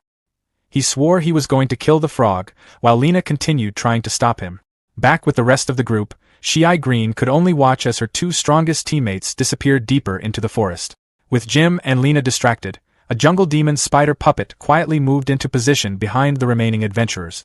It immediately fired a barrage of sticky web projectiles. The webs exploded on impact and trapped several adventurers in place. Panic quickly spread through the group as they struggled to free themselves. Shi-Ai recognized the monster and knew its silk was vulnerable to ice magic. She quickly raised her staff and began preparing a spell. Before she could finish, a long tongue shot out and snatched the staff from her hands. The weapon was pulled away by the chameleon puppet hiding on a nearby tree. Within moments, Shi-Ai was wrapped in webbing just like the others. Meanwhile, Jim was still chasing the frog through the woods, determined to take it down. Suddenly, a heavy mace burst out from the ground and swung toward him. Jim barely managed to block the attack. He and Lena watched in surprise as the weapon was pulled back by a thick strand of yellow slime, retracting into a giant mound of yellow mold. At that moment, they realized the yellow slime wasn't just some strange substance covering the forest. It was a highly intelligent monster capable of using weapons. As the slime mass continued growing larger, Jim and Lena prepared themselves for a major fight. Then something unexpected happened. A figure in full armor dropped down from the trees. The armored warrior immediately smashed the giant slime mass apart, destroying the decoy in a single attack. Naturally, that warrior was Slimy. Playing the role of a mysterious ally, he pointed at the destroyed slime and warned them that the creature could devour magic to become stronger. According to him, physical attacks were the only effective way to deal with it. Lena watched the bubbling yellow mass and warned Jim that the slimes looked like they were getting angry. Jim stood his ground and assured her that there was nothing to worry about. He said he could still use Holy Flame 2 more times if necessary. The yellow slimes began surging forward aggressively. Then a voice suddenly ordered them to retreat. To everyone's surprise, the slimes immediately pulled back and receded. Jim stared at the scene in disbelief and wondered if they had really just retreated. A mysterious voice then addressed the group, asking if they could understand what it was saying. Confused, Jim asked what the speaker meant and questioned who they were. Watching their reactions, Slimy quickly realized that the humans could indeed understand him. Internally, he noted that he was apparently able to communicate with people from this world. Slimy remembered that the encyclopedia synchronized from Gon's system contained information on the languages of the world. As his body shifted, an opening formed within the slime. He explained that thanks to the flexibility of his body, he could imitate the structure of vocal cords and produce speech. Internally, he continued experimenting, noting that by slightly changing the shape of those simulated vocal cords, he could create different voices. In his imagination, 2 slimes stood behind microphones as he proudly listed the possibilities, ranging from mature women to authoritative leaders, little boys and little girls. Before he could continue, Lena interrupted him. Looking suspicious, she pointed out that the portal to the swamp forest had only recently opened and that their group was the first batch to enter. She asked which guild he belonged to. That question immediately put Slimy in a difficult spot. Internally, he panicked. The only guild names he really knew were Gon's 100-style guild and the Blue Hat Guild that had hunted Gon in the past. After a brief pause, he awkwardly claimed that he was from the 100-style guild and said he had been sent on a secret mission to eliminate the yellow slimes in the area. The moment Lena heard the name Gon, her attitude changed completely. She immediately activated Swift Kill and rushed at Slimy with her daggers. While attacking, she accused the Hun-style guild of betraying the royal capital. According to what the church taught, anyone connected to that guild was considered a cultist who needed to be eliminated. Slimy easily avoided every strike. Lena kept attacking again and again, but none of her blows connected. No matter how fast she moved, Slimy slipped past her attacks without difficulty. Eventually, he got annoyed and decided he'd had enough. He threw a weapon at her, forcing her to dodge. That only made Lena more cautious. She couldn't understand it. The man was wearing heavy armor, yet he moved with incredible speed and flexibility. Even her strongest assassination techniques hadn't managed to leave a scratch. Then Jim rushed in to support her. He accused Gon of making a contract with a demon and claimed that everyone connected to Gon was the lowest kind of criminal. Slimy was genuinely confused and wondered what demon contract they were even talking about. As Jim brought his sword down with full force, Slimy casually blocked the attack with one hand. The strike only dealt minor damage. Slimy immediately pointed out that he had just helped them deal with the slime monsters. Instead of thanking him, they had tried to kill him the moment they met. He couldn't understand their logic at all. Jim stared in shock. His sword had been crafted by a mastersmith, yet Slimy had stopped the attack with a single hand. Before he could react, Slimy activated plasmatic cannon. The blast sent Jim flying backward and crashing into a tree. Slimy was pleased with the result. The armored body combined with martial arts talent felt incredibly powerful. He could even fire plasmatic cannon with one hand while barely putting in any effort. Seeing Jim get hurt made Lena furious. She activated Shadow Kill and rushed forward at incredible speed. Appearing right in front of Slimy, she drove both swords through the eye slits of his helmet while yelling that he would pay for hurting Jim. Just before she could continue, Jim shouted for her to stop. He told her to keep the enemy alive because they still needed information about the supposed cultist. Lena immediately backed off and awkwardly admitted that she might have accidentally killed him already. She explained that seeing Jim injured had made her lose control for a moment. Jim looked embarrassed and pointed out that she usually didn't react that strongly to him getting hurt. Lena quickly tried to deny it. Jim, now equally embarrassed, said he knew she still cared about him. He even brought up the time she rejected him and left the Silverleaf Guild, suggesting her master had probably forced her to do it. Lena reluctantly admitted that her master had taught her that a true assassin should abandon unnecessary emotions. That answer seemed to encourage Jim. He shyly shared a dream he had been keeping to himself. After completing a few more missions and saving enough money, he wanted to leave the royal capital behind, quit adventuring, and live a quiet life somewhere peaceful. Lena admitted that if she could stay with him forever, she would gladly choose that future. Meanwhile, reality looked very different. The swords Lena had thrust through the helmet hadn't hit Slimy's eyes at all. They had only pierced through his cheeks. So while the two adventurers were having an emotional conversation, Slimy was still sitting there listening to everything. The more he listened, the more annoyed he became. He couldn't believe they were having a romantic moment while assuming he was already dead. At the same time, he pieced together some important information. Gon's guild had apparently been branded as a demonic cult, and these adventurers seemed to fully believe the church's version of events. Finally, Slimy lost patience. He grabbed Lena and threw her away. Lena was horrified. She couldn't understand how someone could still be alive after taking those attacks through the helmet.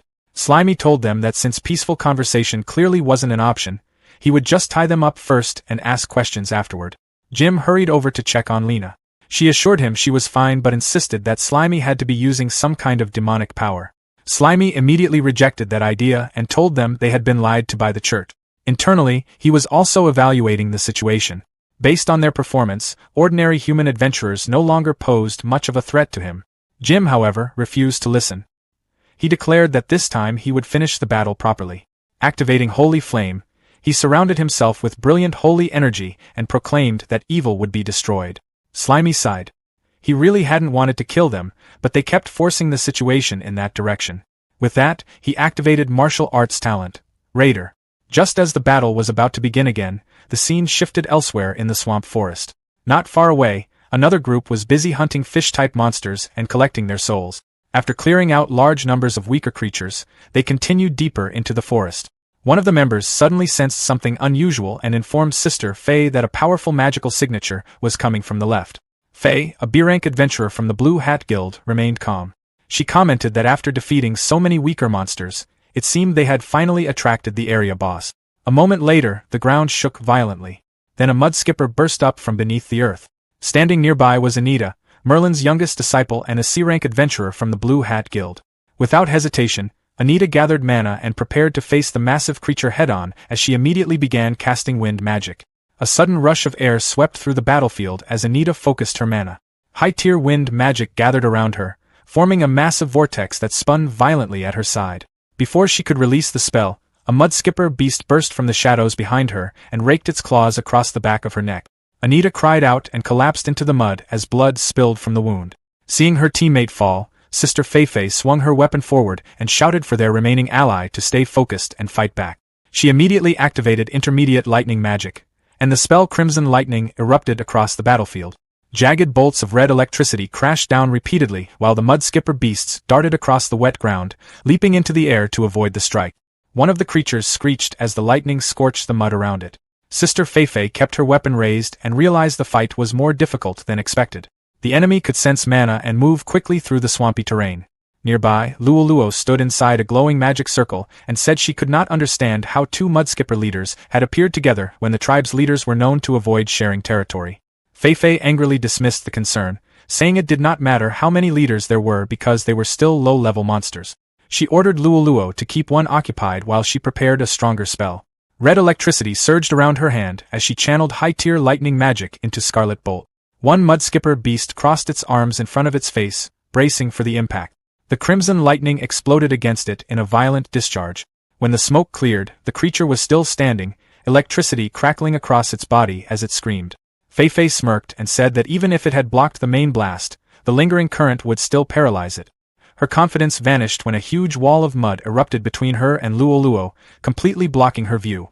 Feifei turned and furiously demanded whether Luoluo was joking, scolding her for failing to hold off a single mudskipper leader. Then her anger turned to shock as she looked down and realized something was wrong beneath her feet. A mudskipper beast exploded upward from the mud directly under her. Before Feifei could react, Mudskipper Beast dragged her into the depths of the mud. Luoluo ran forward in terror, reaching out while shouting Feifei's name as her teammate was dragged into the swamp. Only Feifei's hands and weapon remained above the surface for a moment before they vanished. At the same time, a massive whirlpool of mud began spinning across the swamp as the skill Triple Mire Vortex activated. Luoluo found herself trapped at the center, unable to escape as the ground pulled her downward. Around the edge of the vortex, the three mudskipper beasts gathered and screeched triumphantly at their trapped prey. Determined to survive, Luoluo activated Magic Shield, surrounding herself with a protective barrier as she struggled against the sinking mud. She quickly assessed the situation and concluded that the mudskipper leaders were fighting with coordinated teamwork and appeared to possess evolved intelligence. Realizing she would not last much longer, she decided to retreat and bring the information back to the guild for Guild Master Lusha. Keeping her shield active, she cast Lightsoar Wings. A pair of magical wings emerged from her back and lifted her into the air. Just as she attempted to escape, a mudskipper beast sprang from the mud, wrapped itself around her, and tore off her head with a single bite. As the battle faded from view, a massive tail splashed back into the swamp. Deep beneath the mud, a vertical shaft became visible. The passage was filled with human skeletons, animal skulls, and scattered bones, leading down into a subterranean cavern. At the bottom of the cavern, Sister Feifei lay face down on a mound of skeletal remains. Slowly regaining consciousness, she pushed herself up and looked around, wondering where she was. Then she looked upward and saw a colossal creature towering above. Luoluo hung unconscious from its enormous mouth. In front of the giant monster, the three smaller mudskipper beasts stood together, screeching excitedly across the bone-covered floor. A system panel appeared and identified the creature as the Mudskipper King, level 69. The Mudskipper King looked down at Feifei and asked whether she was the human responsible for killing many of his children. Fear spread through Feifei as she stared at the enormous monster. She realized it could speak and recalled records describing dangerous monsters that had awakened intelligence. She could not understand how such a creature had appeared within the swamp forest. Drool dripped from the Mudskipper King's mouth as he declared that he was starving and could never be satisfied. He ordered his followers to hunt more prey and bring it back to him. The three mudskipper beasts immediately obeyed. Screeching excitedly, they leaped across the piles of bones and rushed out of the cavern. The Mudskipper King then lowered himself closer to Feifei while holding the injured Luoluo in his mouth. He demanded to know whether she had seen a yellow monster. Feifei lay on the bone-covered ground and could only cry out for help. The giant monster lowered a massive hand toward her and asked whether she could not understand human language. Feifei desperately crawled backward while continuing to call for help. The Mudskipper King's massive hand slammed down with tremendous force, crushing everything beneath it as blood spread across the ground. Blood-stained drool dripped from his mouth as he muttered that the more he thought about it, the angrier he became.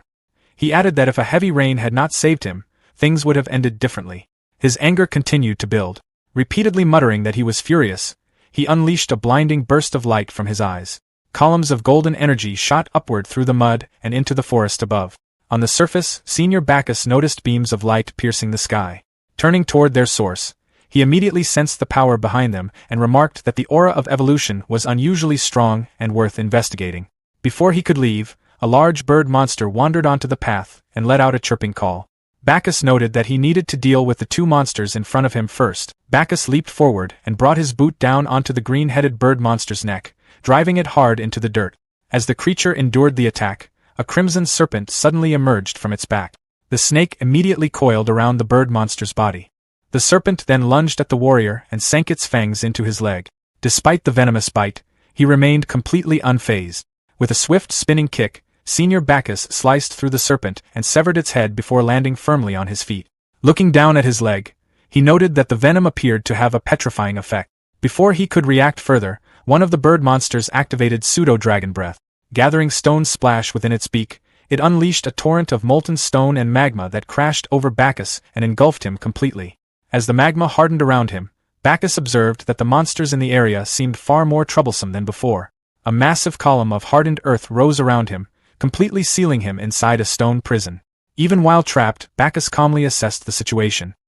He concluded that after the fall of the swamp forest's former ruler, the nine-headed dragon king Kidoyelua, its origin soul power had been evenly redistributed among the monsters of the region.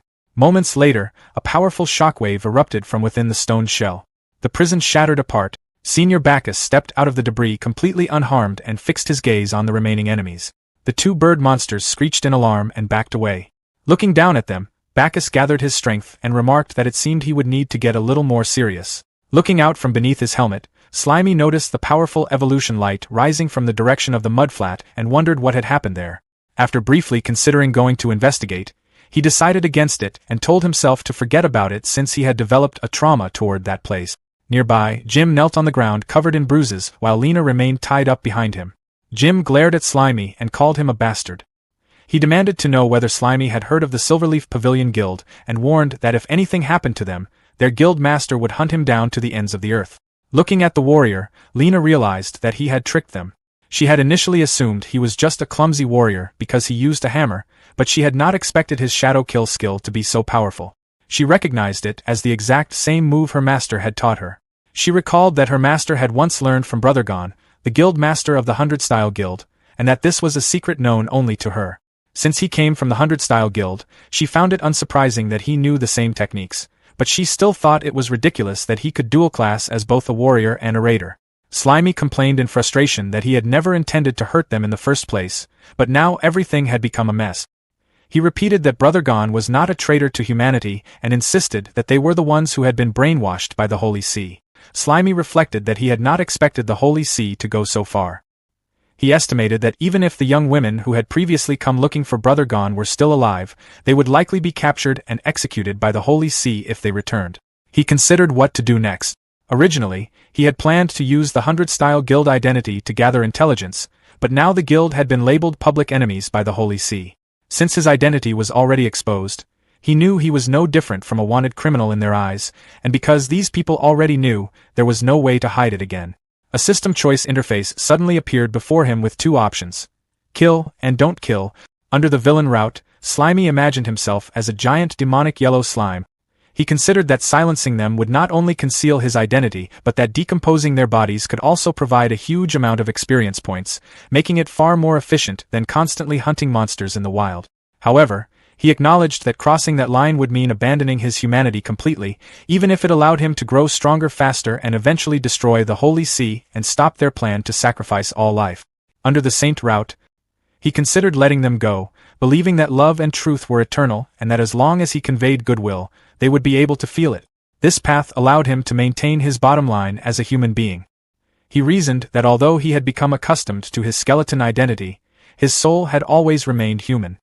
His thoughts took shape as a yellow slime walking along a dirt road that split into a red-marked pacifist route and a blue-marked genocide route. Back inside his armor, Slimy grabbed his helmet in annoyance and muttered that the situation was irritating.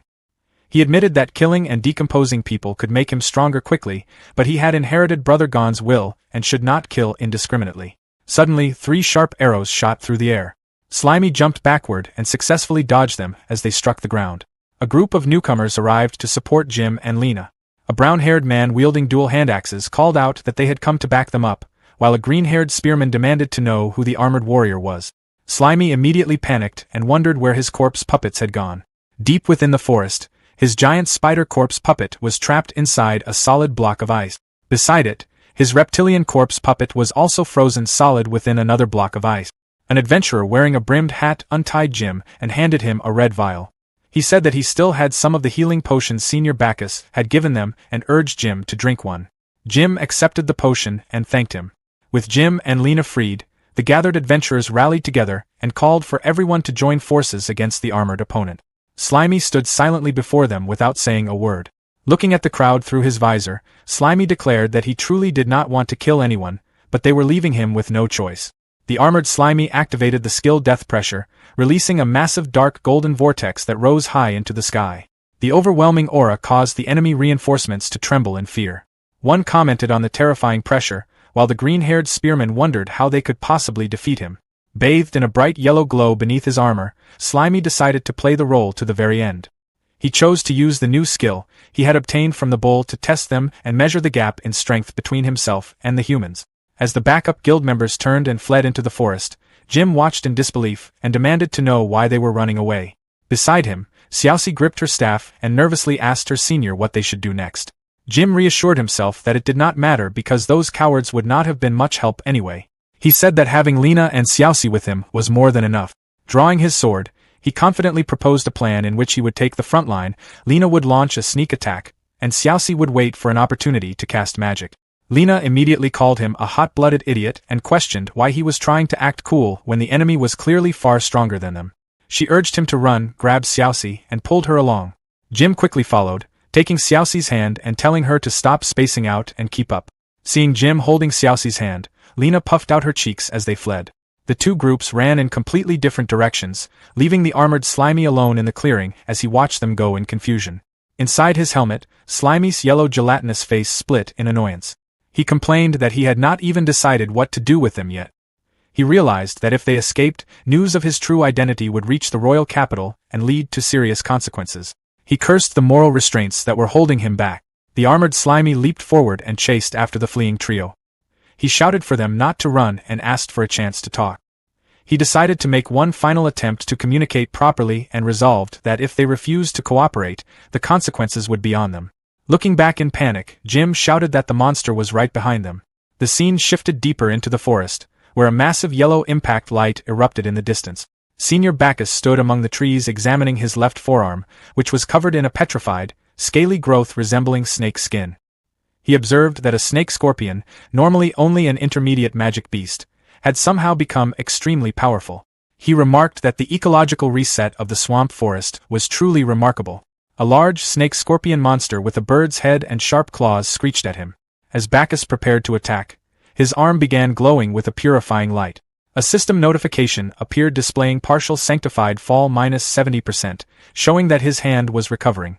Raising his fist, Bacchus activated the skill Holy Hammer.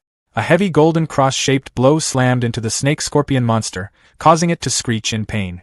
Bacchus looked at his blood-stained hand as another bird-like beast approached from behind. Sensing its presence, he turned around and faced the monstrous creature directly. The snake secretary bird activated its stare skill, narrowing its large bulging eye with hostile intent. Without hesitation, Bacchus stared back. His own eye widened, and a complex golden circular pattern appeared within his pupil. The snake secretary bird was immediately frightened by the powerful counter-stare. It let out a panicked screech as its body stiffened. Bacchus looked down at his hand and noticed it was turning to stone. He realized that the Earth attribute snake secretary bird's stare carried a petrification effect. The stone spread rapidly, covering his entire muscular body in a thick layer of rock. With a powerful grunt, Bacchus flexed his muscles. The strength of his body shattered the petrification covering him, sending fragments of stone flying in every direction. He stated that the effect was so weak that the antibodies in his body alone were enough to deal with it, meaning he did not even need a healing potion. Frightened by his overwhelming strength, the snake secretary bird turned and fled through the forest in an attempt to escape. Suddenly, a dark silhouette with glowing red eyes appeared directly behind the fleeing beast. A voice asked whether it really thought it could escape, and Bacchus tore the creature's neck and head apart. He declared that escape was not allowed. Standing over the bloody remains, Bacchus activated Soul Collection. A glowing magic circle appeared beneath the carcass and extracted the beast's spirit, which flew into his hand. Just as he finished, a voice from the distance desperately called out Senior Bacchus's name. Bacchus turned his head over his shoulder and asked curiously why they had returned.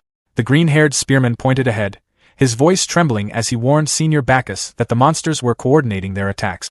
Worse, they were being led by a mysterious armored figure whose mere presence made everyone shudder. They had no chance of defeating him. Bacchus remained expressionless and asked why they had bothered coming back.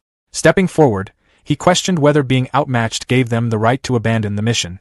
The spearman trembled violently, sweat pouring down his face as he stammered that the situation had spiraled far beyond their expectations. Desperate, he promised they would pay the penalty for breaking their contract with the Holy Song Guild. Bacchus heavily patted the trembling spearman on the shoulder and calmly told the two guild members they were free to leave. Turning his back to them, Bacchus remarked that they had already paid the penalty. The spearman hesitated and asked when that had happened. Bacchus raised his blood-stained hand and snapped his fingers. He revealed that they had paid the price the moment they drank his potion. Inside their bodies, microscopic red cells rapidly multiplied and violently mutated. The spearman and his companion began coughing up blood before collapsing onto the grass, bleeding to death within seconds. Without hesitation, Bacchus activated Soul Collection, absorbing their souls. Holding a glowing cross-shaped necklace in his blood-stained hand, he remarked that despite their pathetic strength, human souls were still far superior to those of mindless monsters. Elsewhere in the forest, an ice crystal portal shimmered into existence. Xiaoxi, Jim, and Lena burst out of the blue portal and sprinted through the trees without looking back. Jim panted that they had already teleported 3 times. There was no way their pursuer could still track them. Behind a nearby tree, however, Slimy quietly watched them. He had already found their location. As long as they remained within the reach of his mycelium network, escaping him was impossible. Hoping to resolve things peacefully one last time, he decided to try talking to them again. A moment later, the armored Slimy dropped heavily onto the ground directly in front of Xiaoxi and called out that he had found them. Jim and Lena recoiled in shock. Jim demanded to know how the monster kept pinpointing their location every single time. Without hesitation, Xiaoxi unleashed Ice Gatling, firing a barrage of razor-sharp ice crystals. The frozen projectiles hammered against Slimy's armor in rapid succession. Slimy calmly observed that although the attack was created with magic, once the ice crystals were launched they became physical projectiles, making them easy for his armor to block. Xiaoxi stared in disbelief as her relentless barrage failed to leave even a scratch. Lena stepped forward, raising a vibrant green leaf, and telling everyone to watch carefully. She recalled her master's words that the leaf contained the power of an ultra-high-level earth gem. Once activated, it could cover the sky and completely seal its target. She tossed the leaf towards Slimy, silently lamenting that it had been her master's precious keepsake. No matter how valuable it was, she had no other choice. The lone leaf landed squarely on Slimy's helmet, leaving him thoroughly confused. An instant later, countless glowing green leaves erupted from it, rapidly spreading through the area. The endless swarm wrapped around Slimy as HP-10 notifications continuously appeared. The encyclopedia immediately explained the effect of the Earth Gem. Its Earth attribute granted plants limitless vitality, allowing the leaf to multiply endlessly while draining the target's life force as nourishment. The only known countermeasure was to burn the vegetation away with fire magic. Trapped inside the endless storm of razor-sharp leaves, Slimy could only wonder what an Earth Gem even was. As his HP continued to fall, he bitterly questioned how he was supposed to use fire magic when he didn't know any. Suddenly, a blazing fireball exploded, engulfing the area in flames. Slimy burst out of the inferno as HP-300 flashed above him. His armored gauntlet opened, releasing a small yellow fire squirrel. Slimy thanked the ice mage for giving him the idea. If magic could materialize into physical matter, then physical matter could also be converted back into magic. His parasitic puppet served as the perfect conversion medium.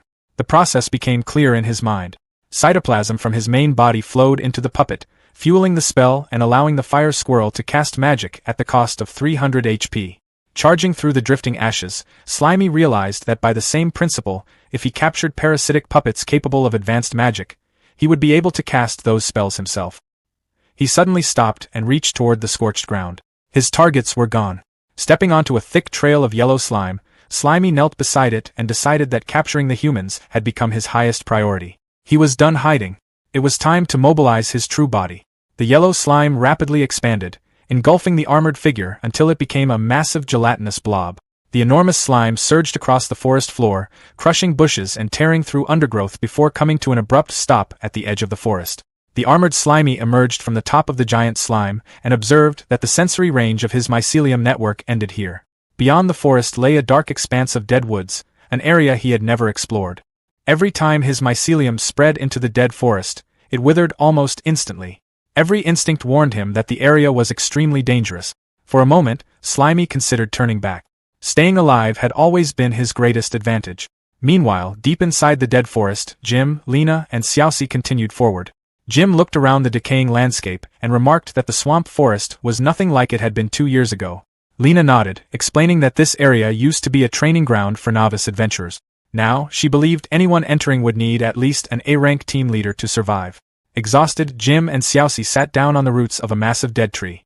Jim let out a sigh of relief, convinced that Lena's noble phantasm had successfully sealed their pursuer and allowed them to escape.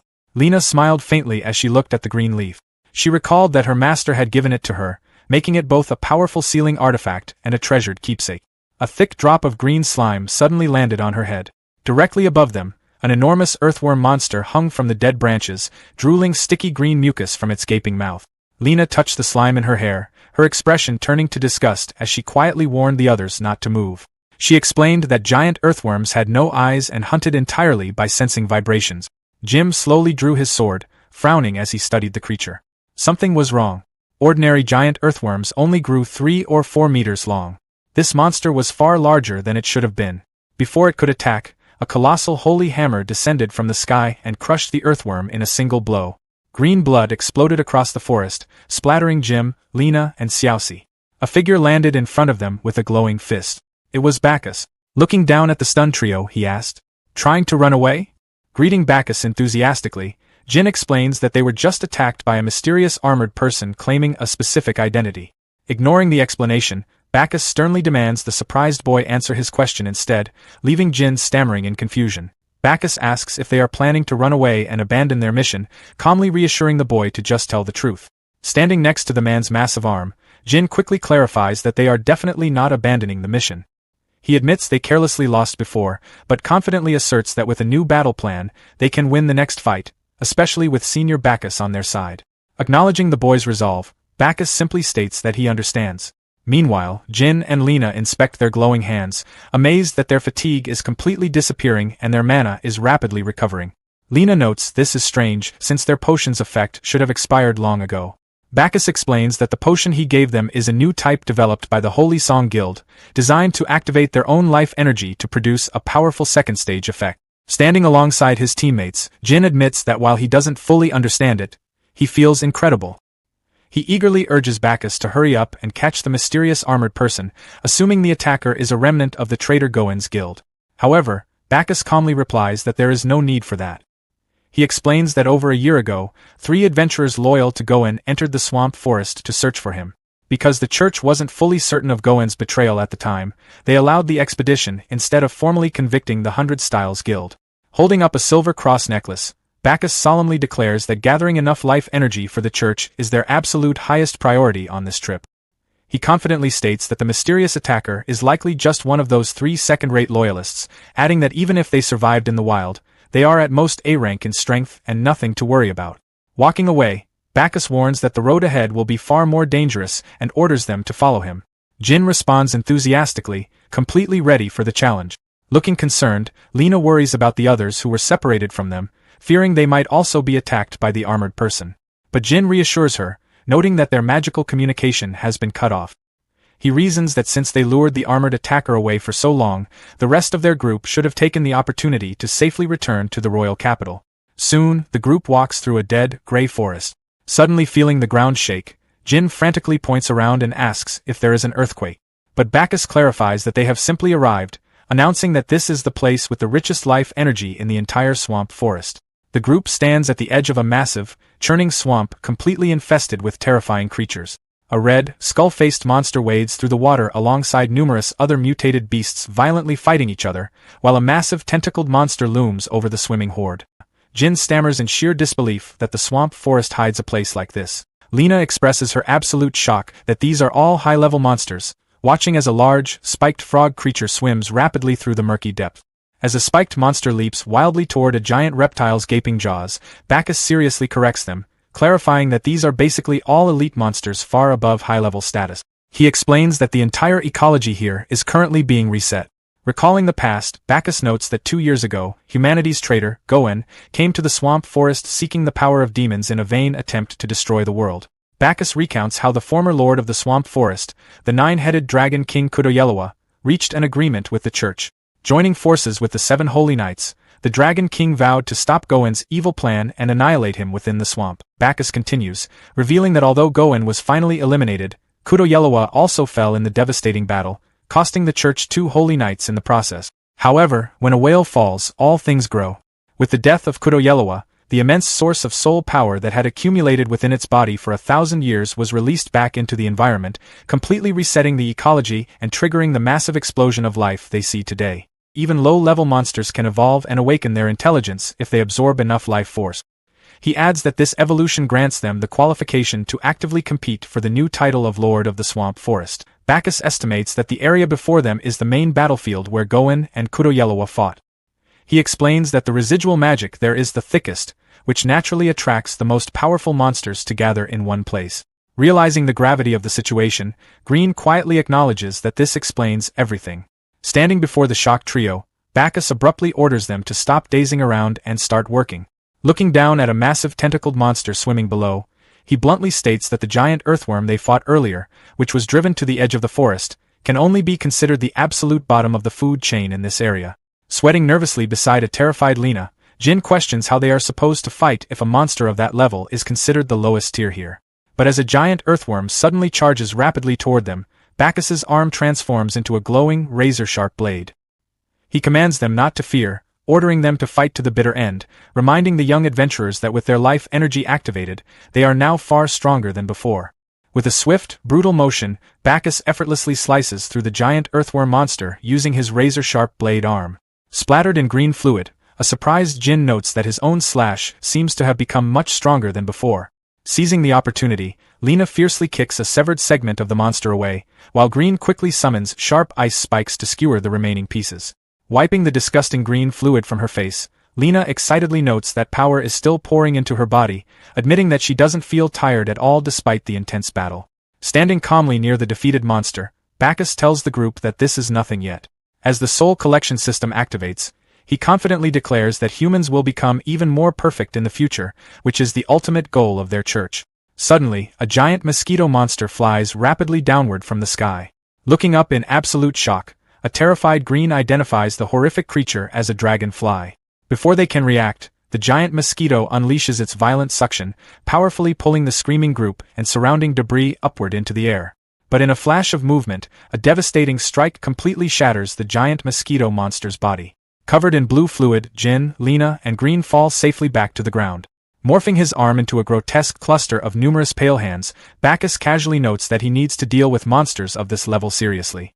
As the horrifying cluster of hands slowly retracts back into a normal arm, Bacchus turns back to the stunned group, reassuring them that as long as he is there, they can rest assured he will protect them. Nervous, Lena whispers to Jin, asking if he doesn't think Senior Bacchus's arm is incredibly strange. However, Jin simply whispers back that it is probably just some high-level transformation magic, telling her not to overthink it. Standing in a pool of blue fluid near the monster's corpse, Bacchus apologizes, explaining that he tends to talk a lot after getting familiar with people. He jokingly asks them not to despise their senior for being too naggy. Jin quickly stammers that they would never do that, gratefully adding that Bacchus not only shared so much knowledge with them, but also saved their lives multiple times. Holding his silver cross necklace, Bacchus explains that the Holy Song Guild's mission on this trip is fully coordinated by him and directly relates to his S-rank evaluation, which is why he is exceptionally attentive. He firmly tells the young adventurers that they just need to cooperate well with him and not cause him any trouble. Confident in his overwhelming power, he asserts that even if they just stand by and watch the whole time, he can easily bring them back to the royal capital safely. However, looking extremely nervous, Green speaks up, stating that she feels they should just go back now. She argues that even if they have become stronger, they still can't possibly be a match for these elite-level monsters. Hearing this, Bacchus's eye glows menacingly as he shouts, aggressively questioning if she wants to run away. Bacchus sharply snaps his fingers. Noticing the lack of any reaction, Green looks down with a confused expression. Confused, Bacchus frustratedly snaps his fingers again, trying to force a reaction from the remaining blue fluid. He mutters to himself, confused as to why the potion's effect has suddenly disappeared. He notes that once someone is infected with the holy factor, it should remain forever, deciding he'll have to report this strange anomaly back to the guildmaster. Suddenly, Bacchus bends over as an intense explosion of bright white energy completely envelopes his body.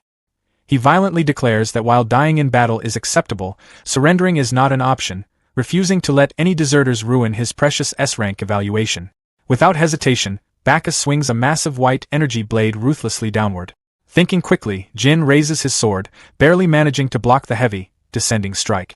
Struggling under the immense weight, Jin desperately asks his senior if he's forgotten the church's fifth rule, reminding him that life is supposed to come first. But Bacchus simply shouts back, coldly explaining that while human lives are important resources, they are no longer in the reserve stage. He swings his glowing weapon downward with even greater force as Jin desperately tries to hold his ground against the heavy strike. However, the devastating energy blade slams into the earth, sending Jin falling backward as the ground shatters beneath him. Elsewhere in the swamp, the armored knight stands silently near a pile of scattered human skeletons and a discarded backpack. Peeking out from inside the dark helmet, the slime examines the remains. He notes that their clothes and equipment match the other group of adventurers who just ran away, wondering how they were reduced to mere bones when there are no signs of a struggle nearby.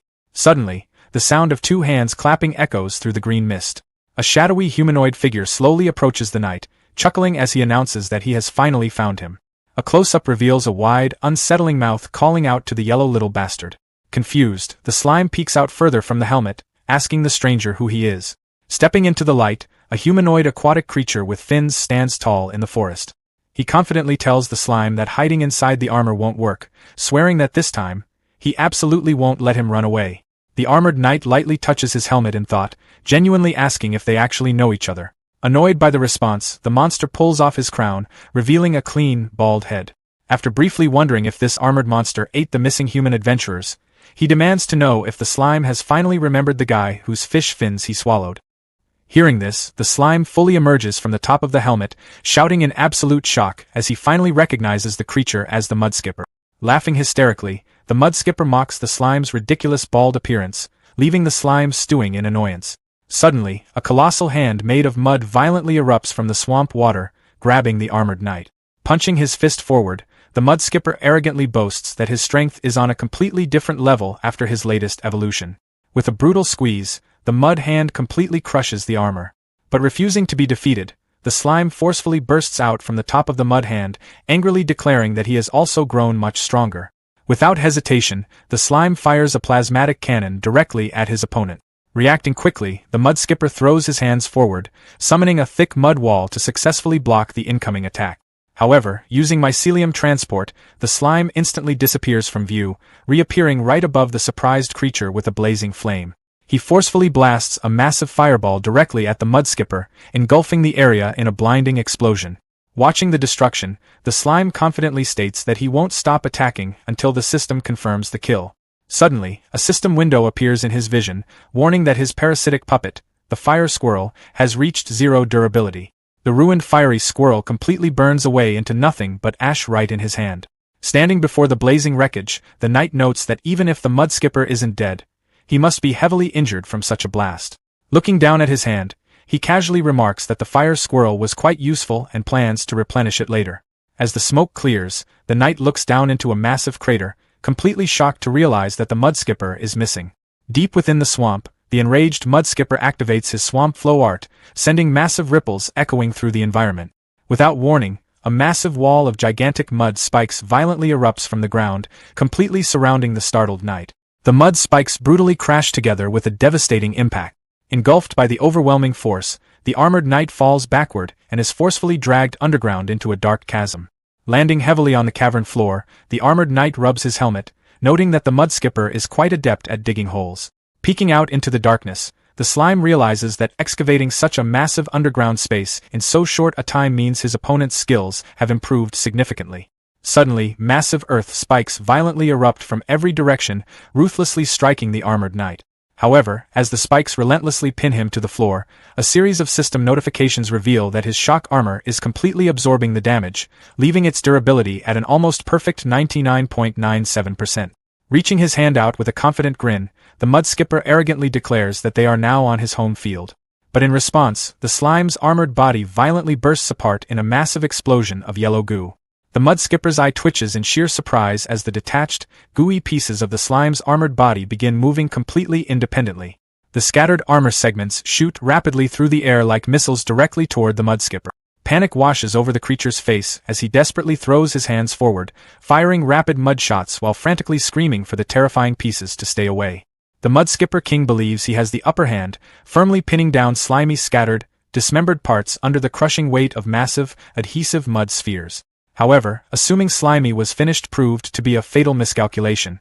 Defying the heavy restraints, Slimy manages to wrench one of his legs free and launches his own armored helmet through the air like a cannonball, aiming straight for the swamp beast. The Mud Skipper King reacts quickly, snatching the flying projectile right out of the air with both of his massive hands. But he fell right into the trap. That helmet wasn't just debris. It was still tethered to the core of Slimy's liquid form. With a brutal tug fueled by his water hammer technique, Slimy violently yanks the tether back, smashing the heavy metal helm directly into the center of the Mud Skipper's oversized face. The scattered fragments of Slimy's armor violently burst free from their muddy prisons. The pieces snap back together seamlessly, entirely reconstructing Slimy's metallic form in the blink of an eye. Wasting no time, he pivots, drawing his leg back to unleash a devastating, water hammer-powered strike squarely between the Mud Skipper's legs. The sheer force of the blow causes the towering king to fold like a cheap chair. Slimy isn't just relying on external weapons anymore. He is seamlessly weaving his innate slime mold abilities into the very core of his physical attack. Snatching the incapacitated Mud Skipper by the arm, Slimy charges up another concussive water hammer strike and obliterates the monster's jaw. What follows is a merciless, blinding barrage of fists that ultimately launches the giant beast skidding across the battlefield until he violently craters into a distant wall. Catching his breath, Slimy stares down at his battered opponent, genuinely questioning the root of this insane hostility. In his mind, they are all just monsters navigating a brutal world, trying to survive. Why the intense grudge? But the Mud Skipper King scoffs at the sentiment. He spits back insults, mocking Slimy's naivety for thinking mere survival is the only goal left after awakening their consciousness. It's a bold monologue coming from a guy whose legs are visibly trembling from the brutal beatdown he just took, leaving Slimy tilting his head in sheer confusion. Dropping the bravado, the Mud Skipper King lays out the harsh reality of their ecosystem. He reveals that with the old king out of the picture, all the high-tier monsters have gained true sentience. To him, the path to the throne is a literal bloodbath. The only way to become the new ruler is to consume the competition. He boldly declares his master plan. By absorbing Slimy's unique essence, he intends to hunt down every single talented, elite monster out there, dragons included, just to prove that a lowly Mud Skipper can rise up and conquer the entire realm. Determined to finish the fight, the Monster King begins channeling his ultimate technique, the Swamp Flow Art. He boasts that this devastating move was reserved exclusively for crushing high-level elites, but he's willing to give Slimy a fatal front-row seat to his ultimate creation. Manipulating the surrounding terrain, the Mud Skipper rips all the sludge and earth from the forest floor, molding it into a colossal, towering mud kaiju. He acknowledges Slimy's impressive speed and strength but arrogantly claims the battle was decided the exact moment Slimy stepped into the mud pit. Inside this mere domain, the Mud Skipper boasts that his raw power and regenerative abilities are limitless, essentially making his giant mud avatar an invincible juggernaut, a cheap, muddy knockoff of a Susanoo. Slimy, however, doesn't even flinch. He calmly corrects the towering beast, explaining that the Mud Skipper actually has it completely backward. It was he who foolishly stepped into the slime's home turf. "Can't you feel it yet?" Slimy asks. Suddenly, panic washes over the Mud Skipper King's face. Without warning, thick networks of slime mold begin sprouting violently across the mud kaiju, rapidly devouring the giant avatar from the inside out. Unbeknownst to the king, Slimy had been quietly spreading his mycelium network deep underground throughout the entire fight. Now, it was time to reel it all in. Triggering his Converge's skill, a colossal, suffocating tsunami of slime erupts from the earth, completely dwarfing the battlefield. Slimy is casually flexing an unfathomable amount of aura. The Mud Skipper King is paralyzed with shock, utterly unable to comprehend how a supposedly low-tier creature possesses such apocalyptic power. Truthfully, even Slimy finds it a bit hard to explain himself. But the root of the Mud Skipper's downfall was underestimating his opponent as just another ordinary monster. A long time ago, Slimy had discreetly expelled a microscopic clone deep beneath the soil as a failsafe, a way to transfer his consciousness if a battle ever went south. He had never actually needed it and had honestly forgotten it was even down there. But that tiny clone had been operating on autopilot, tirelessly foraging, exploring, and gorging on cytoplasm in the dark. When Slimy finally synced his consciousness back to it, even he was jump-scared to discover the subterranean clone had aggressively grinded its way up to a staggering level 40. Realizing he had a hyper-leveled backup, Slimy decided to use his main body for his grand surface adventures, leaving the underground clone to roam freely. It had essentially become a free extra life and an unbelievably overpowered hidden trump card. Thanks to the sprawling mycelium network, the slime mold has now thoroughly infiltrated every microscopic inch of the surrounding earth. The Mudskipper King thought he had trapped Slimy, but the reality is that Slimy has entirely engulfed him, now looming over the battlefield as an eldritch, colossal slime entity. Realizing his absolute defeat, the Mudskipper King swallows his pride and chooses survival, frantically attempting to flee by diving into the earth with his Earth Swim ability. But the effort is entirely futile. You can't swim away when the very ocean you're diving into is the body of your enemy. Meanwhile, the perspective shifts dramatically to the dark, unexplored area. Jin and Lena are sprinting for their lives, desperately trying to put distance between themselves and the sinister Bakis. Their desperate goal is to make it back to civilization and blow the whistle on all of his twisted, evil operations.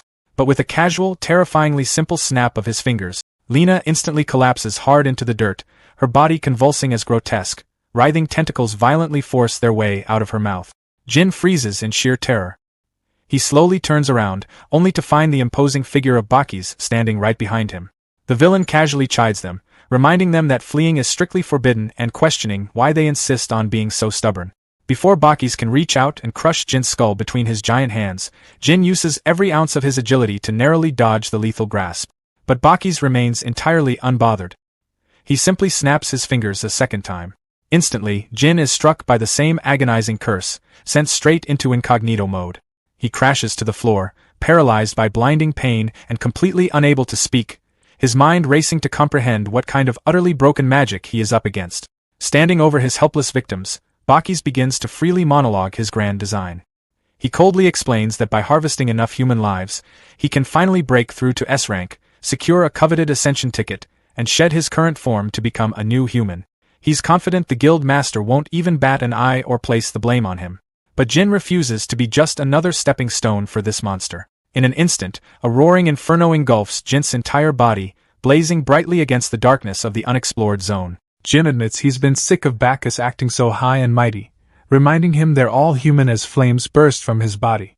Demanding to know what gives him the right to look down on everyone else, Jin channels every drop of rage straight into his glowing fist. With everything on the line, he launches a massive holy flame fist straight up toward the target. Yet Bacchus just stands there behind his sunglasses, completely unbothered by the entire spectacle. Bacchus casually swats away Jim's full-power fiery punch with a single hand like it's nothing. He then drops a cold reality check, explaining that life in this world has a built-in hierarchy, so it's not personal, just ranks. With Jim flattened on the ground, Bacchus asks him if humans don't also feel superior whenever they go around hunting monsters. He admits Jim's soul power exceeded his expectations, but bluntly reminds him that screaming indignantly won't magically give him a main character power-up. Jim knows he stands zero chance here, but he's determined to at least be a massive pain in the ass before going down. Jim fully knows he's cooked against Bacchus, so instead of fighting, he dumps his remaining mana to summon an entire horde of elite monsters just to be a minor inconvenience. Bacchus isn't even mad though.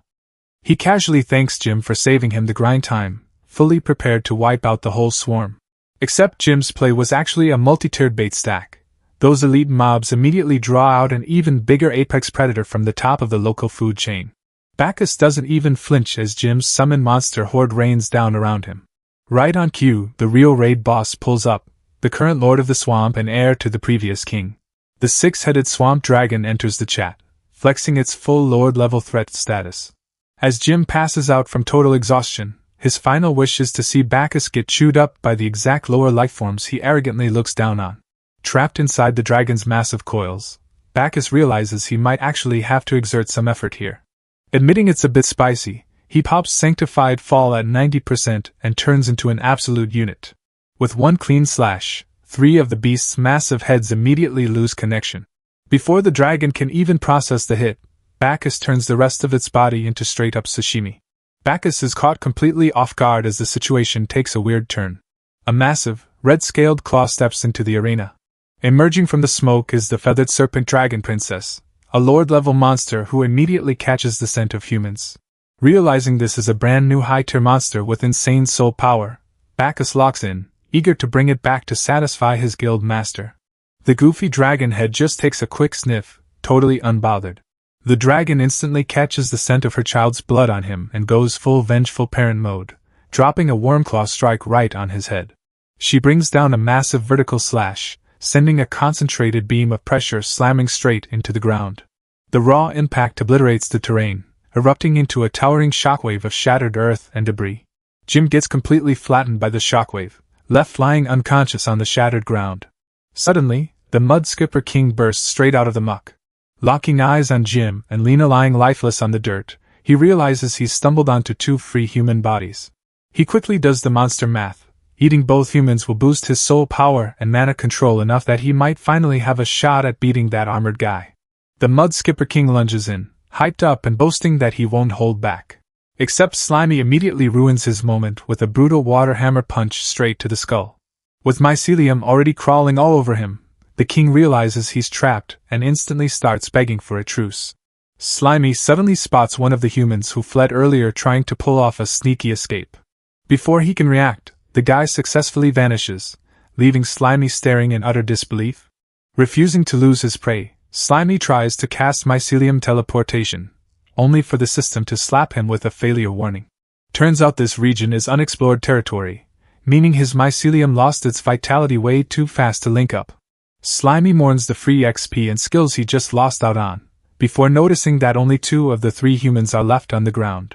Slimy figures the party got jumped by monsters and someone bailed, leaving Lena and Jim behind. But as he checks on Lena, he notices something deeply sketchy wiggling inside her mouth. It takes a second to register before Slimy pulls back in total disgust at the absolute biohazard staring right back at him. A system prompt pops up, identifying the parasite as Sanctified Fall Factor, an alien matter capable of completely mutating living structures. Slimy remembers Brother Gon mentioning this high-tier holy sea creation. The mutated frog and owl from earlier weren't isolated cases. This parasite hits humans too. Since decomposition is his literal specialty, Slimy decides to play doctor and pull the parasite out, keeping a finger on the log-out button just in case things go south. Without hesitation, he shoves his slimy fist straight down Lena's throat to target the infection directly. His natural antibodies kick in immediately, successfully decomposing the sanctified fall embryo for free XP and updating his encyclopedia on the alien parasite. Slimy's passive antibodies trigger automatically, dissolving the parasite in Lena's throat for free XP and an encyclopedia update, though he realizes the job is far from finished. Scanning her body reveals a massive root-like creature lurking inside her torso, actively devouring her from the inside out to sustain its growth. Recognizing that Lena will get completely hollowed out at this rate, Slimy decides it's time to drop the gentle doctor act and switch to a more aggressive approach. Without hesitating, his slime arm reaches deep inside and locks onto the parasitic parasite with an absolute vice grip. With one violent yank, Slimy rips the entire creature straight out of her throat, putting a sudden and brutal end to the infection. Holding up the squirming, writhing monstrosity he just ripped out, Slimy is genuinely disgusted by how nasty the thing looks.